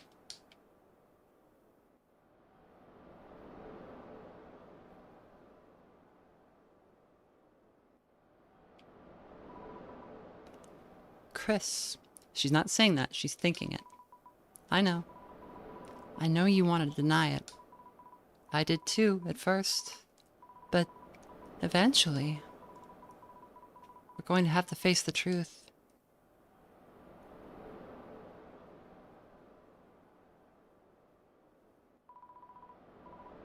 Yesterday, when everything happened, every cell in my body was screaming at me to run away.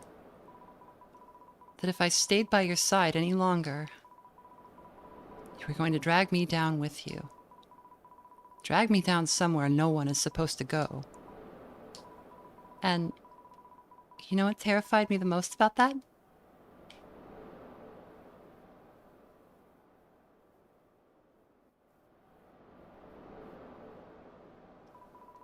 I think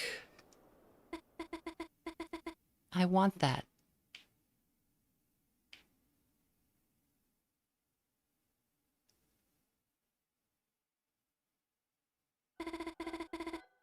Since Des left, all I've been doing has just been marching down my path, staying quiet, getting good grades.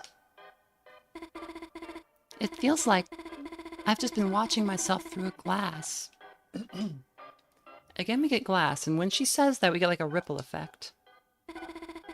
Watching someone else move me through my life. That's why I want to do something crazy. That's why I want to break free. But I can't. I couldn't. Because I'm just Noelle. A Noelle that has to do Noelle things. Just like Chris has to do Chris things. But Chris, you changed.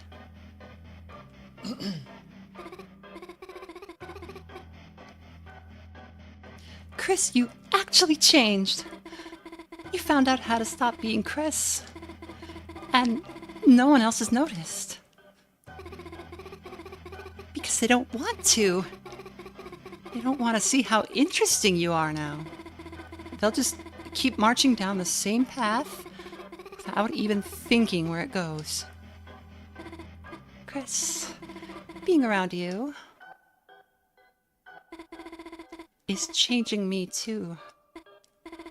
Chris, when I cast Snowgrave, I felt stronger than I have in my entire life. I know, it's horrible. It's horrible to say that, but... Chris, if it's you telling me to, I can do anything. If you tell me to, I can do things that are impossible. Things no one else can do. So, why don't we do it? Why don't we do something crazy? Tell me. Tell me to grow wings, and let's fly out of this stupid town. Somewhere no one's ever been before.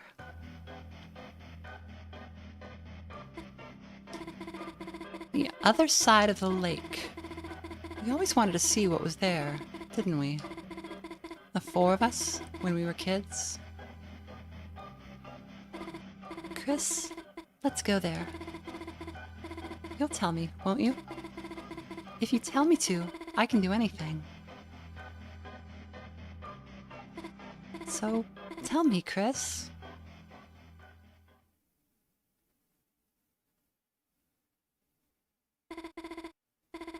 The words I've been waiting to hear.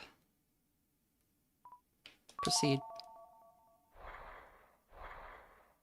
Proceed. The water's nice, isn't it, Chris?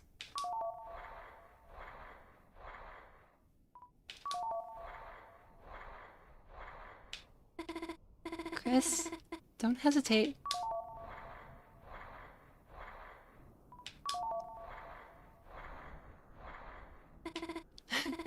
It's colder than I thought.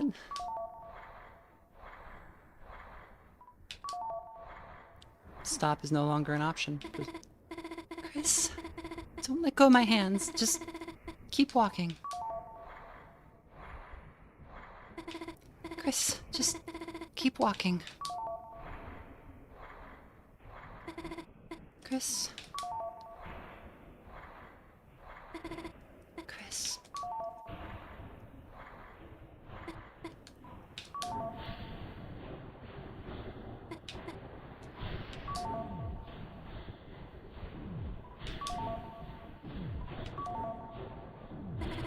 Chris, you can still hear me, can't you?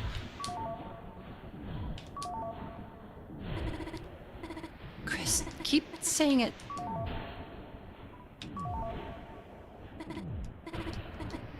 Chris.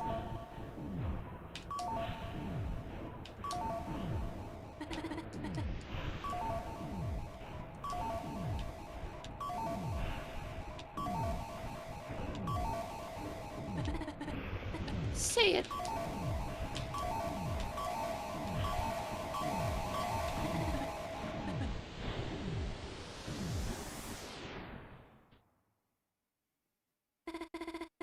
I was wrong.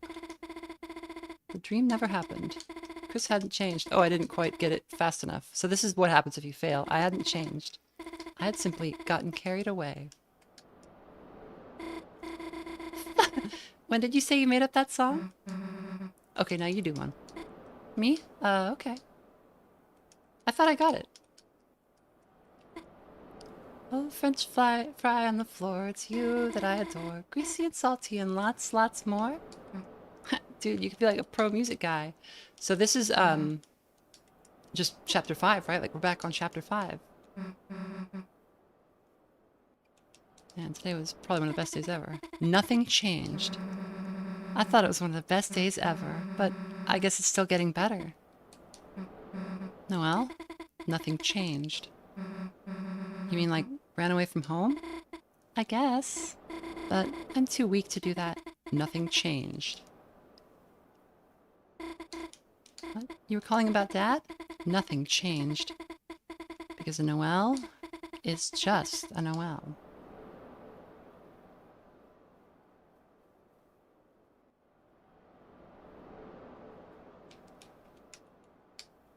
So,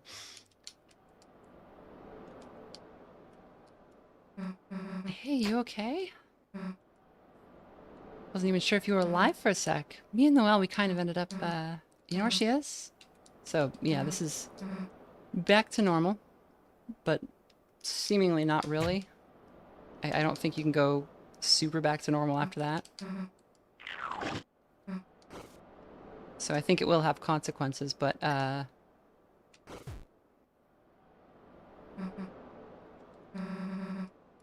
obviously we need to go Zorgon mode. I forgot about this.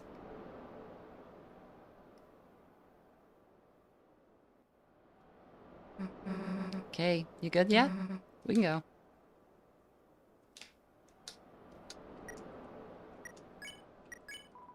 You looked through the glass. For some strange reason, for just a moment, you thought you saw Susie in a far-off window, unkempt and glaring. Only picked up. You don't need it again, dumbass.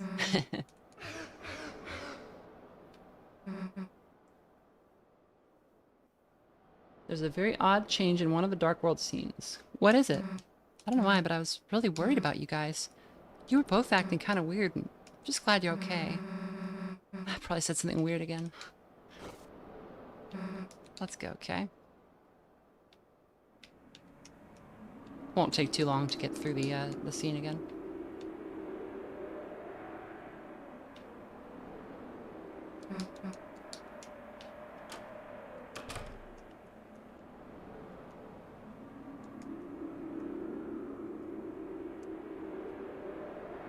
I will have to restart the game, though, because it's a minute before you actually get to a menu. Festival Day, play. Oh wow, we got the cool little Streamlabs background. Don't always get to see that. There we go. Chris Cam remaining intact through the entire thing.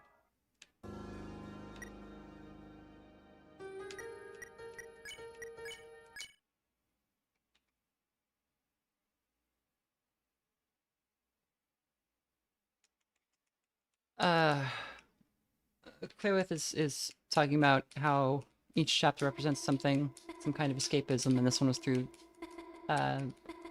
ideation.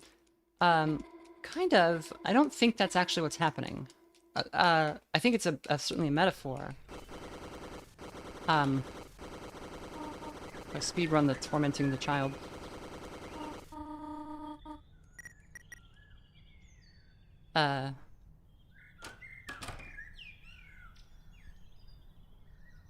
Walk into the lake like your life depends on it. But I think something. So when they say the other side of the lake, they didn't mean. Noelle didn't mean the far side of the lake. She meant the bottom of the lake, the other side from the surface. It's it's some fun little wordplay there.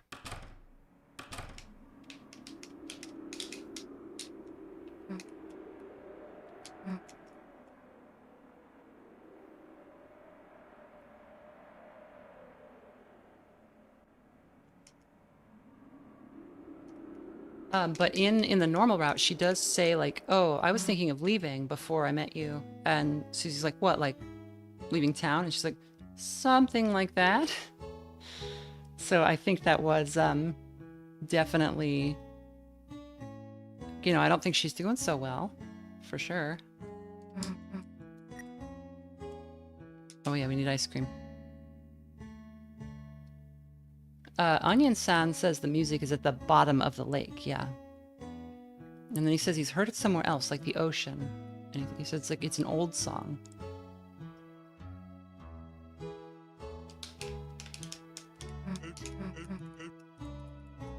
Also, it's possible for Susie to draw 4 people on the card, but canonically there are 3 people on it.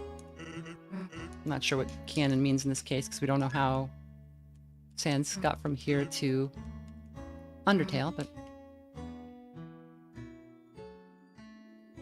Well, the sand scene is also required because it gets Susie out of your hair, but I think the card is the thing we're meant to notice.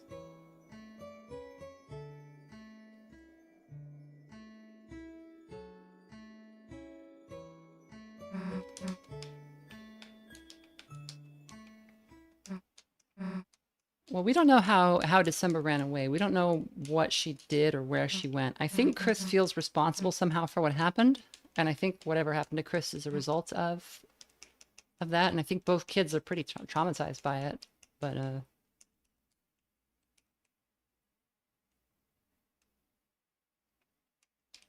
well, there's 3 people on the card in Undertale. There's not 4.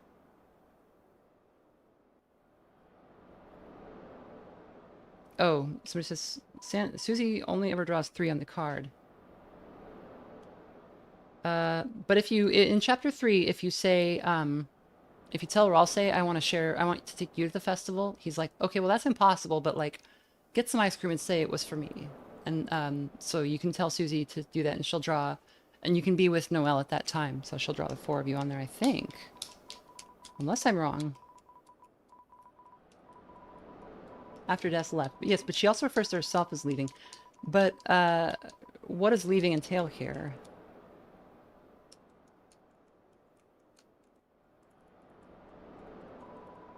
Like, obviously the case is not that December is simply dead, because then Carol wouldn't be trying to presumably get her back, or keeping her room all the same way or whatever. Oh, I see. Draw your friends instead of you and your friends, so Susie doesn't draw herself there if she draws the others. I get it. Maybe there can only ever be 3, and somebody's got to die no matter what. We got 4 party members and only 3 slots. Someone's making messages in the data mine portions. Yeah, that definitely seems to be December. And don't forget, I'm with you in the dark seems to be something she said to Chris. Hey, Squeakle. Thank you. So I think December somehow got stuck in the dark world in a way that, like,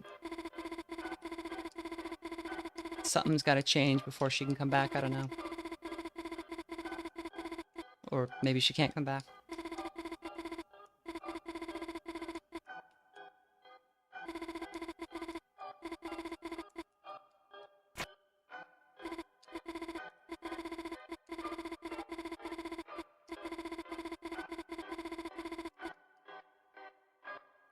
DrewTube says, well, if all the world is dark, they can come back to life. But that only works under super specific circumstances. She's been in a dark world forever. She would have started it. I don't think so. Susie said the dark world food doesn't feel substantial, but like if December is like lost in the dark in like a way that she's no longer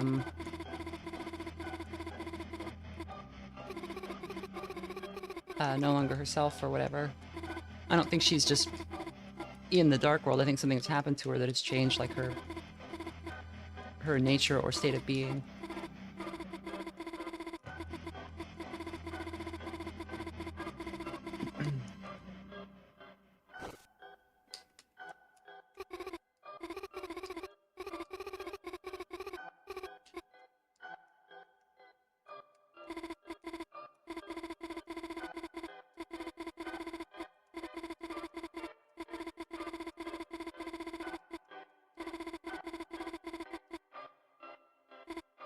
I mean, that's like it would be dumb if the story was that she starved to death in the dark. Like that's nothing.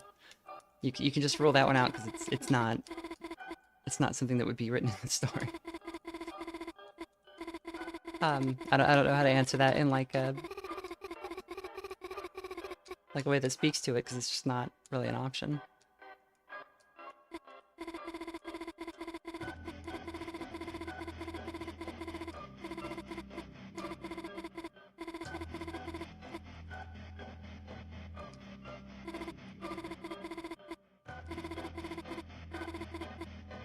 Lobo of Malhout says, I left the lake stuff mirrors real-life folklore, entering a strange new world through an esoteric ritual. Yeah, and we've specifically been told that water and fairies are associated. So it's something to think about. And also I think the surface of the water is like similar to looking through glass, right? And we even get that ripple effect on the water when she talks about seeing through a screen or through glass. Sorry, we get the water rippling effect that's happening on the right over the entire screen when she says it's like she's watching her world through glass. So I think the water is it's a way to pass through to somewhere.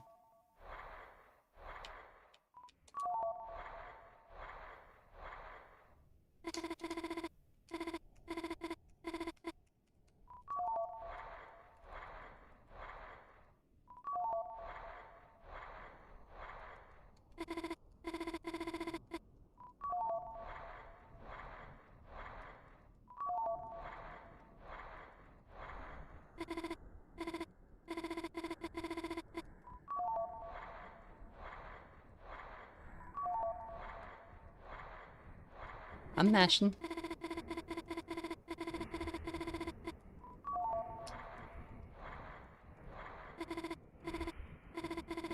Keep proceeding long after we can't see anything.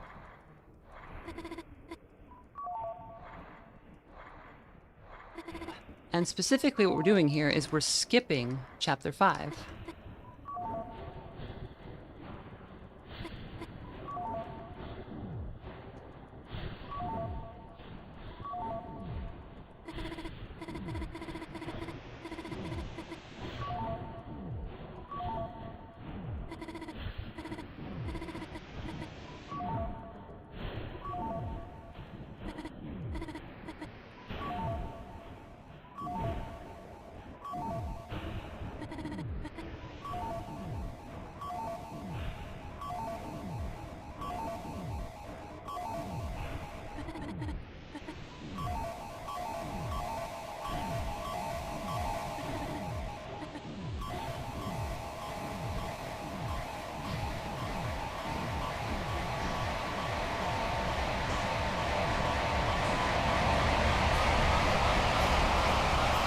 Yeah, skipping 5 and 6, sorry.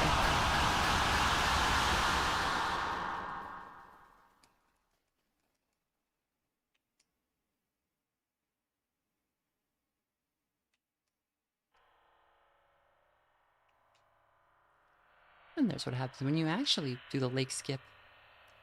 Insert chapter 7. So I think what is happening here, side B.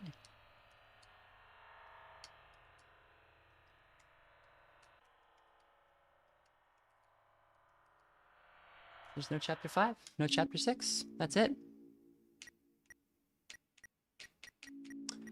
So, it seems like whatever happens chapter 5, 6 is something that you could maybe reach a different outcome by skipping. Because I think what's going to happen in chapter 6 is we know that Rudy fell down at the festival, and that might mean that he's like fully dead.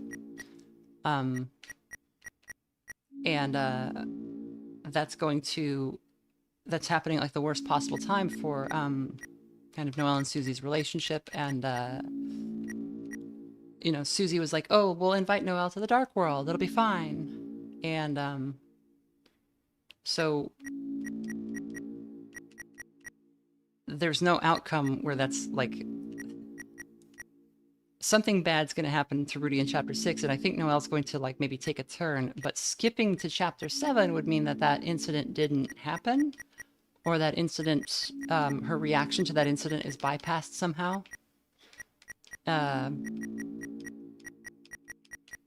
Because like if you know, if Rudy dies in chapter 6 and that kind of sets the final events of the story into motion for chapter 7, then skipping chapter 6 is going to be interesting.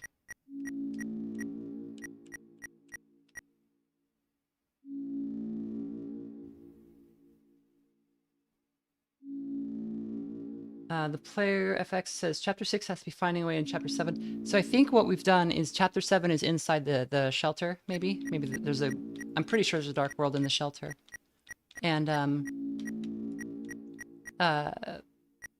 so if chapter 6 is like dealing with Noelle's stuff and maybe the hospital or whatever, and then chapter 7 is down in the shelter, if we skipped all that and we're in the shelter now, because there's some way into it through the lake, that's something. Yeah, see y'all in 2027. Yeah, so that's all of the Deltarune for now.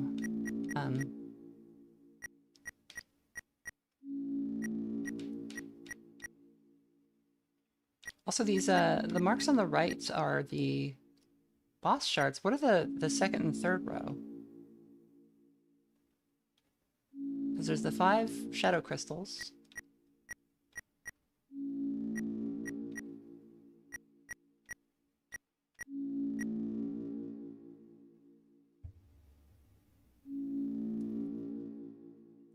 Caster says the concept of Lightners being able to revive his darkness is definitely Rudy revive foreshadowing. That seems like something you shouldn't do, right? Like if you're You shouldn't get into the habit of trying to make dead lighteners into darkeners. That seems like a... seems bad.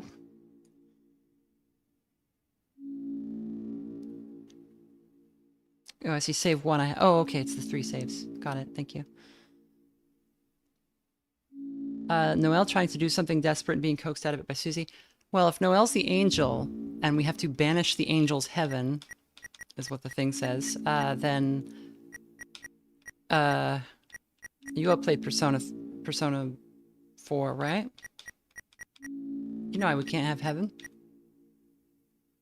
So, that's what I think is going on in 6, and that might split Chris and Susie on the issue, because if Noelle becomes an opponent, obviously Susie's not gonna stand for that.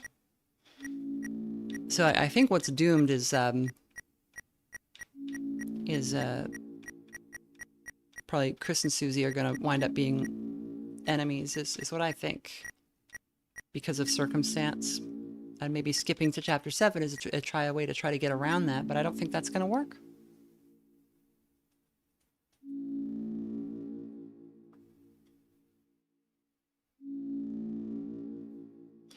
I think at least one of the 4 characters is doomed, because you only have 3 slots, right?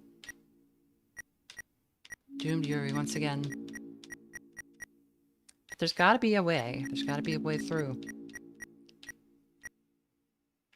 Toby wouldn't do that to us. Toby wouldn't make us sad. This also implies they're at least missing for 2 days, yeah.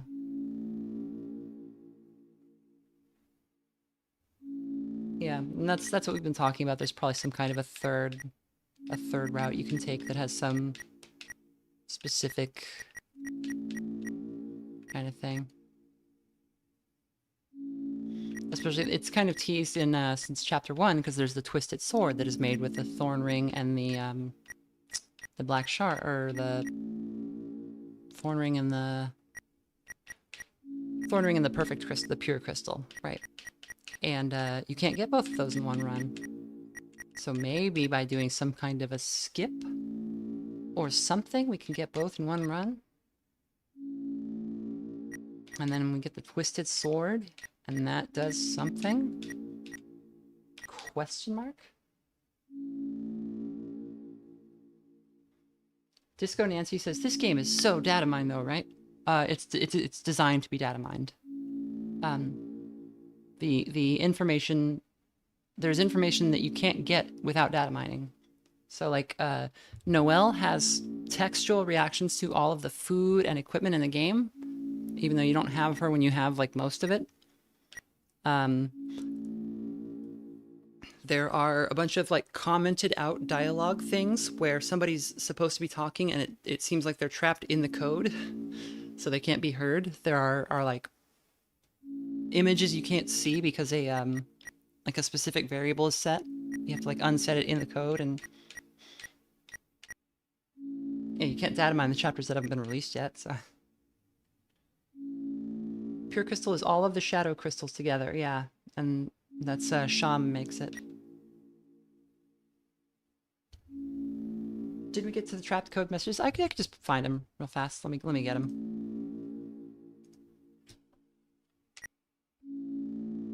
I'm going to close the game though, because it's making this boom noise that is going to drive me nuts. All right, where is Deltarune unused dialogue?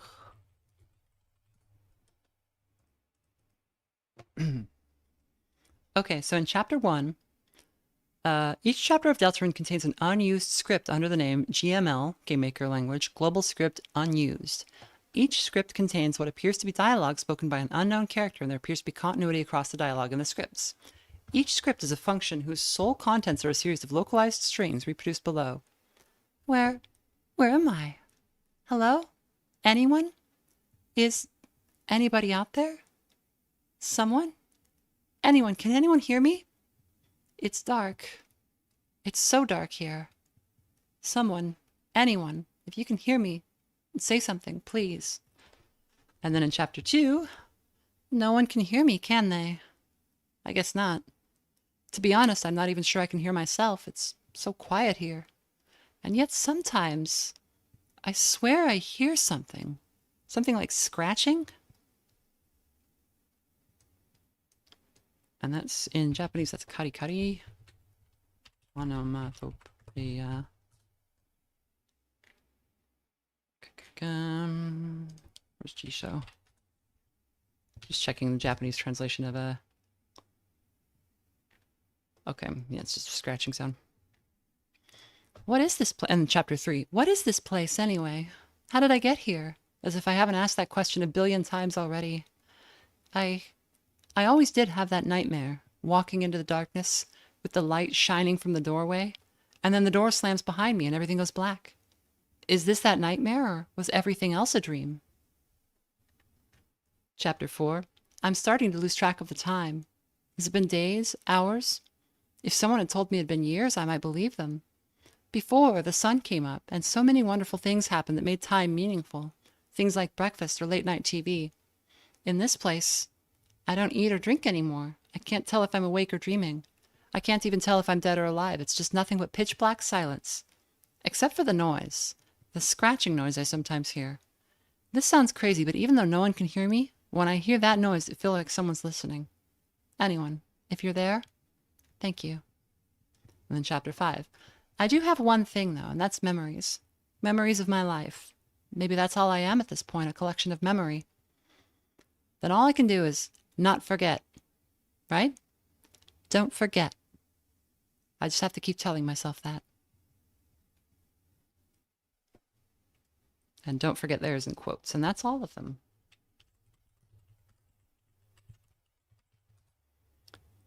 I feel like the scratching noise might be players like data mining the game, but it might also just be like friends in the dark.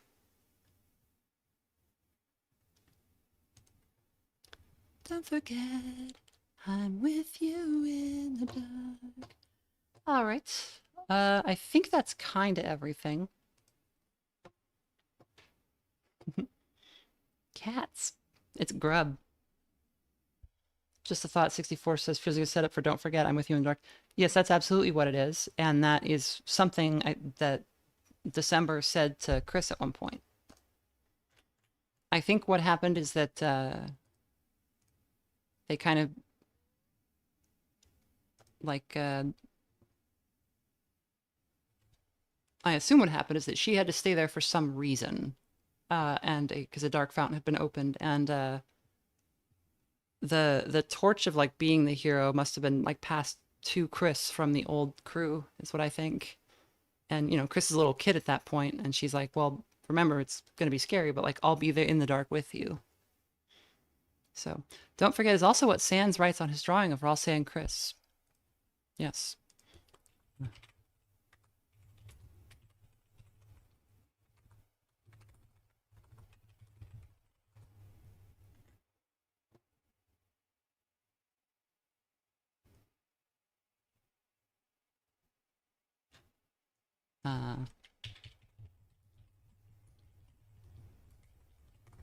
Let me see if I can find the thing. So in chapter 4, after Susie smashes the prophecy, if you go back to the south end of the room, which I showed this in the first run, there's a dialogue box.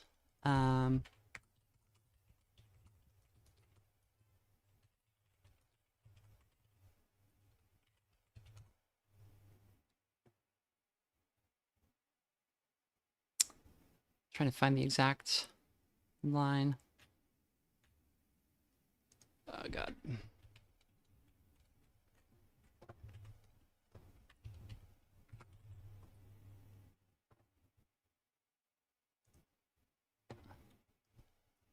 Here we go.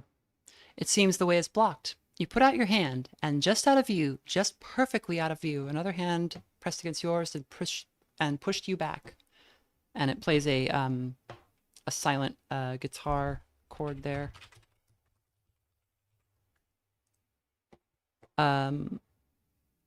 Also, one of the phone calls Chris gets is "Don't forget, Chris," followed by "You promised."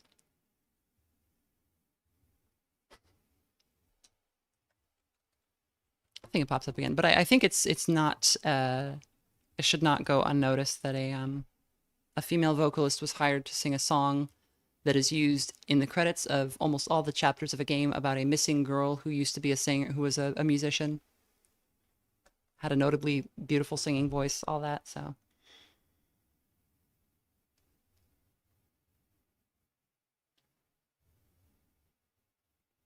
oh yeah, it's also in Raise Up Your Bat, which we're told is Tenna talks about a time that she sang that song to Chris. So guess the where's that?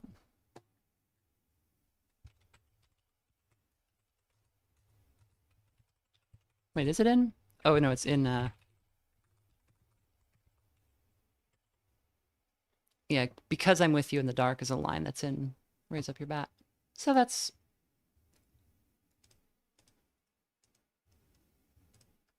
I do kind of read that song as being like telling Chris to get ready for the fight because they got to do that now. Anyway, that's the whole thing. Didn't they sing that at a prior festival? I don't know. I don't think so. Chris used to be in a band with them. I don't know what song they played, but Chris played piano or keyboard in a band with Azrael in December. And I think Noel was in it too, but I don't remember.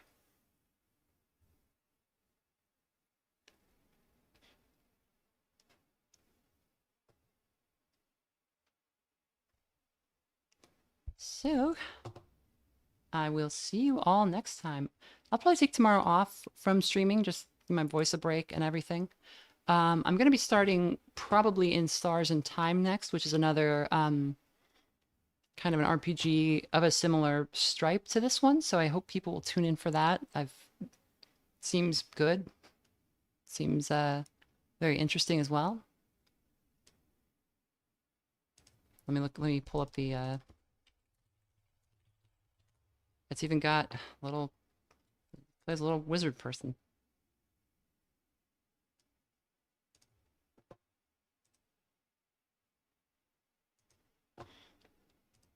But it seems like it's a cool story with stuff to think about. So Lenil says you might want to look at Start Again first. Start Again was made after. It's a prequel, but everything I read said play Stars in Time first because you're not going to understand the prequel if you like. It's not meant to be played first. Have you ever tried any of the fan games Yellow? Yeah, I talked about Undertale Yellow. I actually played it on stream. It is just like way too hard. I got all the way to the pacifist route and boss, and I just took a couple of shots at it, and I was like, I don't need to do this. I don't need this in my life. It's got really cool stuff in it. I really think the like the neutral route stuff with Flowey is amazing. It's really well done. It keeps the humor of Undertale. It's got the vibe, but like, boy, those fights, they're sure are fan game fights, huh?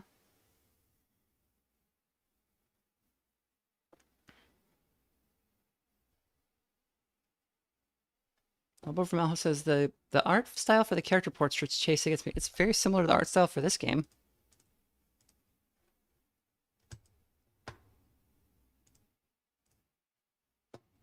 It's like a little bit less lo-fi, I guess, but it's quite similar. Anyway, I will bounce on out of here. I got to do some stuff for Cataclysm. Maybe feed the cat. Leno says Start Again was first. I'll check again, but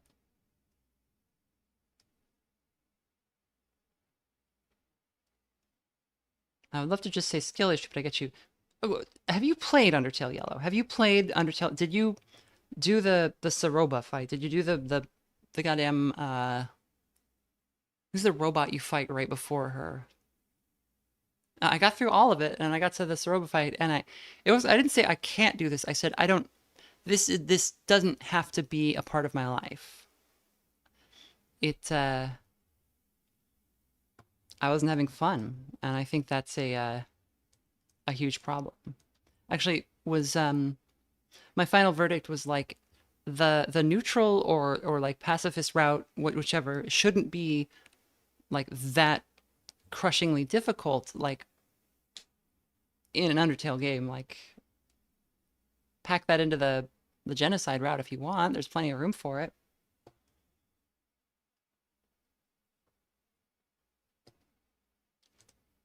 Anyway, night everybody.